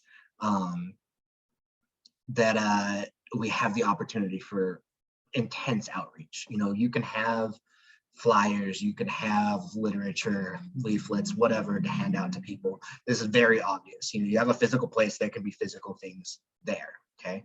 If I were to make my best guess at what the biggest obstacles facing animal rights and veganism, etc. right now, I would probably say that in no particular order, you've got a pretty intense negative stigma surrounding veganism. There's a lot of outright ignorance about animal rights, meaning like people just don't know the impact of animal agriculture. They aren't aware that vegan food is good, or that there are other options. There's a lot of just straight up not knowing. And then the final thing is lack of resources. And I think this is addressed as we talk about inclusivity with veganism, and you start to look at places that don't have access, and I believe by design don't have access to produce or literature or information.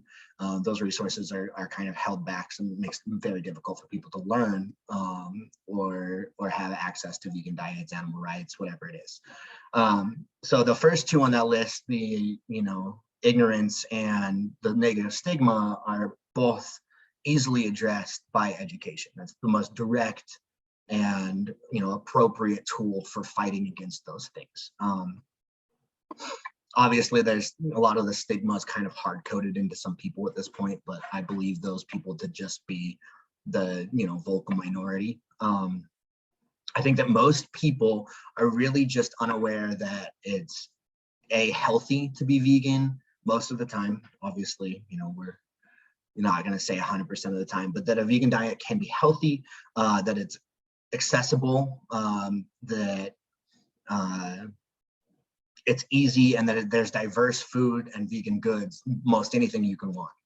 I think that a lot of people think of vegans in a specific light. They, have them as granola-y people or whatever it is that there's, the thoughts that they have.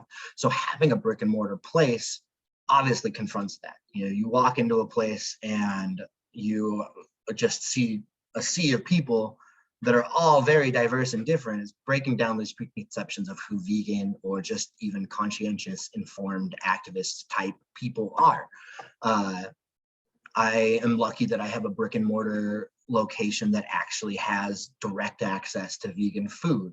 So I get the opportunity to break down preconceived notions of what vegan food tastes like. You have people, especially we specialize in like deep fried stuff. We have very bad for you food where it flies in the face of what most people think of when they think of vegan food.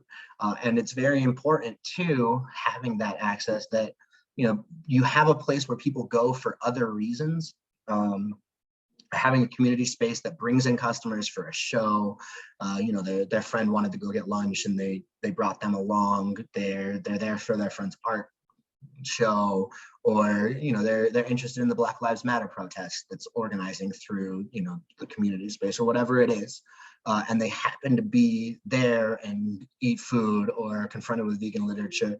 A lot of people who may possibly be turned off by more aggressive outreach options. If I had $1 for every time somebody was like, I can't believe this is vegan, I would never have tried this is incredible, I would have a much more successful vegan restaurant. It becomes, again, another tool in that tool belt. You have options for outreach that might reach people in different ways that would be closed off to other options. So and then the next most important, I believe, resource that brick and mortar offers that we haven't really touched on is reliability. So if you have a space that's always available to you and it's always around when people need it, it becomes something that people rely on, that other people, it gains this reputation, so that if people who don't know anything about activism, they don't know anything about protests, they might be new to the city, they find that this is a place that they can go. They know there's safety, they know there's informed people, there's information, and there's resources, whether it be food, whether it be a bathroom that's inclusive and that is friendly to trans individuals or something along those lines that might not be available otherwise. Just knowing that that's there, that reliability is huge. The reliability of having a place that you can store protest equipment, signs, banners, literature, all of these things. A place that possibly generates an income. You know, if you're lucky enough to have a spot that you're able to do that, you can generate an income and then reinvest back into that community. You can have better outreach materials, higher quality banners, safety equipment. You have a gun safe. You can have whatever your community needs. You know, we're working on putting together a tool library, things like that, where you could have resources that wouldn't exist or be available without that reliability, without that like stability of having a physical place. Even just having somewhere where somebody who is, you know, has questions and they know reliably that they can go there and get some sort of answers. Those are huge things. That is, I think, easily overlooked. So those are kind of some of the reasons why. And then I guess the next thing that's important to talk about is how. So when I first started planning the venue and the community space and the restaurant, it took me about 15 years to get it going. There's a lot of things I would have done differently. I ran into a myriad of obstacles. I got really lucky a number of times. And I was very lucky. I was able to do the whole project in the first place because I had an insurance claim where I lost my fingers when I was younger. And so I was very lucky to have some funding and some money that I was able to do, put together to reinvest back into building this community center. But if I were to go back, my situation is not necessarily the same as anybody else's. So when I talk about like, how do we go about building these things? How do you open a restaurant? How do you open a venue? How do you run these types of spaces?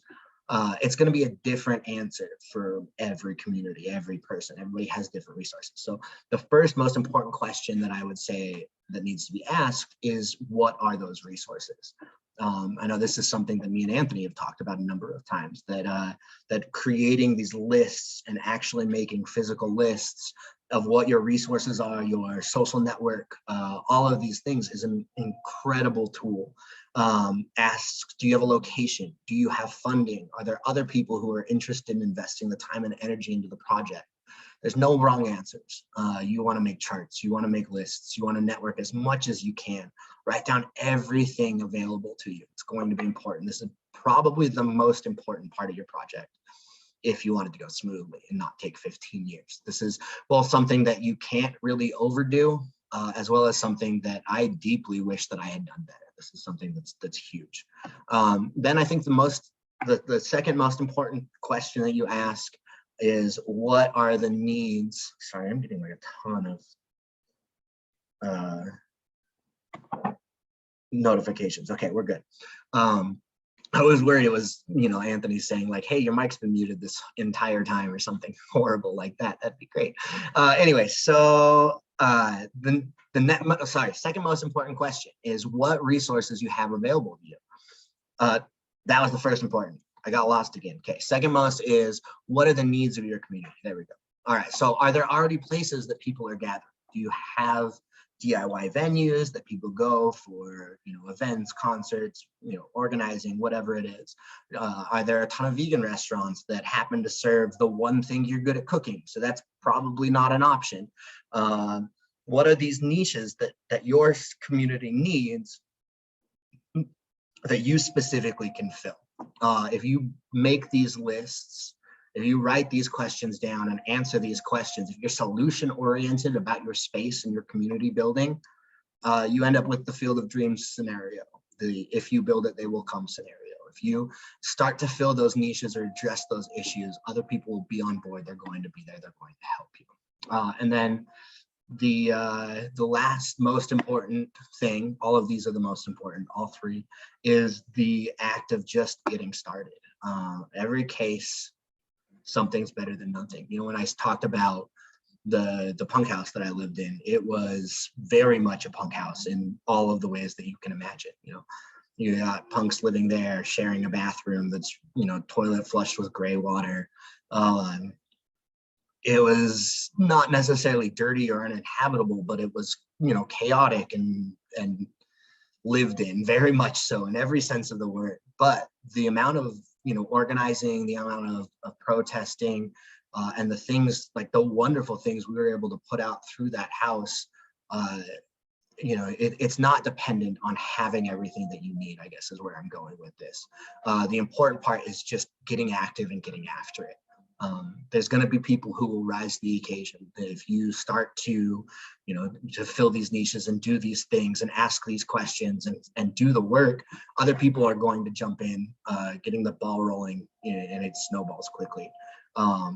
And, you know, if I can do it, then definitely anybody else can do it. So I think that, you know, that's pretty much what I have written down. I talked to Anthony before this. He did say that there was maybe some questions about some of the more nitty gritty things like taxes, things like specific questions on how to start a restaurant, permits that you need.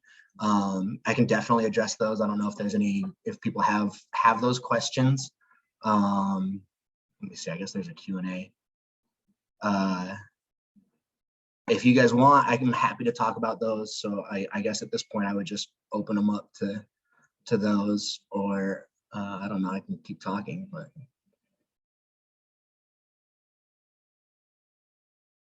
Looks like I don't have any questions. Hey, Anthony. Hey, thank you so much for your presentation. Thank you everybody for their presentations and their volunteering their time and space and their resources to make this happen. Andrew, I have a question for you. You spoke about so much and it was so rich. We began the conference with Ronnie Lee, the founder of the ALF, right? And then we went on to just amazing intersectional presentations talking about ending animal testing to taking care of yourself through therapy and counseling and getting out of toxic masculinity. So, you know, you're an activist that's been around the block, got into or know of a lot of conflicts within social movements, right? Definitely. So there's a new movement always being developed every few years, right? From that, what is something that you've learned to, if you were to speak to somebody that's getting involved in the movement, right? And you don't want them to burn out or to get jaded or be mean to people. What did you learn from all these? Because you're still involved, you're still active, you're still smiling, you're laughing, you're having a good time. But you're an owner of your own company, which is extremely, I'm assuming, stressful, right? So definitely, because you are responsible for other people's living, like they've got to pay their own houses, right? So how do you find joy? And then what is one or two advice to other people that are getting in, that are really militant, radical, that are like, I hate everybody, I hate people.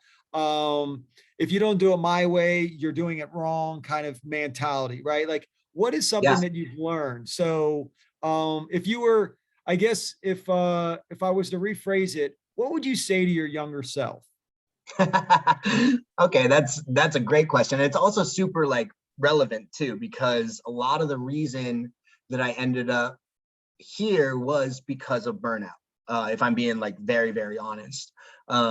You know, there's a lot of things that happened when I was younger, as far as like demos that, you know, we had some successful demos, but as anybody who's been involved in lots of animal rights, a lot of it just doesn't, you know, it's small victories and the big ones feel very, very far off. You know, when I talked earlier about doing home demos and seeing arrests and things, you know, those were successful until the arrests started, and then they shut us down pretty quickly. And I think the biggest thing that I learned through all of that, you know, the bike house was unfortunately the victim of a couple FBI and ATF raids because of the activists living there, because of the things that we were able to do. And that burnout's real. You know, we had all of our things stolen. We had people in our homes. It was very invasive. It was super scary. But after doing that, and regrouping, I found kind of what I loved. The parts of activism that really resonated with me was being able to find those victories, being able to find ways to share with people and to create community. That was my thing. And like I said before, there's different things for everybody. People who are able to write these beautiful think pieces, people who find a ton of value in being that protector, that front line, the warriors of these causes that stand in the front and make sure that people get home safe. All of those things are people discovering what it is for them that's super important and super powerful. And for me, that became being able to reach people through community action and through creating safety and security for people. So what I wanted to tell my younger self, none of those experiences that I have, I feel bad about or I regret. But if I could have found what I loved earlier and been more sure of it, been more sure that what I was, doing was going to work out, that I was going to be able to, create something that way, and that going all in on that was a solid move.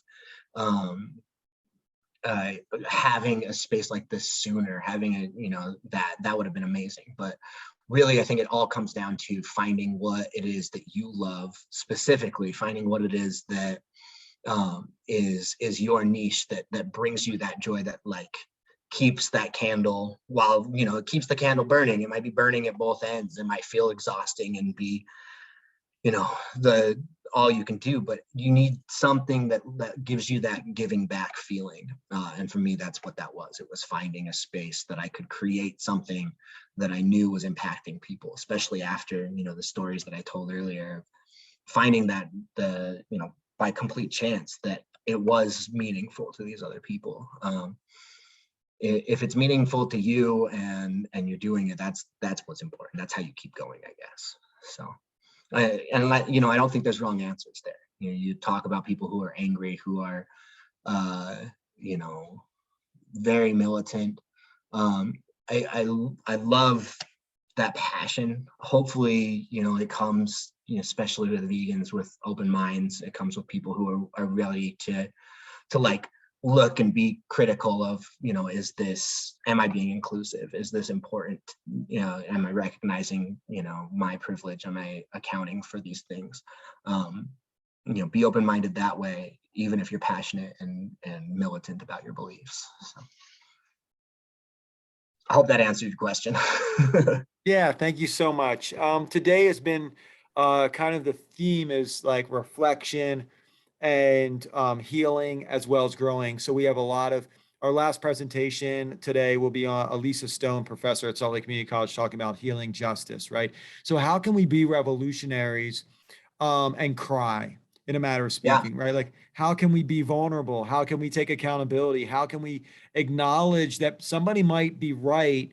And then it's not about a win-win or win-lose. It's not about winning. It's about doing, what's right. And on the way, we might make mistakes, but we want to take accountability. And how do we heal, right? Specifically during COVID, when we're isolated and we're very lonely, and suicide is alarming high, as well as domestic violence is on an alarming high. So how do we protect each other and care for each other, right? So this is doing activism in COVID is never heard of. So we're trying to figure this out. Yeah, so full disclosure, I actually have COVID currently. I'm quarantining, so that hits pretty close to home. We had one of our employees test positive, so we shut down for a couple of days and got everybody tests. And as soon as we were able to get some negative tests and the good ones, the PCR tests, get back and the restaurant's up and going before it. But yeah, it's definitely a crazy, difficult time. I think that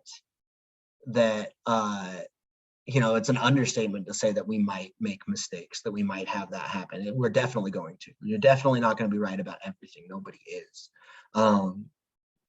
And if we don't remember that, if we forget that, then we never would have had a vegan movement. We never had social justice movements because, you know, if we just stick with what is status quo, it's, you know, these people who are in power that are, you know, running things and ruining things for people. So we have to keep that in mind. Remember that we're all, you know, we have a lot to learn.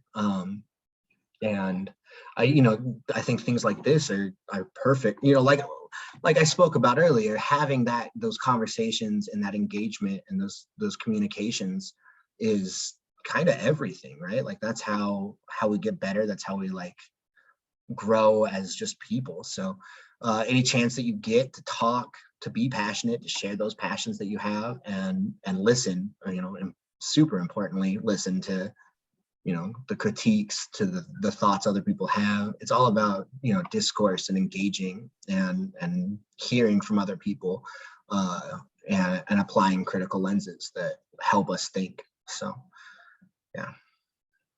Wonderful. Yeah. We have a little bit of time, so I can ask you another question, and then I'm going to look in the Q&A. Okay, I'm looking at, so would you, this is going to be like the, you know, the vulnerability coming out. Would you hire somebody that's not vegan in your store? Oh, And- I already do. Yeah, Okay. absolutely. Absolutely. Yeah. Most of my staff's not vegan.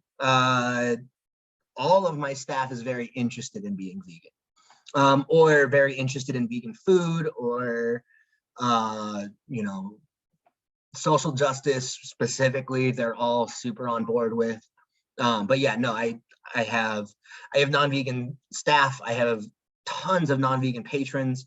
And that's something that we talk about openly all the time. Every time I've made a job listing, that's been one of the things that I specifically say, like, you don't have to be vegan to work here. Love it if you are. That's awesome. You have to be open-minded, and like, you know, I want people to try the food that they're selling. I want them to be able to like make legitimate recommendations. But yeah, veganism has never been and would never be something that I like require of anybody.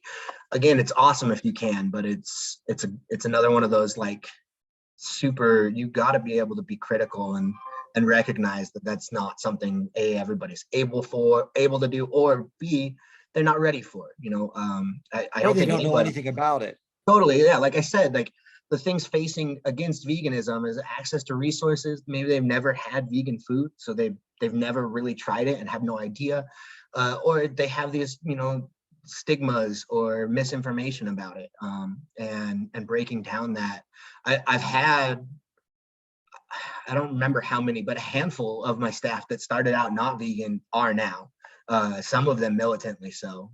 One of them, I believe, has, I think his TikTok name is something about being vegan, and you know, he started out eating meat when he worked, so he wasn't even vegetarian. He was close, but not all the way. And it's a super great option for outreach for us. It's been a super great option for, you know, connecting with customers too, who are like, oh yeah, I'm not vegan, I just wanted to try it, I've heard lots of good things. And having people there to be like, yeah, I'm not either, I'm working towards it, or here's where I'm at. You know, that like you said, vulnerability, that openness, that honesty is super huge, super important. So absolutely, we would never put that. So One other question, as we, you know, last question for you, and then we'll go to the next speaker. We're, you know, as a transformative justice scholar, somebody that's against prisons, you know, and that's what critical animal studies is, and so many people on this and that are presenting are former incarcerated people, former prisoners and stuff. So from your perspective, cancel culture is really big within the vegan and animal rights movement. It seems like to be vegan, you have to support cancel culture. It's like this irony, like you got to hate everybody. So you're starting a restaurant, or you have a restaurant. It's started already. A lot of companies that are vegan, and I won't name names, but they said the wrong thing on Twitter. They've said something ignorant or offensive, or they, you know, sprayed something on somebody's face. Like there's a lot of things. So, So like, how do we learn from that? And then as an owner, this could happen to you, right? Totally. So talking to fellow business owners, how can we be proactive in saying, hey, it's very possible that tomorrow Andrew says something that's ableist or sexist or classist. Like, you're not perfect, right? And you're taken out of context, or it's not taken out of context, right? Or somebody makes something up, etc. Right? So how do we provide space for people to learn that are owners of businesses or workers at businesses, rather than like excommunicating them and not supporting them, right? Yeah, absolutely. So I get the lucky opportunity to be involved, not just in, vegan and animal rights communities, but in the music scene, which absolutely loves cancel culture as well. So this is something that I deal with from a lot of sides, which I think offers me kind of a unique perspective, that being that because it's something that I deal with so regularly, it's something that's very easy to back up, right? Like, it's really easy to be like, yeah, I'm super pro transformative justice. And then something happens and you're like, I don't know how to run an accountability process. I don't know what happens in these situations. Like, somebody's getting violent, and my gut instinct and what I've been trained and conditioned to do is to call the police, or things like that, where these situations arise, and it's not something that normally people regularly deal with. And I think that's one of the probably the hardest things about transformative justice, is that people are ignorant of how it works. Luckily, I get to deal with it a lot, so we get to do it a lot. And that's hard, but it's super important. I think the main thing that really resonates with people is to just have that integrity when you're dealing with those situations. We have had situations where we've had close friends be on the side of being called out, that the concerns were valid, but the demands for the actions that they wanted were not. They're saying throw them out, they excommunicate them from the scene, don't let them come back, instead of like, how do we have these accountability processes? So in those situations, what we've done is just been transparent, very like aggressively proactive. Say, we're going to have this accountability process, we're going to go through all these things, but consistently do it. If it's your friend or employee that's worked there forever, or somebody that has been deeply involved in the scene, have the same accountability process as the new guy who showed up, and had the same concerns. It's that sense of integrity, that transparency is I think the biggest help. The first thing, I would say, write it down now. If you're thinking about being involved in any kind of community, get together with the other people that you organize with, the other people that you run businesses with, and make a plan. Say, okay, what does an accountability process look like for us? What are we going to say? Like, how do we make these public statements? Think about it now, because thinking about it on the fly when it's happening is a nightmare, and not something that you really want to deal with. You want to have plans in place. It should be something you've talked about. It should be something that you've thought about, and it needs to be consistent. So that's, I would say, the biggest advice, and the most important thing that I would say comes very first. So. Thank you so much. Yeah, we need to make accountability just like a common thing that we do in our friends or family. Like, hey, what did you take accountability for today? Oh, I stepped on an ant, or I threw something out and I should have recycled, or like, reflecting on your day on how to make a better impact. Like, and so when I grew up, like apologizing was like so hard for me, right? And now it's like, So if we make it a norm, like taking accountability and saying sorry, and then we reward saying sorry and accountability, and then it becomes like a norm. Like, hi, how are you doing? Oh, I'm sorry. Like, let me take accountability for 1, 2, and 3. Like, rather than that, it's like a shameful act. It's actually an act of, um, value and Yeah, respect. no, of growth even. Yeah. Mhm. So anyway, yeah, thank you so much for your speaking. Thank you for sharing, and hopefully you and your staff get better soon. Yeah, And I feel fine, by the way. That like okay, good. we're on the outs. It's been 5 days we're quarantining, so another Great. 5. But yeah, everybody feels good. Everybody's safe. Wonderful. We'll have you. I think it would be great to have you and a few other people talk maybe at another conference or panel on veganism and paganism or atheism. And it would be great to like talk about that. It's a topic that does entrench within the vegan movement for sure. And Cool. your restaurant is a prime location for sure. It's funny the since we've opened, the number of other Satan themed vegan restaurants that have popped up or existed already around the country. There's a handful of them, so it's pretty cool. But yeah, thanks again for having me. This was awesome. Okay, well, thank you so much. Have a beautiful day. And Laura will invite the next speaker that is going to be getting on in the near future. All right, thank you so much, Andrew. Thank you, Andrew. Yeah, that was really super interesting and actually very resonant for me as the co-founder of Plant the Land Team, which is an organization in Gaza. I'm saying an organization, it's really a small team of Gazans, but we're currently raising the money to open the first vegan restaurant and community space in Gaza. So something kind of like what Andrew was doing in Utah, we're currently working on for Gaza. And I totally saw everything that he was saying about why that's so important, and you can put that in a lot of different contexts, obviously. So yeah, so our next speaker, we are going to be hearing from Kente Lee. And Kente Lee is going to be speaking on the topic of from prison to the outdoors.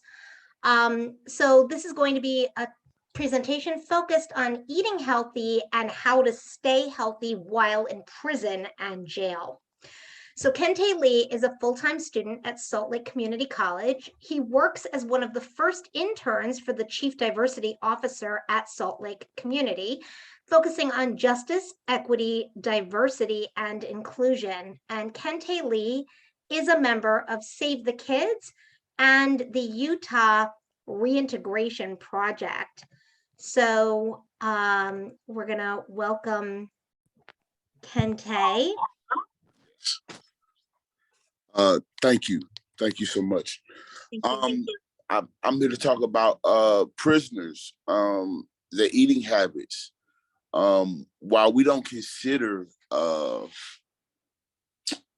eating habits out here in a restricted area, such as prison, they have very limited options.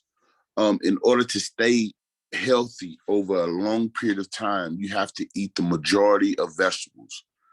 And not everything that comes on a prison plate or a prison tray is edible.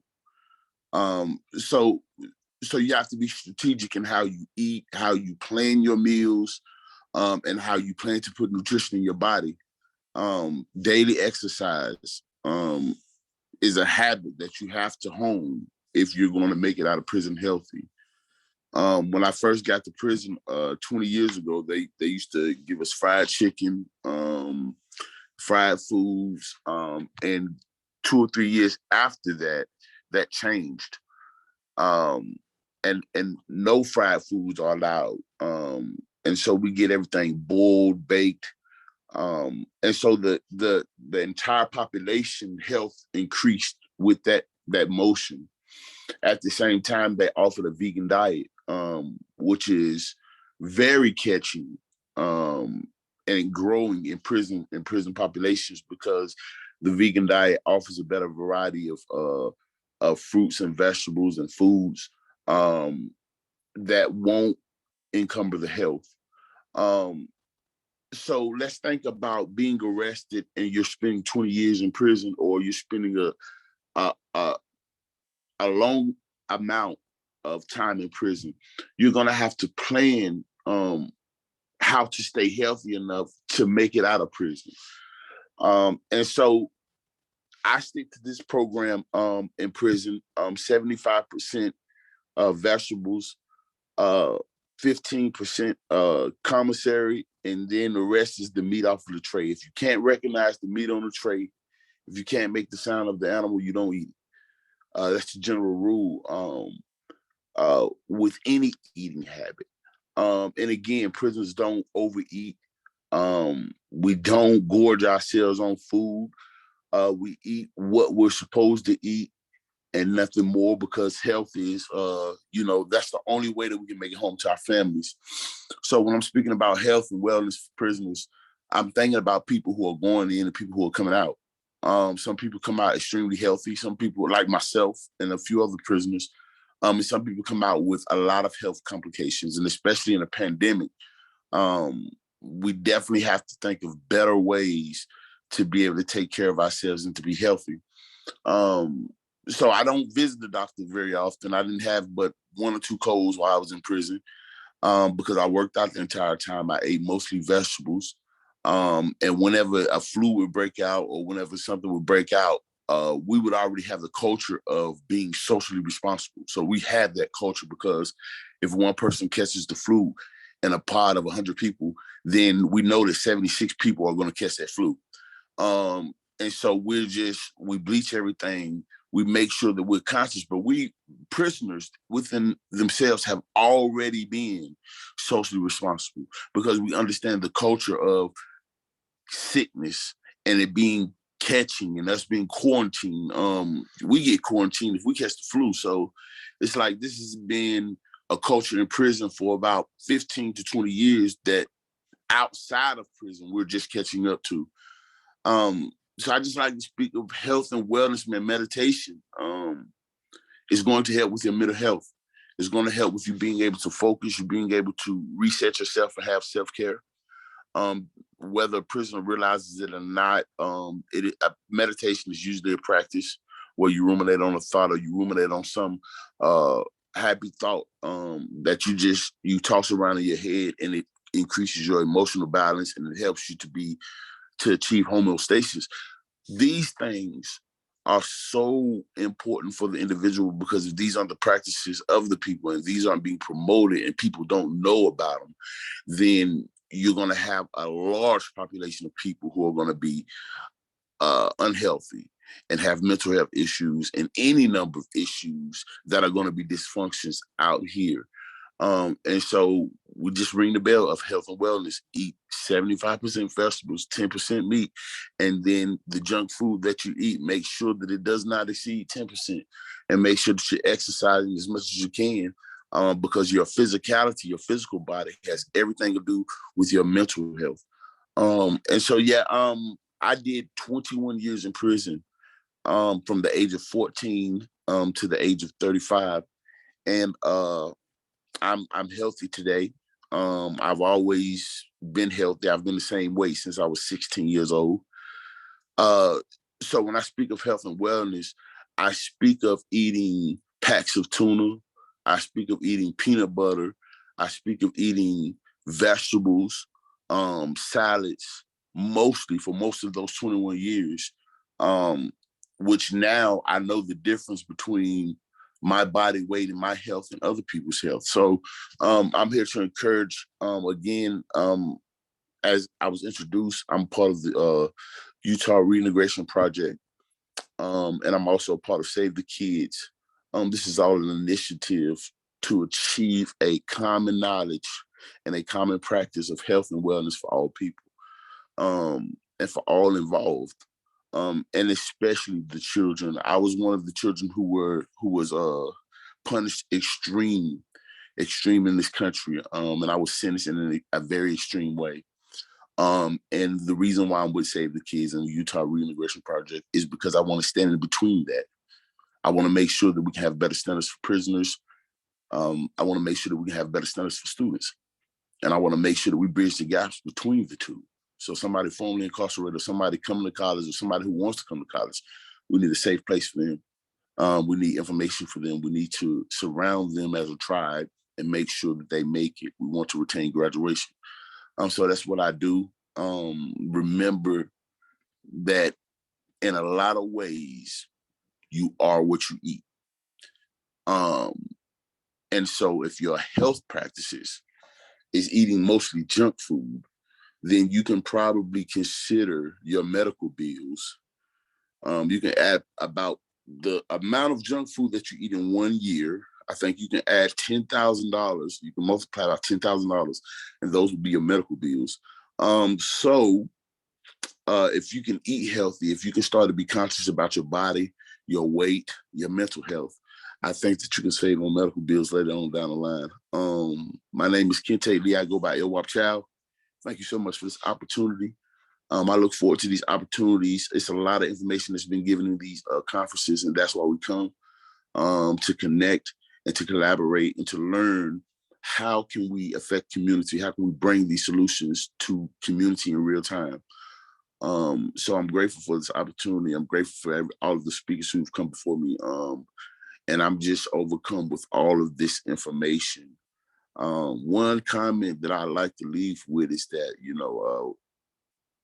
the lady spoke about the church and how the church was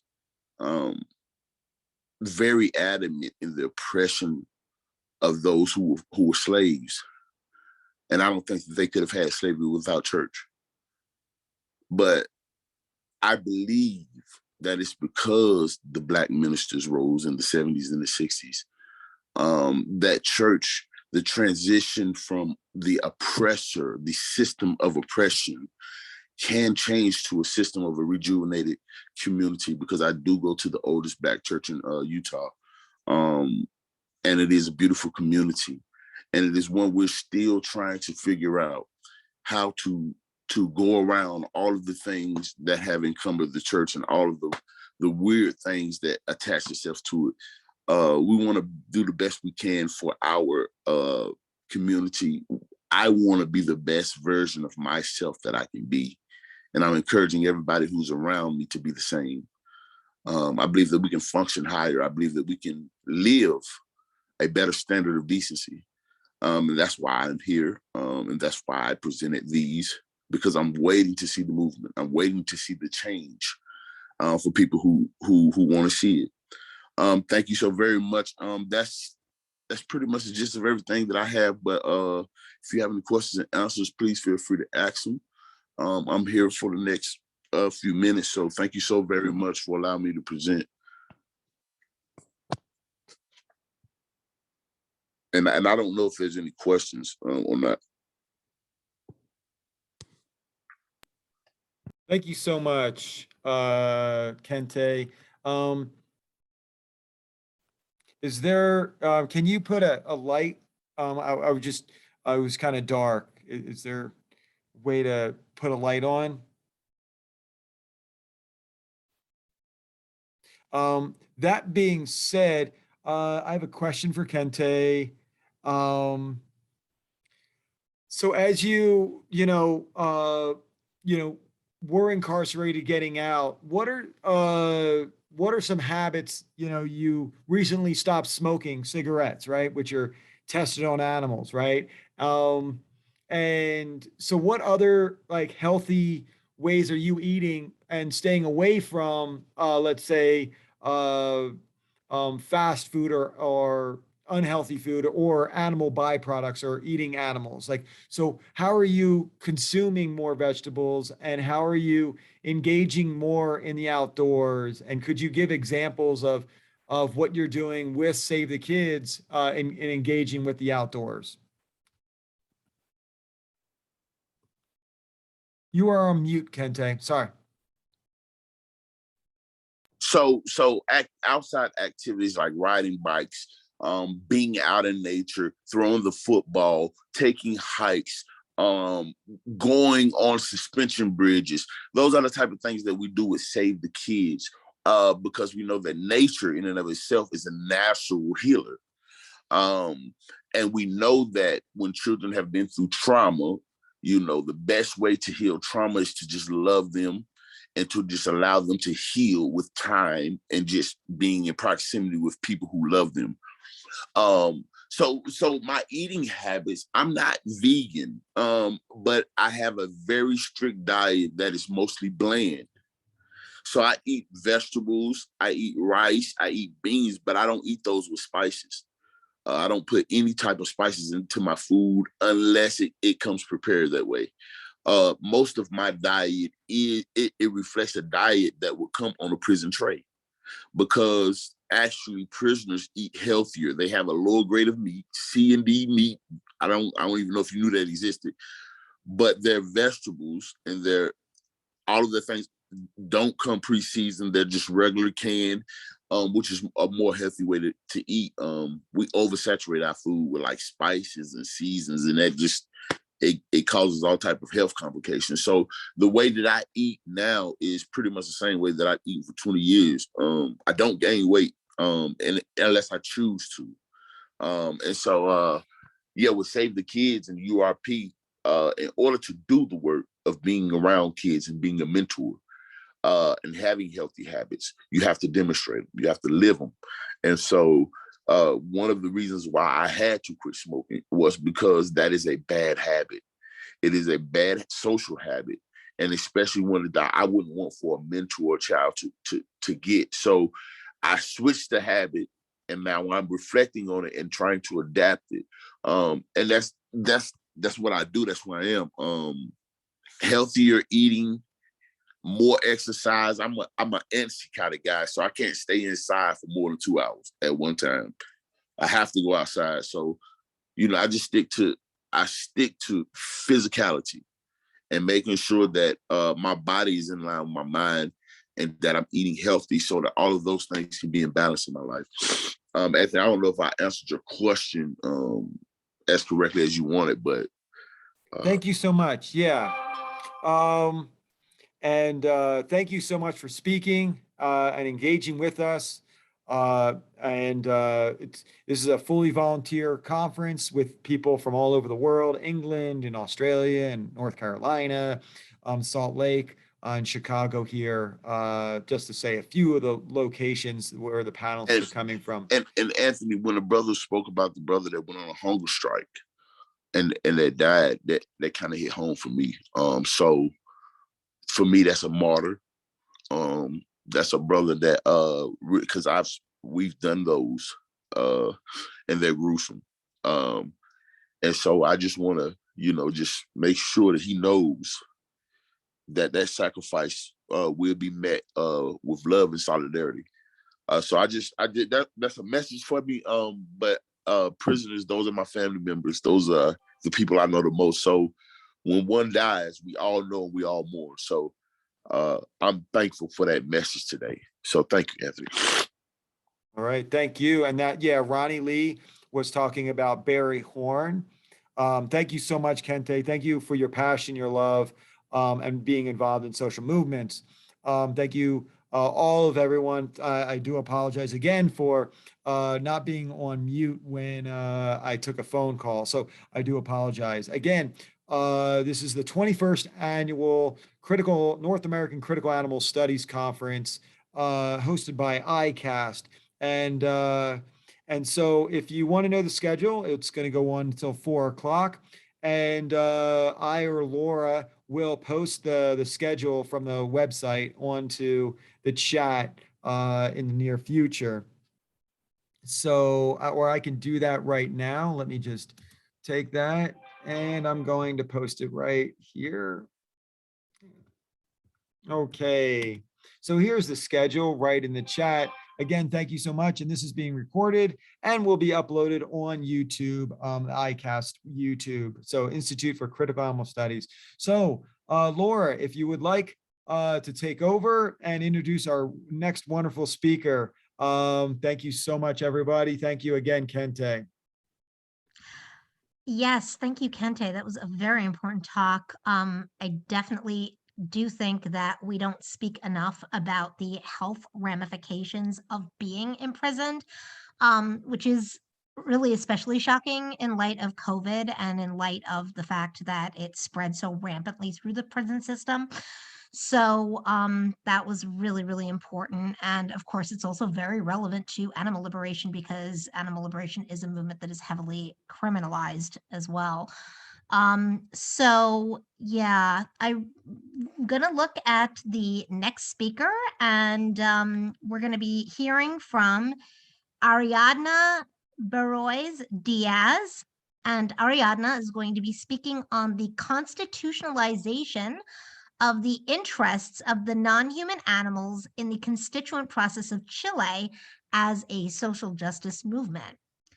So Ariadna is a lawyer from the Law School of the University of Chile. Also, she is currently a member of the Instituto Latinoamericano de Estudios Críticos Animales and Fundación Derecho y Defensa Animales.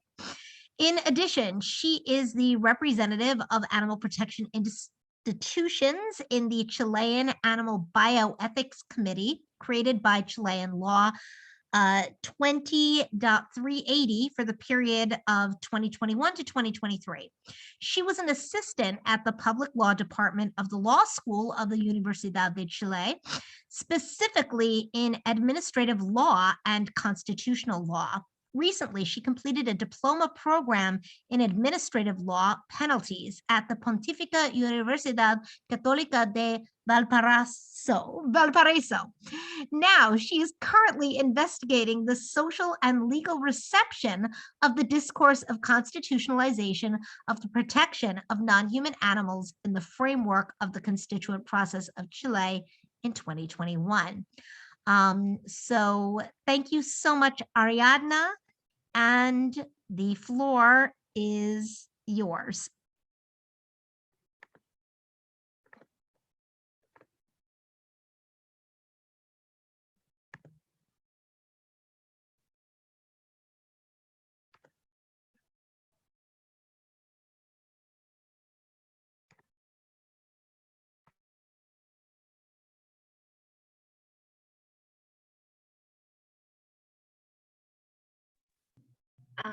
Hi, everyone.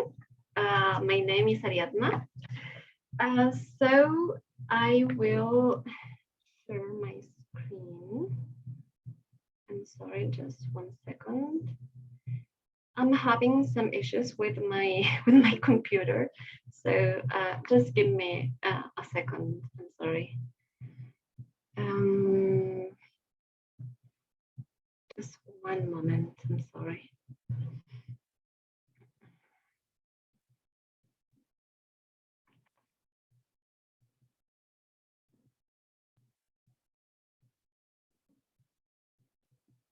Hi, so I think maybe you can see my presentation. I don't know if this is right. Well, good afternoon, everyone. I am Ariadna Berois, and today I want to present, I want to comment, a little about the constituent process that is taking place in my country, in Chile. Why this process is relevant to non-human animals, and finally how the proposals for their consideration in the eventual new constitution have resulted in the generation, of concern for non-human animals as a social justice movement. So first, an introduction, first of all, I will explain, a little about the process through which this possibility for Chilean citizens to draft a new constitution was generated. To begin with, I must say that this is a historically, unprecedented process in Chile's history. On October 25, 2020, last year, after a political process that was a turning point in the history of the country. A referendum was held to initiate the constituent process. A historic day marked by a massive turnout of the polls, around 50% of participation, despite the health crisis caused by the COVID pandemic. So at the time of voting, two things were to be decided. First, do we approve or reject the drafting of a new constitution? And you can see in the picture, the paper, ¿quiere usted una nueva constitución? Apruebo or rechazo. And second, which will be the body in charge to drafting it? Will it be in the first option, a body that will have among its rank members of the citizenry and parliamentarians, or secondly, only members of our citizens? So the I approve option that you can see in the picture that as apruebo, yo apruebo, this I approve option for a new constitution obtained 27% of the votes, while the Constitutional Convention, as the body in charge of drafting it, was the winner with 27 of the votes. I'm sorry, no, 78% of the votes. So the drafting body chosen for this task was the Constitutional Convention, which is now, I don't know if you've heard about it, but it's now composed of 150 representatives, as I understand, half men and half women, through direct election without the participation of representative of Congress. So the constituents will have a term of 9 or at most 12 months to draft a text for the new constitution. After that term, a ratifying or exit, referendum will be held again. In this referendum, Chilean men and women will choose whether, to approve or reject the proposed new constitution. This is like a second voting. And as I pointed out, the Constituent Convention is now the body in charge of approving the different aspects of the contents of the Constitution by at least 2/3 of its members. Which will force, obviously, the search of agreements. And in case they do not reach an agreement on a proposal within the maximum term of 12 months, the current constitution of 1980 will be maintained. So this is the process that we're living here in Chile. In the light of above, various social groups have raised their demands and initiated their own discussion processes regarding those points that are considered relevant to be included in a new constitution, such as, the right to health, housing, environment, among many others. And in this way, some organizations dedicated to the defense of the rights of other animals have raised proposals to include non-human animals in the new constitution that would emerge from this eventual constituent process. In my opinion, all the proposals, although they have certain points of variation, as every proposal, share the discourse that the interests of all sentient beings, and not only those of human beings, needs constitutional reinforcement.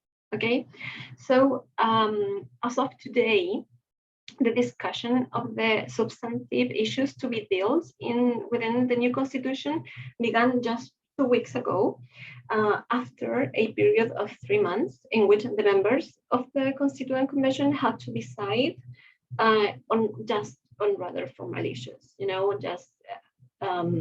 for example, quorum for making agreements and among other things. So what is important to know? What is the current context of non-human animals in Chile? I have to say that legislation in Chile has advanced in recent decades. This is this is something that is okay, you know. The law 20,380 and law 21,020, as well as the prohibition of animal abuse in the penal code, make it possible to affirm that a general principle of animal protection exists in the Chilean legal system. Okay. However, this legislation has proven to be ineffective in practice. That is mainly due to, I have to say, 3 problems. Okay. First problem, the existence of a large number of exceptions to those conducts considered cruel prevents the application of the referred legislation. In this sense, the norms of the animal protection law do not apply, and this is a huge problem, to sports in which animals participate, you know, such as rodeo, bullfighting, and equestrian sports. A second problem, I must say that there is a quantitative problem. Because animal protection legislation does not cover many subjects, implying that a large number of activities are regulated by the same laws as decades ago. The lack of legislation in relation to places, for instance, destined for the spectacle or exhibition of animals, establishments destined for the industrial production of animals and their products, and commercial premises established for the purchase and sale of animals is particularly significant. And a third problem is that the existing law has not been applied with sufficient diligence. Why is that? Because the police, the Chilean police, do not investigate and punish animal crimes with the same diligence as other infractions. And the financing of programs, such as those contained in some animal welfare laws, is dissimilar and unequal in the country. Okay, so those are the 3 problems that I say that are huge problems now in my country. So the political constitution of the Republic of 1980, as you may know, some constitutions ensure the protection of nature and animals, right? However, our constitution only protects the environment. This constitution, as I said before, introduced an environmental right and added the duty of the state to protect the preservation of nature. In fact, you can see it in my presentation.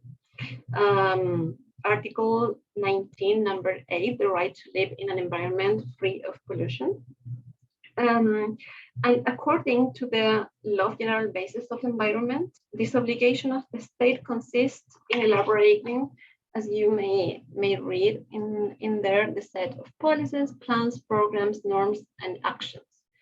So it is evident that in Chile there are no constitutional provisions that refer directly, this is an important word, directly to animals, you know, much less to their condition as sentient beings. In this sense, many people, you know, many have wanted to see an indirect protection of animals in the protection of the environment, but even if this were the case, it would not be taking care of the animal as an individual worthy of protection, but would be defending the environment and the animal only as an integral part of it. Okay, so also it should be noted that to this date there is no pronouncement in the Chilean constitutional justice system regarding the balancing of the interest of non-human animals. Okay, so about the common legislation, although there has been a production of regulations related to animal welfare, this phenomenon has occurred mainly due to the initiative and pressure of animal rights organizations. Thus, during the year 2017, a law on responsible pet and companion animals ownership was enacted after a long period of discussion, although we could say that this regulation has meant an advance in defense of non-human animals in Chile. We should also not forget that another regulation of similar characteristics, as I said, was published in the year 2009, okay? But with a poor implementation in practice, which is law number 27380. This law was intended to describe the essential aspects for the execution of the referred law, but they were not dictated until 2013. This is 5 years later. So this is also the Animal Bioethics Committee. Another relevant shortcoming in implementation of said law is the delay of constitution of the Animal Bioethics Committee. I'm sorry if I'm not spelling some words in the right way, but so this Animal Bioethics Committee required by this law, this committee should have been constituted within 60 days from the publication of the law. However, and please pay attention to this, this was not done until 2018, almost 10 years later. On the other hand, this committee is only an advisory body and does not have the power to supervise compliance with current regulations, much less to impose penalties. So this is quite sad. Then we must also take into consideration the existence of the penal code, and in a less hopeful way, the civil code, which through its entire normative body does not provide any indication of animal welfare, since it treats them as mere objects placed at man's disposal for his utility. This, in my opinion, this is partly explained by the fact that the civil code was enacted in 1857, when animals were understood in this way. So in conclusion, what effects would the inclusion of animals in the Constitution have in relation to these problems? First, animal protection would be, would be a minimum standard that all legislation would have to comply with. That is to say, the scope of animal protection would be total, and exceptions established will have to comply with a constitutional justification relating to a fundamental right. In brief, the benefits of including animals in the protection are all encompassing. They would mean, in my opinion, a change in the way we relate to them, allowing the implementation of public policies, aimed at avoiding harmful consequences such as the mass extinction of a species and even measures to prevent zoonosis. Likewise, it could update the archaic regulation in Chile, putting the country in the world leader in terms of the recognition of the interests of other animals. In this sense, now, in Chile, animal protection cannot currently be part of any constitutional discussion. It loses before it even gets to the discussion. And on the other hand, constitutional protection would at least allow these interests to be balanced with human rights. This does not mean clearly that they will always win, but it does provide effectiveness, since it means that their interests must be considered in relation to fundamental rights. So, being said that, what proposals for recognition of interests of non-human animals have been raised in the process? One such proposal is that of Fundación Derecho y Defensa Animal, in English, Animal Law and Defense Foundation. with a campaign named Animales en la Constitución, which translated to English is Animals in the Constitution. This proposal seeks to incorporate the interests of non-human animals by considering these elements that you can see in my presentation: individuality of non-human animals, state duty, and sentience. When we talk about individuality, this first element, assumes that the constitutional provision that incorporates non-human animals takes into account their individuality and consequently does not envision them as part of environment, or only as part of the environment or nature.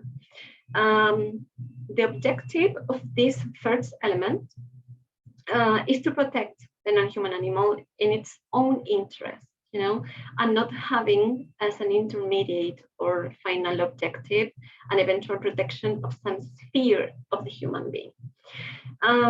This is why we consider, this foundation consider that the protection of the non-human animal should be established separately, from the preservation of the environment or nature. Right? Please remember now the current constitution with the right to environment. So individuality as part of the fundamental elements of the proposals is important and central to the constitutional debate, as it seeks to extract animals from the holistic environmental paradigm. That is not only to consider the being as an internal element of the environment, but also for its intrinsic value, as an animal individual. So this first distinction is relevant, since animal ethics is radically different from environmental ethics. The second element that you can see here is state duty.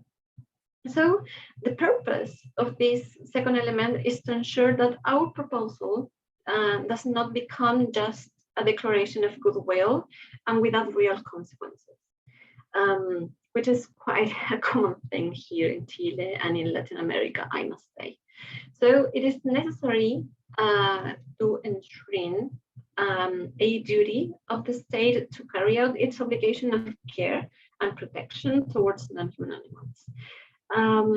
This duty, I think, must be manifested in the obligation of intervention and adoption of positive measures by the public bodies that make up the state in order to implement this principle of protection. In summary, this element, the state duty, is due to the fact that it can often happen that certain declarations are made in the fundamental charters, right? That although they reflect good intentions, in the end have no practical effect whatsoever. And the last element, sentience, aims to define to whom the protection of the future constitutional provision is directed, covering all non-human animals that have the capacity to feel. So in addition, it complements the first element of individuality, right, that I pointed out, since it implies the express recognition of the inherent value of non-human animals insofar as they are living beings endowed with sentience and therefore possessing dignity. However, I'm being said that although there are other proposals, all of them consider these elements as common points. For now, the organizations that have these proposals are in the process of discussions with constituents to support the proposal to include recognition of the interests of other animals when the issues actually discussed. It should be also noted, I'm sorry, I didn't say this, that about 70 constituents have officially supported the proposals for the recognition of the interests of non-human animals. Since the total of constituents is 155, so it's a huge number of them. So why, and this is I think this is the main idea of everything, why has this process resulted in an unprecedented movement for the defense of non-human animals? It is very important to take into consideration that there is a general problem in Chile, and not also here, but also in Latin America. You know, this is a problem that was warned by the Argentinian academic Silvina Peseta. In fact, she refers that one of the challenges of this area, Chile and Latin America, is to work around the existing social prejudice that the rights, prejudice, I think, that the rights of other animals must wait for human rights to be fulfilled. Considering that is a region that still has depths in matters, you know, such as equality, social violence, poverty, health, housing, environment. So every kind of problems, all the problems that have Chile now in this process, in this constituent process, you know. So in conclusion, in a region, Latin America, where the agricultural frontier continues, you know, to grow, and human resources are extracted to satisfy minority interests, animal exploitation must be addressed in a situation, in a situated manner, you know, so as not to be isolated from other claims and to achieve the end of this unjust form of discrimination. So as I said, a clear example of the series of demands that the region is experiencing is found in our own country, in my country, you know, Chile, with the current constituent process, which after a long period of social demonstrations achieved the possibility of drafting a new constitution through this body called Constitutional Convention. So then I'm taking this that I said into consideration. The relevance of this movement, of this huge movement lies in that. First, in my opinion, every of this is my opinion, you know, animal organizations have questioned for the first time, I think, what is the best strategy, you know, but not just every strategy, but an interdisciplinary strategy, or rather the elements of it to address the animal issue in Chile and in other Latin American latitudes in order, you know, to seek improvements for non-human animals. Precisely when these countries are facing a specific difficulties as the one that I said before. Second, it has been understood from the Chilean academia that it's necessary to develop new perspectives that first move away from welfarism and instead focus from anti-speciesism, and two, are specific to the region, considering the problems pointed out and from academics with knowledge of the particular problems of the area. The anti-speciesist perspective responds to the fact that it could be necessary to open a gap with welfarism, you know, gap that I think everybody here knows. Since the latter is a speciesist position that is, you know, a necessary or unnecessary suffering, is defined in terms of human interests that always end up displacing the interests of non-human animals, no matter how intense the latter may be compared to the more final interests of the former. So This point, I think, is manifested in the need for new theoretical proposals, as well as legislative proposals to have, at least as part of their objectives, to try to accentuate this difference, or rather to aim only to work from the anti-speciesist perspective. So everyone, this has been my presentation. I hope to have contributed with background information about the way in which this unprecedented constituent process is being lived in Chile, and how it is expected to benefit almost unexpectedly non-human animals to the extent that their interests are constitutionally recognized. So thank you very much. I don't know if anyone there.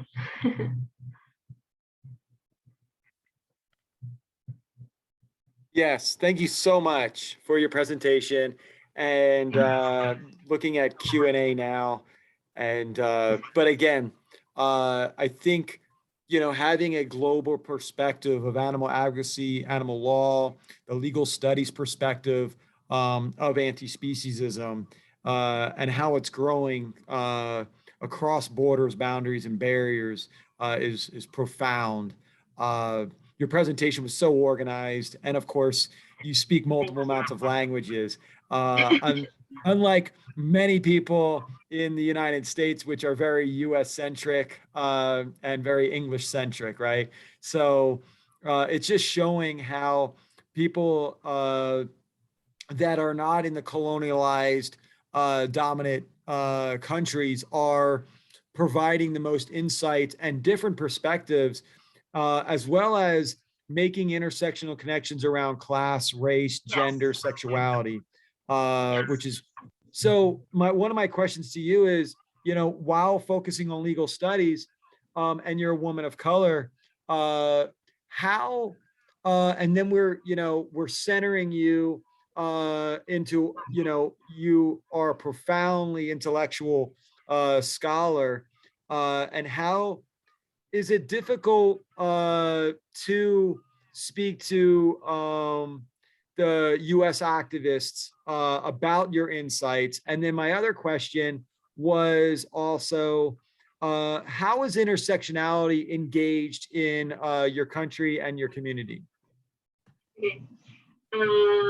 Thank you. So about the first question, sorry if from time to time my spelling is not that well, but this is the first time that I present ever for people of the USA.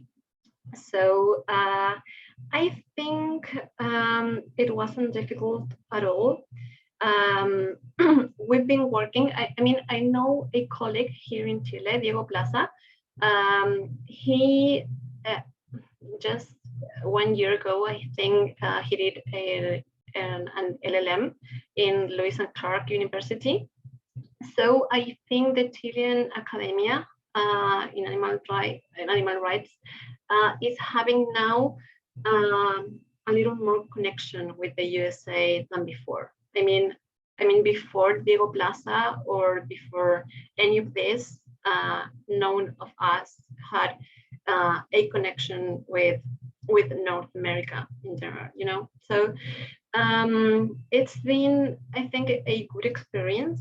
I heard some of the presentations before, and I think we are not that far one from the other. Of course, that the difference here is the one that I said in my presentation, that Latin America in general and Chile, of course, is facing specific difficulties. And these difficulties are expressed, for instance, here in this constituent process, which is also an example in Latin America. I think several countries here have raised their own constituent process, and that is not a rare thing. So I think it's not difficult, but I have to say this, like a sort of background, like we have the same problems, but about animal rights, but we also have these specific difficulties that are just specific of Latin America. So I think it's not difficult. And the second question about intersectionality, that is a very good question, I think, with ILECA, Instituto Latinoamericano de Estudios Críticos Animales, with Alex Navarro, and Anaí González, which are Argentinian academics. We've been discussing about this issue, how, for instance, feminism can connect with animal rights. And not just like a general connection, but also how we face that connection here in Argentina or in Chile or in Latin America. So I don't know, one of the conclusions that we have now is that feminism in here, in Chile particularly, is not very aware, is not aware that there is actually a connection with animal rights. So that is a huge problem. And I think in Argentina is the same, not in the same level that here, but is also a huge problem. So I think that we have to work in that, in this problem. We have to work with feminism. And I think in my experience, this constituent process in Chile is obligating us to work in this connection. Actually, I think I didn't say it, but Fundación Derecho y Defensa Animal, just a year ago, won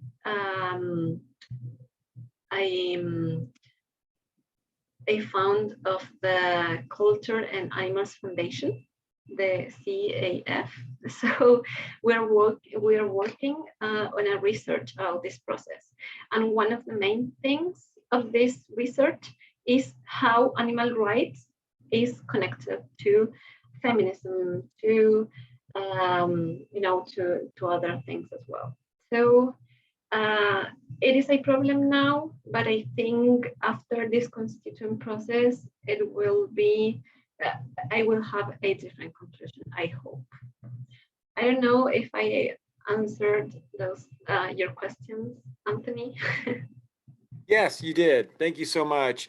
What? Thanks to you. Thank you. Last question, then we'll go on to our next two speakers for the 21st annual North American Critical Animal Studies Conference, which is free online, Zoom. No, there's only a registration. You can see the whole schedule at the ICAST website at www.criticalanimalstudies.org. It will be recorded and then uploaded on YouTube and then posted on the website at ICAST. My last question to you is, when looking at animal rights and animal advocacy, what other movements that are outside of the animal rights movement do you see working closely? Is it the feminist movement? Is it the Black liberation movement? Is it the Latinx movement? Is it disability or environmental movement? Which movements do you see working together? Yeah, now, because we're working on it, is the environmental movement. Yes, that is. I'm sure that it is the environmental movement. Now we are trying to convince them, that animal rights and the right to environment, those are different things. We are working on it, and sometimes we have some problems trying to them to understand it, but I think now it's working well for now, because the substantial discussion just began 2 weeks ago about things that are going to be in the new constitution. But I think even if we're working together now, eventually, you know, in a few months from now, we will have some problems because I know, I'm quite sure that some constituents will confuse, you know, animal rights with environment, because they do now. When we have some interviews with the constituents to explain the, you know, animales en la Constitución, animals in the Constitution, they say, okay, but this is, we have to ensure the right environment, and we say, no, it's not that. So eventually we will have problem. They will confuse, constituents will confuse this, you know, these two movements, these two ethics, and they will confuse it. And I'm quite sure that the environmental movement is not going to do a thing to stop that. So we're working now with environmental movement, and we are trying to make a connection with feminism, but those are just the two movements that we're working with. I don't know. I don't know if I answer your question. Yes, you have. Thank you so much. And thank you for your time and value that you've shared with us. This will be recorded, so other people will be hearing it and sharing it in their classrooms, in their communities, in their activist groups, and law classes, etc. So thank you so much for sharing. Laura. Thanks to you. Thank you. Thank you. Bye-bye. Laura will take over. We have two more presenters, which we're really excited about, one from Canada and one from Salt Lake. And really profound presentation so far, really thoughtful, kind, and brilliant people that have been in the animal rights movement globally for many years. So Laura, take it away, and I'll mute myself. So thank you so much, Ariadna. That was super interesting. It is really great to hear about movements that are happening outside of the English language cultures, and, you know, specifically from the global South. So that was really interesting, and also interesting because, of course, Chile was the first country where neoliberalism was foisted upon them. And so it's really interesting to think of Chile, you know, that kind of was like the forerunner of that. And then, of course, we had this horrible neoliberalism foisted on the rest of the world, to think of Chile now kind of leading the way of building this, you know, very total liberationist, pro-intersectional kind of liberatory movement. So that was very amazing. So we are going to be moving along to our next speaker, and we're going to be hearing from Shay Lee. And Shay is going to be speaking on documenting and exposing farm animal exploitation in Canada and the political attempt at silencing activists. So quite a few of us have heard about this issue. Speaking of neoliberalism, this is a big manifestation of it. You know, corporate power having access to use laws for its own benefit to silence activists. And Shay is a Canadian animal rights activist, animal photojournalist, and farm investigator who is known for her heartbreaking photos exposing the horrific things that animals are subjected to. She has been charged twice for breaking and entering after publicly exposing a pig farm in Quebec and North America's largest duck farm in Ontario, as well as charged for theft for liberating 26 ducks from that same farm. Her charges for duck trial were eventually dropped, and her criminal trial for pig trial 4, these are hashtags, was just held in October and lasted 7 days. The judge's verdict won't be announced until February of 2022. Shay partakes in open rescue and has so far liberated over 100 lives from animal farms.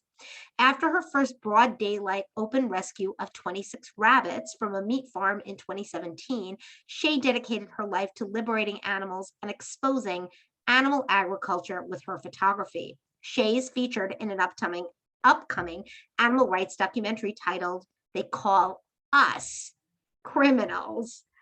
And that's at theycalluscriminals.com.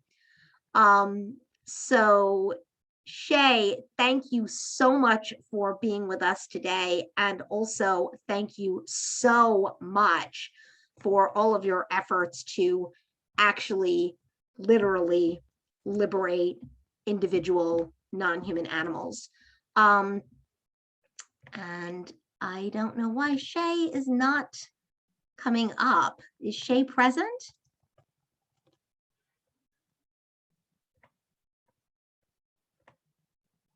It looks like Shay may not actually be in the room. So we may have to switch. I think we're going to have to move on to Elisa Stone for now, and then come back to Shay maybe later. So I'm going to move on to Elisa Stone. And Elisa is going to be speaking about interwoven activism, America's wild horses, queering, healing justice, and a meditation presenter. Hold on, let me see. We may be hearing from Shay now.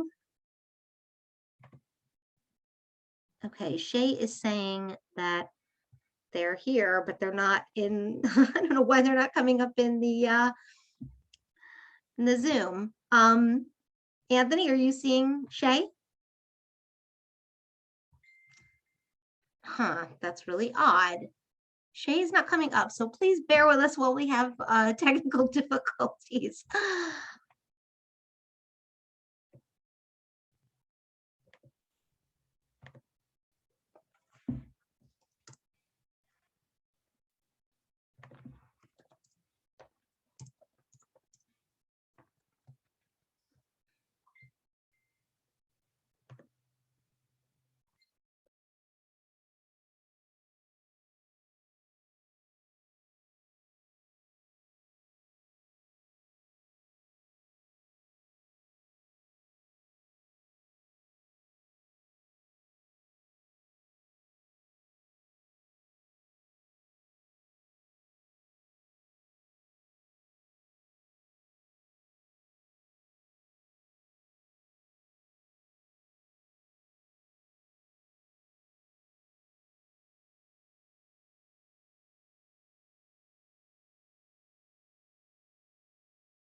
Hi, Shay. Thank you so much for joining us. Let's make can you hear me? Lara will make you a panelist in Okay. I see. Okay, you are a panelist now. You can open up your screen and video, and we'll begin. Thank you so much. And if you can, yep, okay. If you could tilt your camera towards, you're kind of somewhat out. I don't know if you can tilt it to your right. The other way. Yeah, perfect. Okay, thank you so much. Take it away. Sure. Okay, I just need to share my screen. And how do I do that? Do like your poster in the back. We started with Ronnie Lee, and now we have Shay speaking. And Oh, yes. We can ask you a Um, question about the similarities and differences. I just need to share my screen. How do I do that? There. Oh, there we go.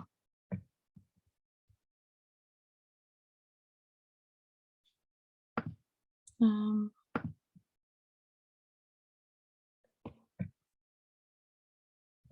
okay.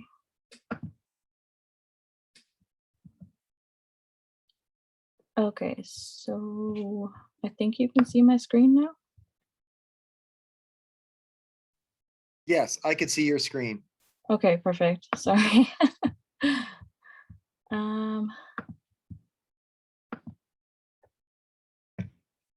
One second.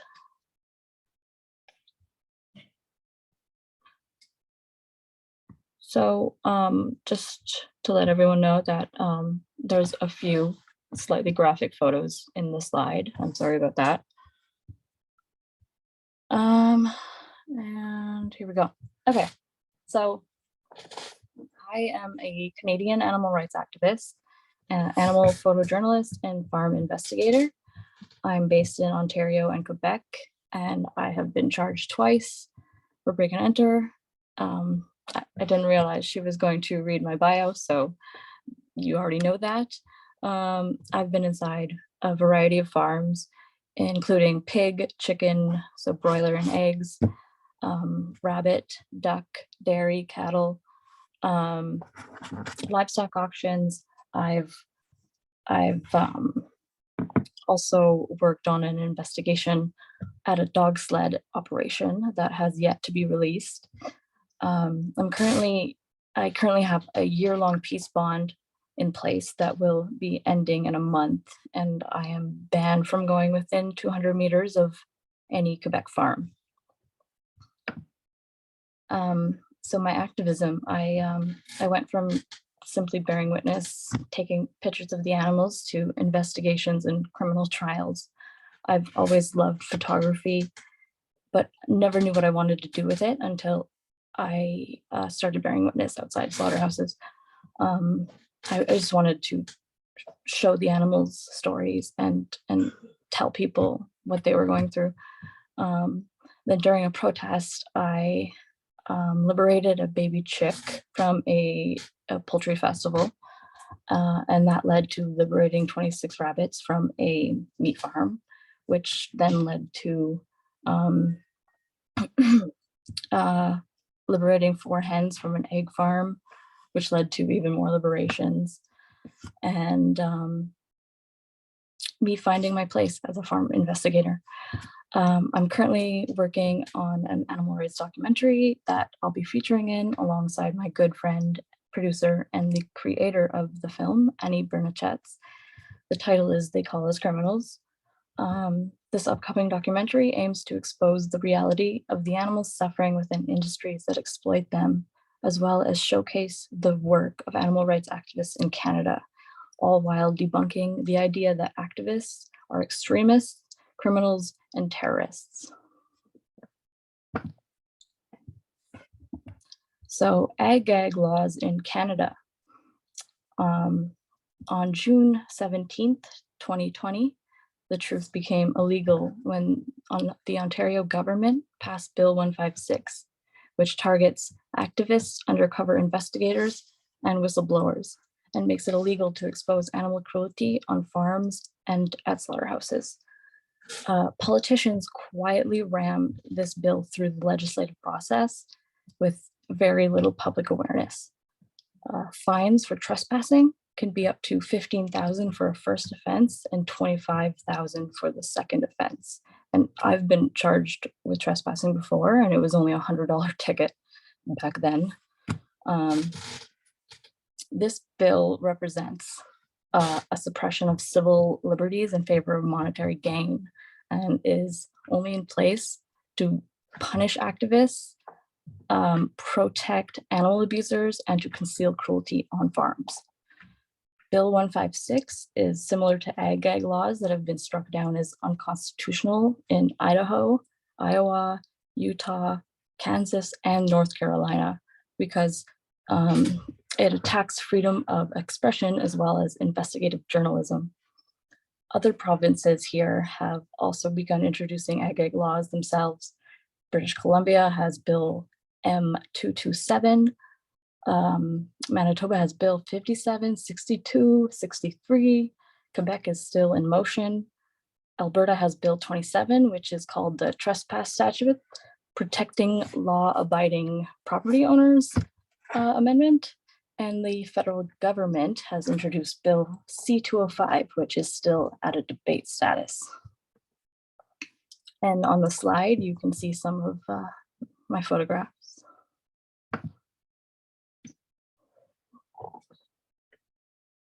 So the very next day, after Bill 156 passed and received royal assent in Ontario, a woman I knew and bore witness with was run over by a slaughter truck driver in Burlington, Ontario, at the gates of Fearman Pork Slaughterhouse.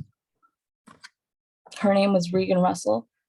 The 29-year-old who hit her, named Andrew Blake, was charged with careless driving causing death under the Highway Traffic Act. Following Regan's death, people around the world began liberating animals in her memory, including Regan the pig, who I liberated from a pig farm. You can see on the screen there. The trial of the truck driver, his first court appearance of the man who killed her was held recently, and the case has been adjourned, but is set to return to court on December 8th. So I'm going to talk about some of the major actions in Canada that have happened, not all the actions, but mainly the major ones, and the pig trials. So in 2015, a woman from Toronto, Canada, was charged for giving water to pigs on a slaughter truck. She was charged with criminal mischief, interference with property. That case was hashtag pig trial, the first of its kind, and eventually she won her case. In 2018, an activist, a good friend of mine, was charged for going into an Ontario pig farm and liberating 2 lives. She issued formal complaints about what she witnessed to Ontario authorities for animal protection, but of course, instead of doing something about the animal abuse, the police raided the activist's house, and she was charged for break and enter and mischief. And though the action was called Pig Trial 2, her charges were dropped eventually, and it never made it to trial. So in June, from June to August 2017, an activist investigated 5 Ontario mink farms. After releasing the footage, he was charged with break and enter for 3 of those 5 farms. 2 of those charges were downgraded to trespass. The other was brought to trial in 2020, and he won that trial.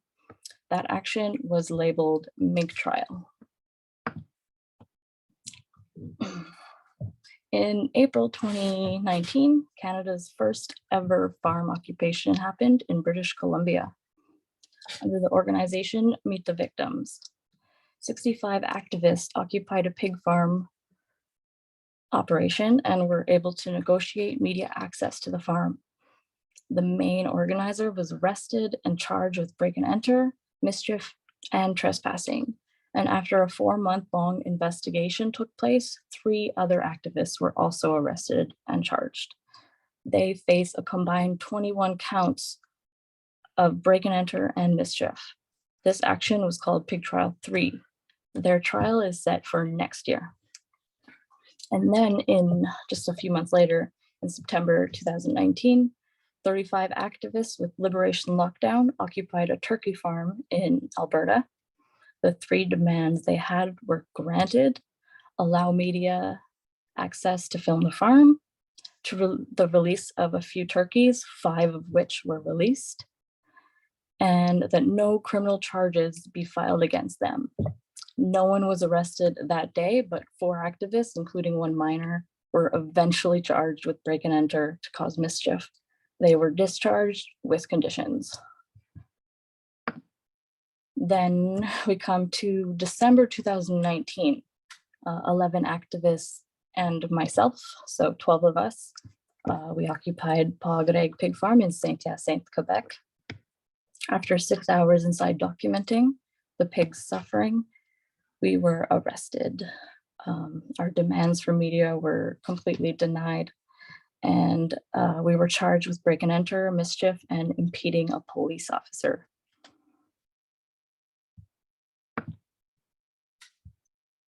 In February 2020, just a few months after that, in Ontario, 15 activists, again, including myself, occupied Canada's largest duck farm operation. After many attempts to secure police cooperation, activists liberated 26 ducks who all had their wings stuck in the wired floor, as you can see in the photo there. And after the ducks were gone and safe, and after hours inside documenting, we decided to leave as police just refused to come. They were not interested for some reason. They just didn't want to show up, apparently.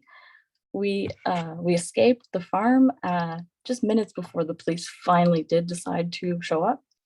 No arrests or charges happened as we weren't caught on the scene. But 3 months later, 2 team members and myself were charged with break and enter and theft.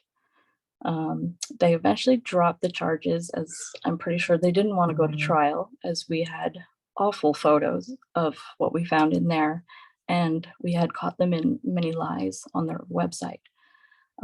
So they issued us peace bonds.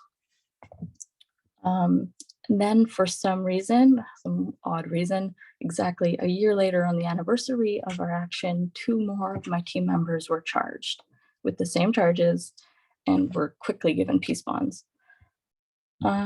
So Meet the Victims Ontario. At the beginning of October that just passed, the second Meet the Victims Canada action was supposed to happen. We had over 65 people on the red team. 1 second. There was almost 65 people on the red team ready to go inside the farm.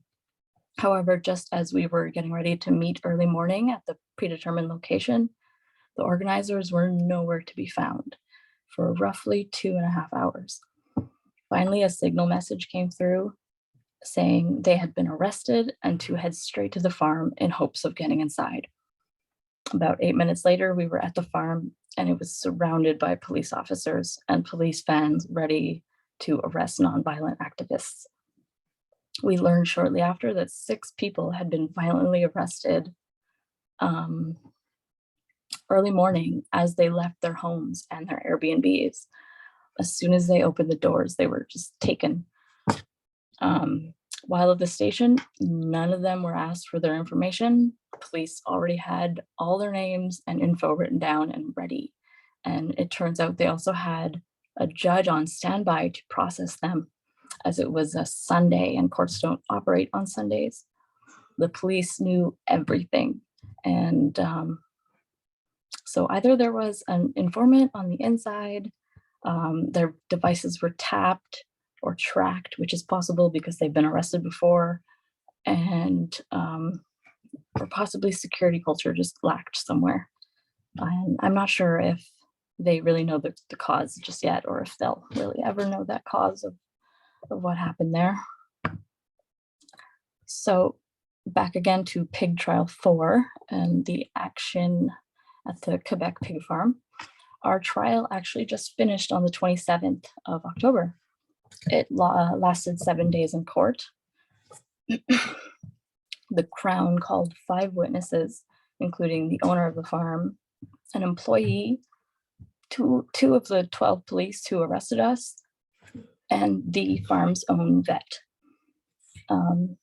It was my first time going to trial, and it was quite an experience. Having to sit there and listen to all the false accusations against us, I just couldn't believe what I was hearing. Saying we turned down the thermostats, put water in a fuel tank, let a male pig out of his enclosure, left all the doors open, and that we got the pigs severely sick. No physical proof followed their accusations, of course. The judge won't announce his verdict until February 24th, 2022. So due to that, it's still ongoing, and I can't exactly go too much into detail about the trial just yet. But what I can say is we do have the absolute best criminal lawyers in Quebec, multiple lawyers, in fact. And the way everything went down in court just seemed really good. And I'm quite hopeful for a not guilty verdict, but we'll see. So during trial, we learned that Pogreg farm had been since closed down. Pogreg is a family-run farm that has been in operation for 40 years. The farmers are blaming us, saying that they can no longer profit from farming pigs because we got the pigs sick. But there isn't enough proof for those accusations. I will quote one of my lawyers who said, Maxime Gregoire was a victim of his own demise and his own actions, end quote. So they ultimately lost their farm due to us exposing the conditions inside and due to the hell they were subjecting those pigs to on a daily basis. We have footage of pigs eating their own feces. The food would fall from the machines onto the concrete floor, just in the puddle of feces, because the whole pen was just filled with feces. They were all so sick. And so what I'm pretty sure that is what did it. I tried to quickly sum up the major actions that have happened within Canada that have made it or almost made it into the courts, that have had to do with direct action and non-violent civil disobedience, and that have seen like a blowback by state repression and criminal charges. This industry relies on secrecy, so we must do what is necessary to expose the truth. And that means challenging our legal and political systems.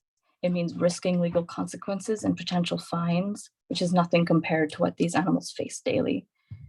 We must also remember to try and remain anti-specious in our activism. They are living sentient beings, and we have to not refer to them as its or meat, or they're not things, they're objects. They're not objects, they're not property. We also shouldn't assume their gender, just like we shouldn't assume a human's gender. We must make sure we use the correct language. And we must also remember to be inclusive, that we can't effectively fight for animals if we don't fight for all oppression. Animal exploitation will never end unless activists intervene, force transparency, and demand accountability. We must use civil disobedience and direct action to bring these issues to the forefront and into the courts. Not everyone can lay their life down like that. No, not everyone could do that, but the ones privileged enough who can do that and who can risk charges should think about trying. Change will not happen on its own. We must demand it. And sometimes that's going to mean risking our own freedom along the way. So that was my presentation. Thank you so much for having me. That was my first time ever doing something like this, or talking on a Zoom call conference. So thank you so much. I don't know if there's any questions or not.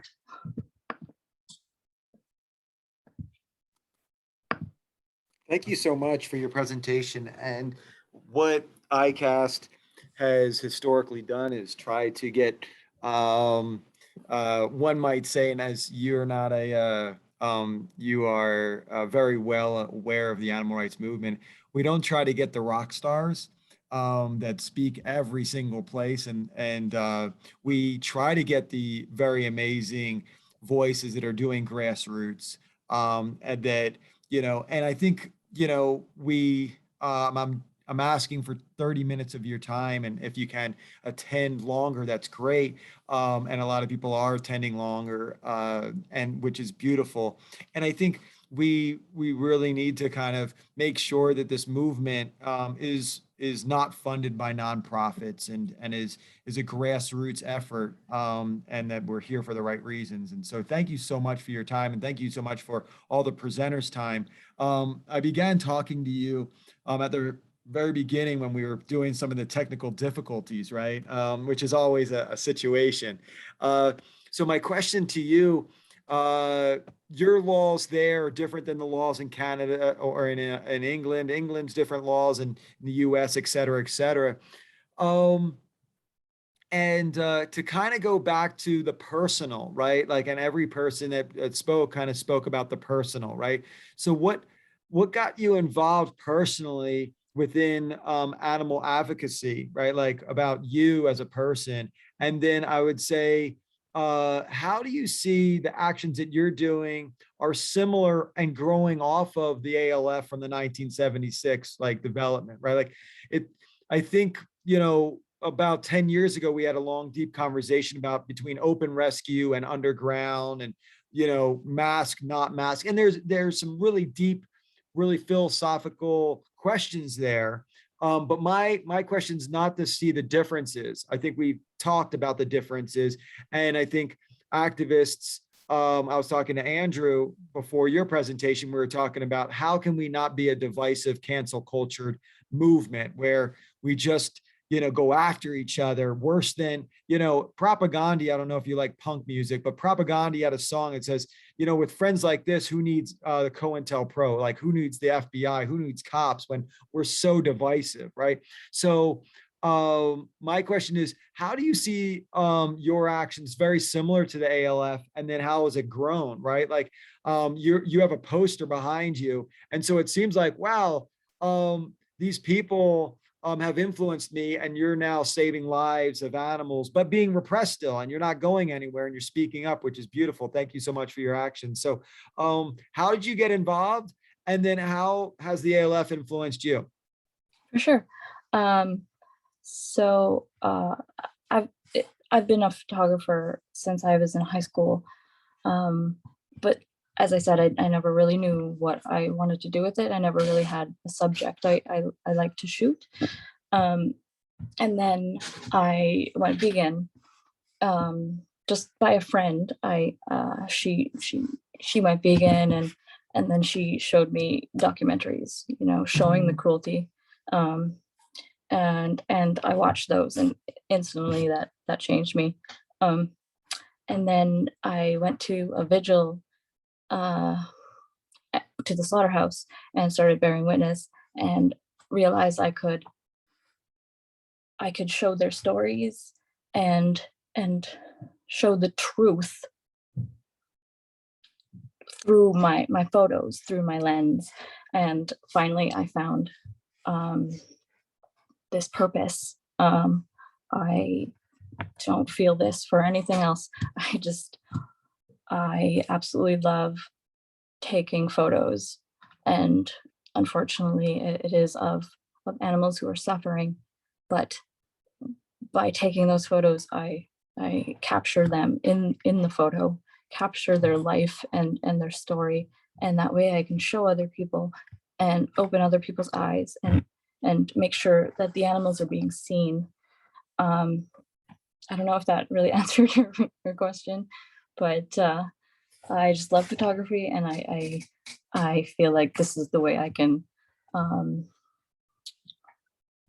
help people open their eyes to what animals are actually going through. And for the ALF, love the ALF. I have the huge Underground the ALF book up there. I have my little tattoo. Yeah, my posters all around my room. It is very different what I do, I guess, because I am open about it. I don't put a mask on. Well, that's not true. I do ALF actions.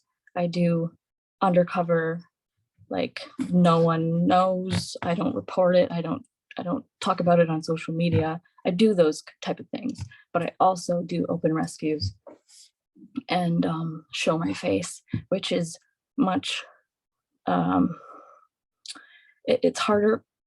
only because of the repercussions and the legal aspects, going to court, dealing with lawyers, dealing with trials, and the fines and all that. It is quite difficult, and it's a very long process. I just spent 2 years waiting for my trial. The money is difficult as well, but there's always going to be bills to pay no matter what. So might as well have fines to pay for animal rights activism. The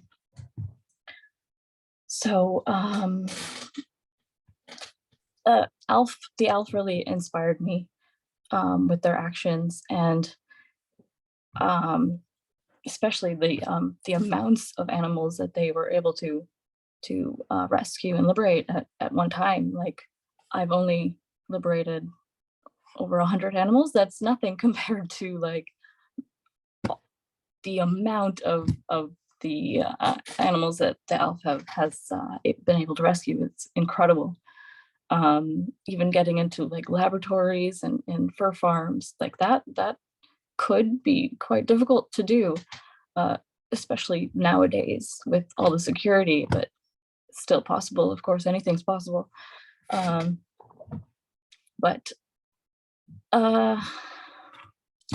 I don't know. I don't really know. Yeah, well, thank you so much. I really appreciate your honesty, your kindness, and your dedication. And I think, it's not about us, right? Like, that's the great statement about non-human animals. It's like, we aren't their voice, they have their voice, and we can hear it screaming for us to liberate them and speak with them in solidarity with them, but they have a voice and it's screaming. And sometimes it's joyful when they're in the sanctuaries or in the wild. It's they're playing and having fun. I truly appreciate your heart on your sleeve. So thank you so much for all your work. Thank you. Good luck. We hopefully we can interview you or post your updates on your court case at the ICAST website. We do strongly support, supporting good old radicals like yourself. So and if you know of anybody else, please let us know that's going through repression, government, political, academic repression. So keep up the great work. It's an honor to have you on here. Thank you so much. Cool. All right, so Laura will take it away with our last presenter, Aisha Stone, professor at Salt Lake Community College in English. Laura.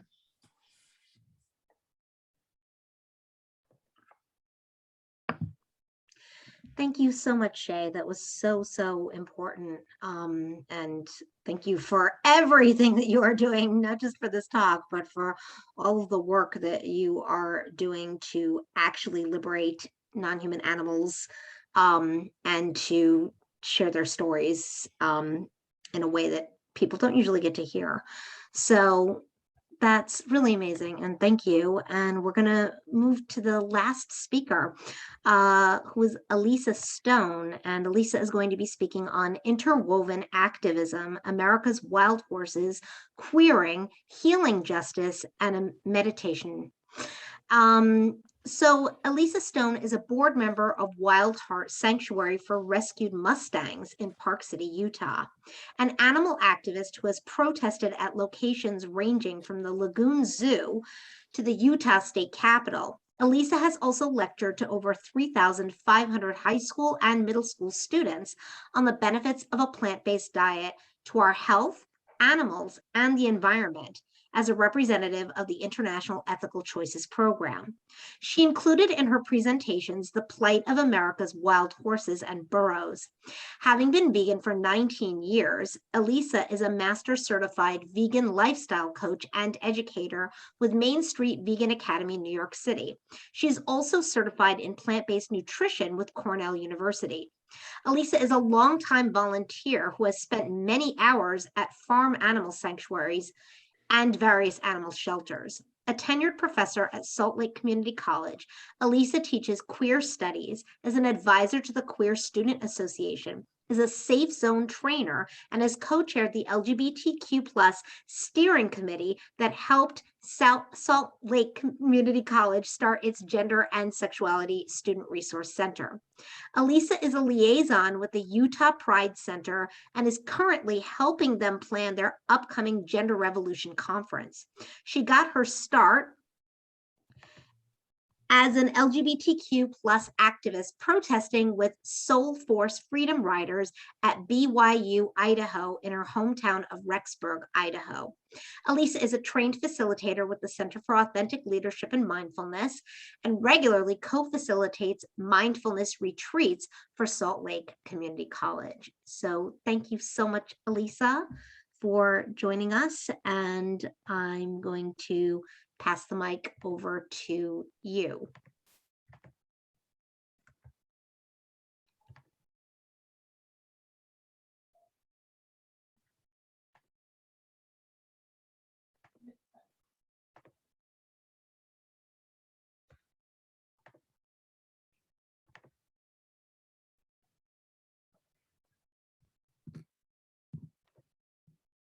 Hi, everyone. Good afternoon. Thanks for hanging in with me all the way through to a Friday.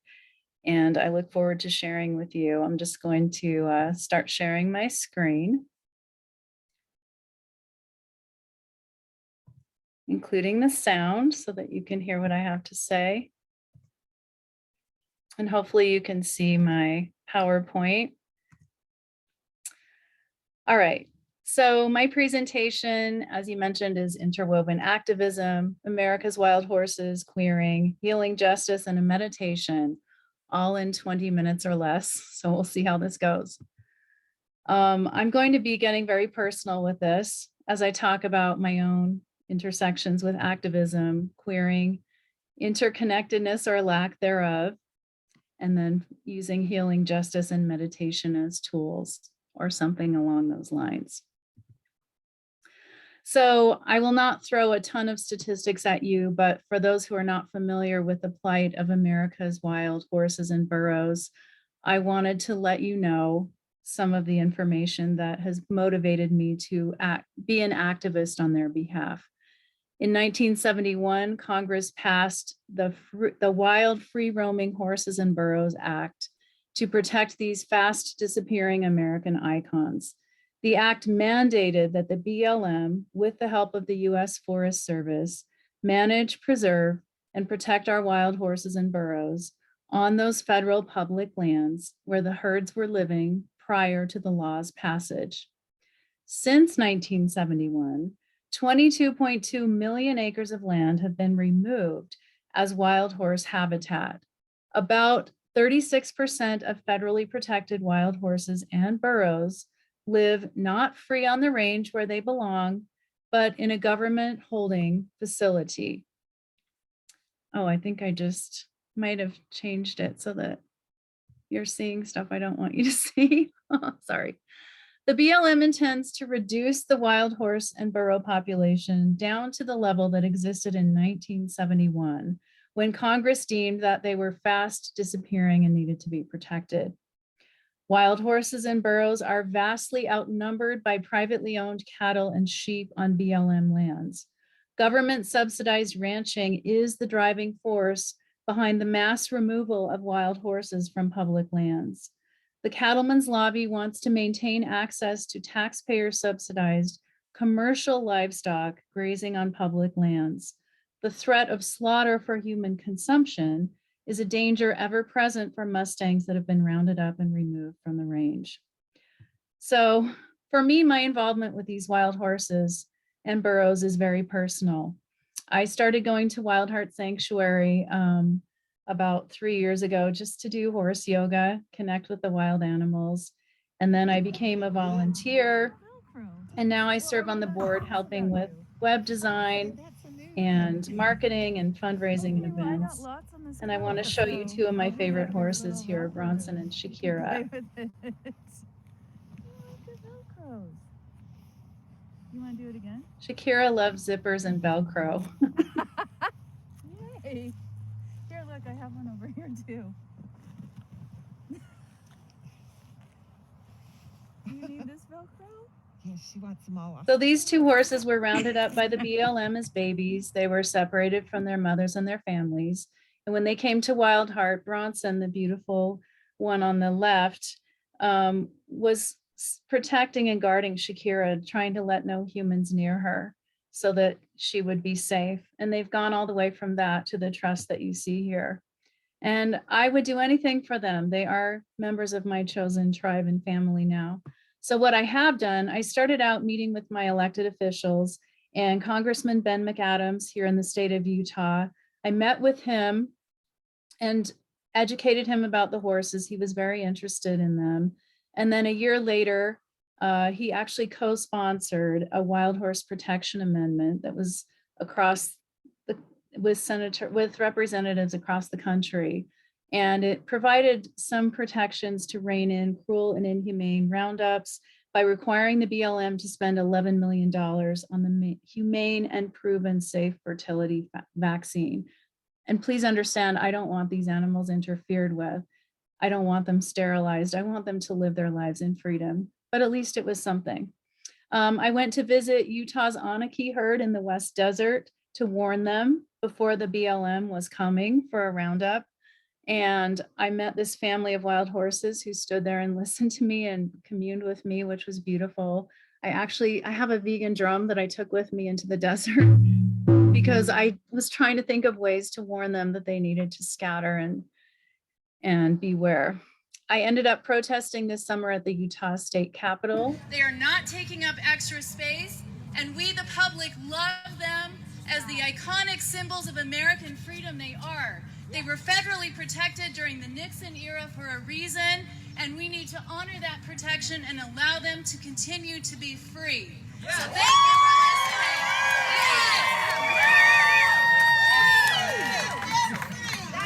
for listening. And I also pretty much every day help with events at Wild Heart Sanctuary. We're in the middle of a big fundraising drive right now, but we have events, we do education and so on. So for me, this is quite a journey from where I grew up. If you've seen the movie Napoleon Dynamite, that was literally my life. I grew up in Rexburg, Idaho. I grew up in cowboy country, and everything about the racism, the homophobia, and the brutalization of animals there was contrary to who I am as a person in every way. But I also learned during my time there that sometimes, you know, people who seem like they would be the exact opposite of you actually have a great deal in common with you. And sometimes good old boys really are good. So that's important to remember in this work. My other form of activism has to do, well, I have many, but the other piece of me as an activist has to do with queer activism. This is also very personal for me. I am a queer person. I'm a queer studies professor, and I have a brother who is gay who attempted suicide while he was at BYU. And so my first moment as an activist was finding out Soul Force freedom riders who travel the country protesting at schools that discriminate against LGBTQ plus individuals. They were coming to my hometown, and I figured no one's going to support them. I have to go. So I did. I went and I protested with them, and we stood there and held pictures of our families, and I gave interviews to the media. And it wasn't long before my old 4th grade teacher showed up with a loaded shotgun. She was this woman about 4 feet tall, and she was quite old by then, but she was determined. She wanted to fire on the crowd and take out these queer people. And because she was older, the police chief sent her away, and she came back again and wanted to fire not only at people like me, but the media and everybody there. So I've had some interesting adventures as an activist for queer people and for animals. Right now, I'm helping the Utah Pride Center with their Gender Evolution Conference, which is Saturday, November 13th online. And I'm doing various forms of activism at my college to help students feel and understand how much they deserve to be validated, seen, heard, and celebrated. So what I would like to invite, because I notice in my travels as an activist that there's such a siloed effect in these movements. Everyone's doing their own thing with their own people, and they rarely overlap. I can go to events for the Human Rights Campaign or Equality Utah for queer folks, and it's really tough to get a vegan food option or find anybody who cares about animals. Or I can go to an event for a vegan farm sanctuary, but most people don't know about the horses or care about the horses. And I just feel like, you know, we're missing these opportunities to see how the various justice movements can complement one another and speak to one another. So I'm proposing a queering of activism.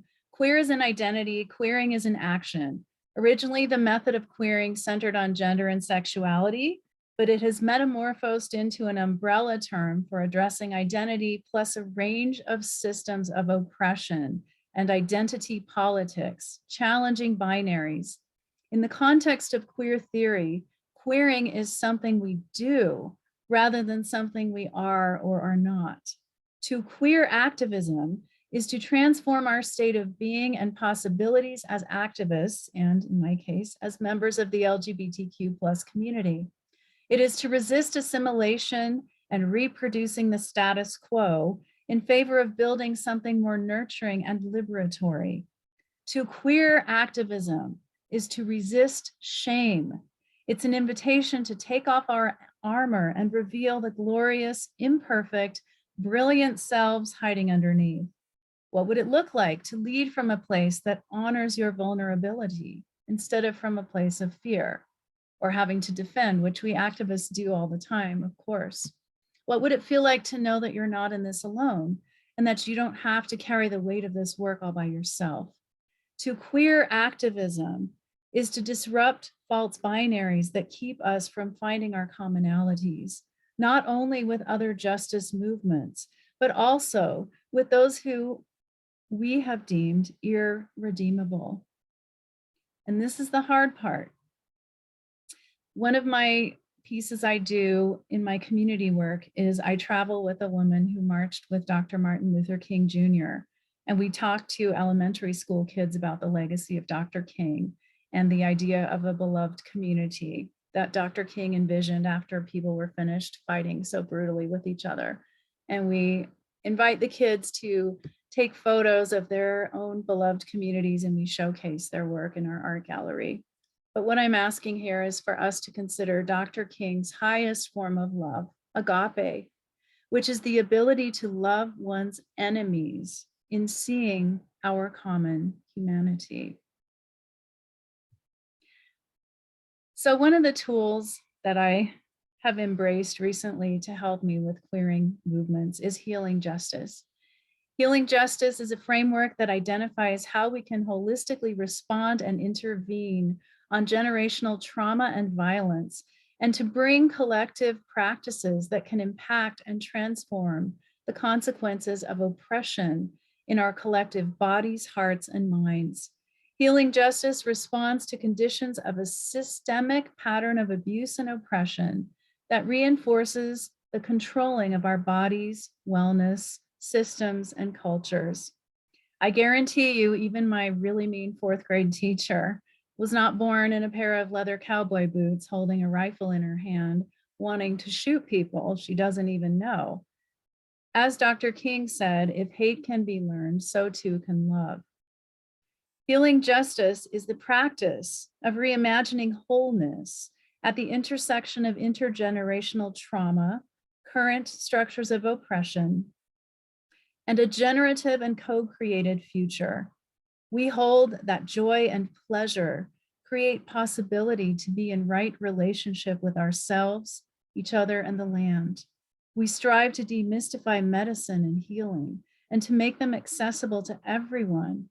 We believe that each person is an expert of their own experience, body, and needs, and that it is necessary to address the roots of trauma and injustice for individual and collective transformation. And please understand, I'm not encouraging you to make yourself so vulnerable that someone can be abusive to you, but I'm asking you to consider the ways that these movements intersect with your own identity and with your own heart. And in that spirit, recently, as a scholar, I have become quite interested in quantum physics, and I've become interested in the laws and the ways that energy works. And it's occurred to me how much time I have spent focusing on the brutality and utter heartbreak and destruction of animals, but that I would also like to focus a great deal of my time, energy, and attention on what I would visualize for them. So for those who would like to join me, and you of course don't have to, I would like to invite you to join me in a meditation for the animals now and for Gaia, our planet. I'm going to begin by beating my vegan drum that I took into the desert to warn the horses of what was coming.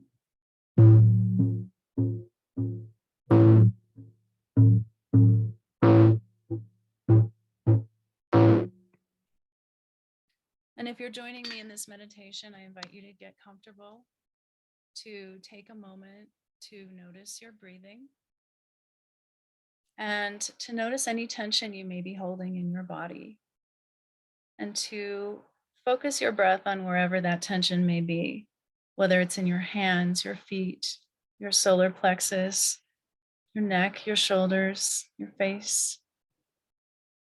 I invite you to take a deep breath in through the nose and sigh it out through the mouth. And as you do that, again,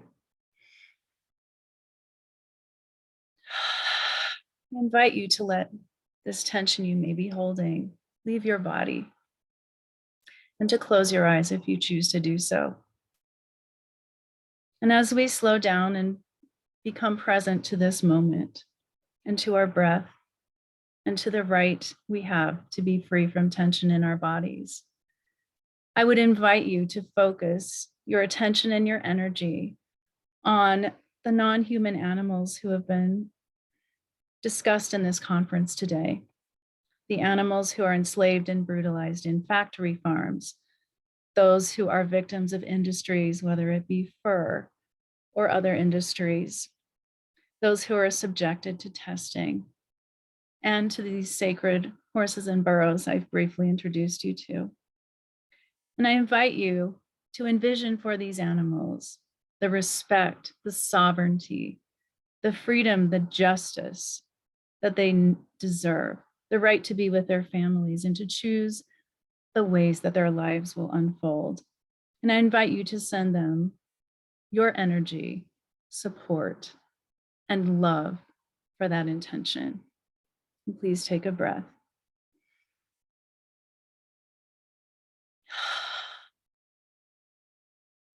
I invite you to consider the animals of the air, the birds, and all those creatures who dwell in the skies, and to think of the environment we would visualize for them, the ways we would like our air and their habitats to be clean and purified for them, and the reverence with which we would wish them to be treated.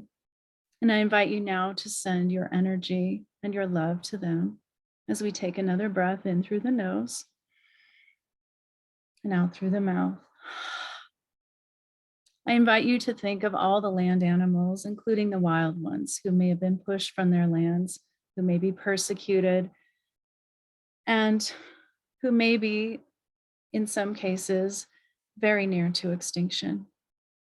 I'd like you to visualize what you would like, to envision what you would like for them, to create for them, to restore for them in our rainforests, in our deserts, in all of Gaia's ecosystems.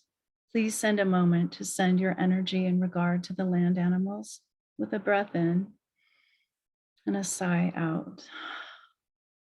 Please now turn your attention to our sacred waters, our oceans in particular, to the dolphins, to the whales, the keepers of the ancient wisdom of this planet, to all life that dwells in the sea and the rivers and the water. Send your intentions now for that life to have clean waters, plenty of space, freedom from persecution, from harm, and the autonomy to live their own destinies as they so choose. Please join me now in sending your love, respect, and energy to all beings in the water. Breathing in and sighing out. And now please join me in turning our attention to humankind and to envision for humankind the evolution of thought, of body, of mind and spirit that we would wish, so that we can elevate out of the brutalities and barbarisms that we have addressed in this conference and each of us in our work. So please join me now in sending an intention for humanity to turn into a much kinder, more compassionate, and admirable version of itself, with a deep breath in and sighing out your mouth. Please join me now, if you choose, putting your hand on your own heart. Take a moment to acknowledge yourself for being here on this Friday when you could be anywhere, for the work that you do, that you have done, and that you will continue to do, for choosing to be an activist in a way that has nothing to do with self-interest whatsoever, but has to do with your dedication to the oppressed, to the least empowered among us, who also have the most to teach us. Please honor your own heart in this work. Give thanks for yourself and set an intention for what you need as you take a breath in and sigh it out. And as I bring us to the close of this meditation, I will return to my vegan drum.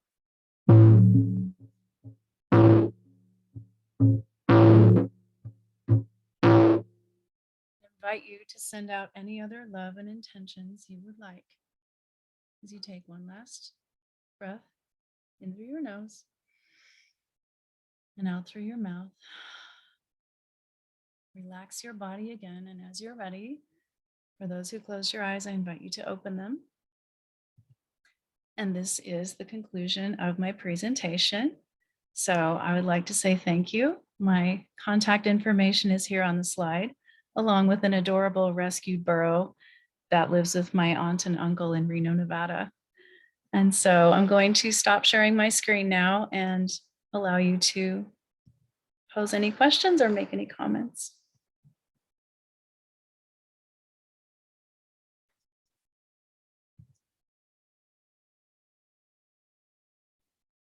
Thank you so much, Elisa, for your work, your kindness. I think how we move through this world and doing activism is important, because the personal is the political. So we can do all this great work and win for, Black liberation and social justice, et cetera. But if we're mean to people in an interpersonal way, it's going to reflect on the world. And so this conversation today was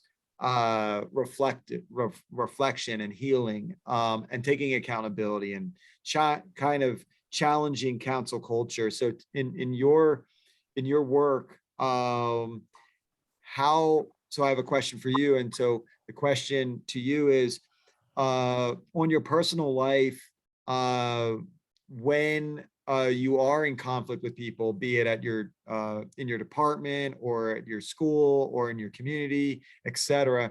Do you have any advice for fellow activists so they don't get angry and yell or cancel people, and start cursing or getting aggressive? It's easier said than done, right? So people say racist things or bigoted comments. How can we get beyond that? And because the more anger we have towards them, they win, right? And it builds us. So what is some of your advice on how to be settled? Well, thank you for that question. That's a tough one. I've done all of the above, gotten angry, yelled obscenities, all of it. And I can't even say, honestly, I regret those moments. But if I could distill it down to one example of why I think trying to engage in agape is important. There's been more than one occasion where it's come to my attention of a dog or a pet in a domestic violence situation where there's a classic textbook abusive, in this case, both cases, one of my dogs I rescued from a violent home. There's an abusive father who's beating the mother, sexually abusing kids, and there's an animal in that house who's receiving the brunt of all the violence. And you as an activist find out about this and you want to do something, right? Your first instinct might be, I want to kill this guy, like, or whatever, however, you may not feel that way. I got to get this dog out of here. I'll never forget, I went on a trip to Big Island, Hawaii by myself. It was kind of a personal quest. And I'm sitting on the beach and there's a family and they've got this little pit bull who is terrified. She's terrified of the water bowl they've put out. She's terrified of any hand that comes near her. And I'm looking at the father in that family thinking, oh my God, is this another domestic violence guy? Like, what does he do to this dog in private that she's like this in public? And I'm sitting there getting angry, wanting to call, the Humane Society and animal control and, wondering what to do. And I pause and think, no, just try to send love to this man, because if you engage with him in anger, guess who will receive the brunt of that anger? The dog. So why don't you shift what you normally do and try to think and picture love for him? So I started doing that. And then the dog ended up wandering up to me and I gave her some of my water. And the mother of the family came over to me and said, oh, I'm amazed that she'll interact with you. We just rescued her one day ago from Hawaii Island Humane Society shelter. And she's been so abused and she's terrified of everything. And we were so worried maybe she wouldn't enjoy our family. But watching her with you, it gives us hope. And now I realize that man I was looking at that I thought was an evil person is actually the opposite of that. He was brave enough to adopt this dog who's terrified of men, to be in public facing the scrutiny of people like me who think it's his fault. And yet he was willing to give her a home. Now, I'm not saying everybody who abuses animals is like that. I'm saying for me personally, the opportunity to choose love over anger has been very rewarding. I think you should set boundaries. I don't think any of us should put up with abuse. But when we can choose love, it might surprise us how good that feels and what we have to learn. So that's what I would say. Thank you so much. Thank you. Thank you to all the speakers. Aisha, before we close today, we had speakers from all over the country volunteering out and around the world, speaking at the 21st North American Critical Animal Studies Conference, or should I say the North American Conference on Critical Animal Studies. And I thank you, and I thank all the presenters. Is there anything you would like to close with before we wrap up? And the videos will be on YouTube, the ICAST videos, and then it will be also uploaded on the criticalanimalstudies.org website. Is there anything you would like to close with?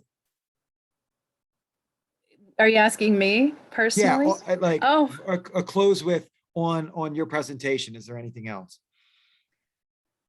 I think the most important thing we can do, even though people say, don't get too wrapped up in self-care and lose focus on the bigger movement.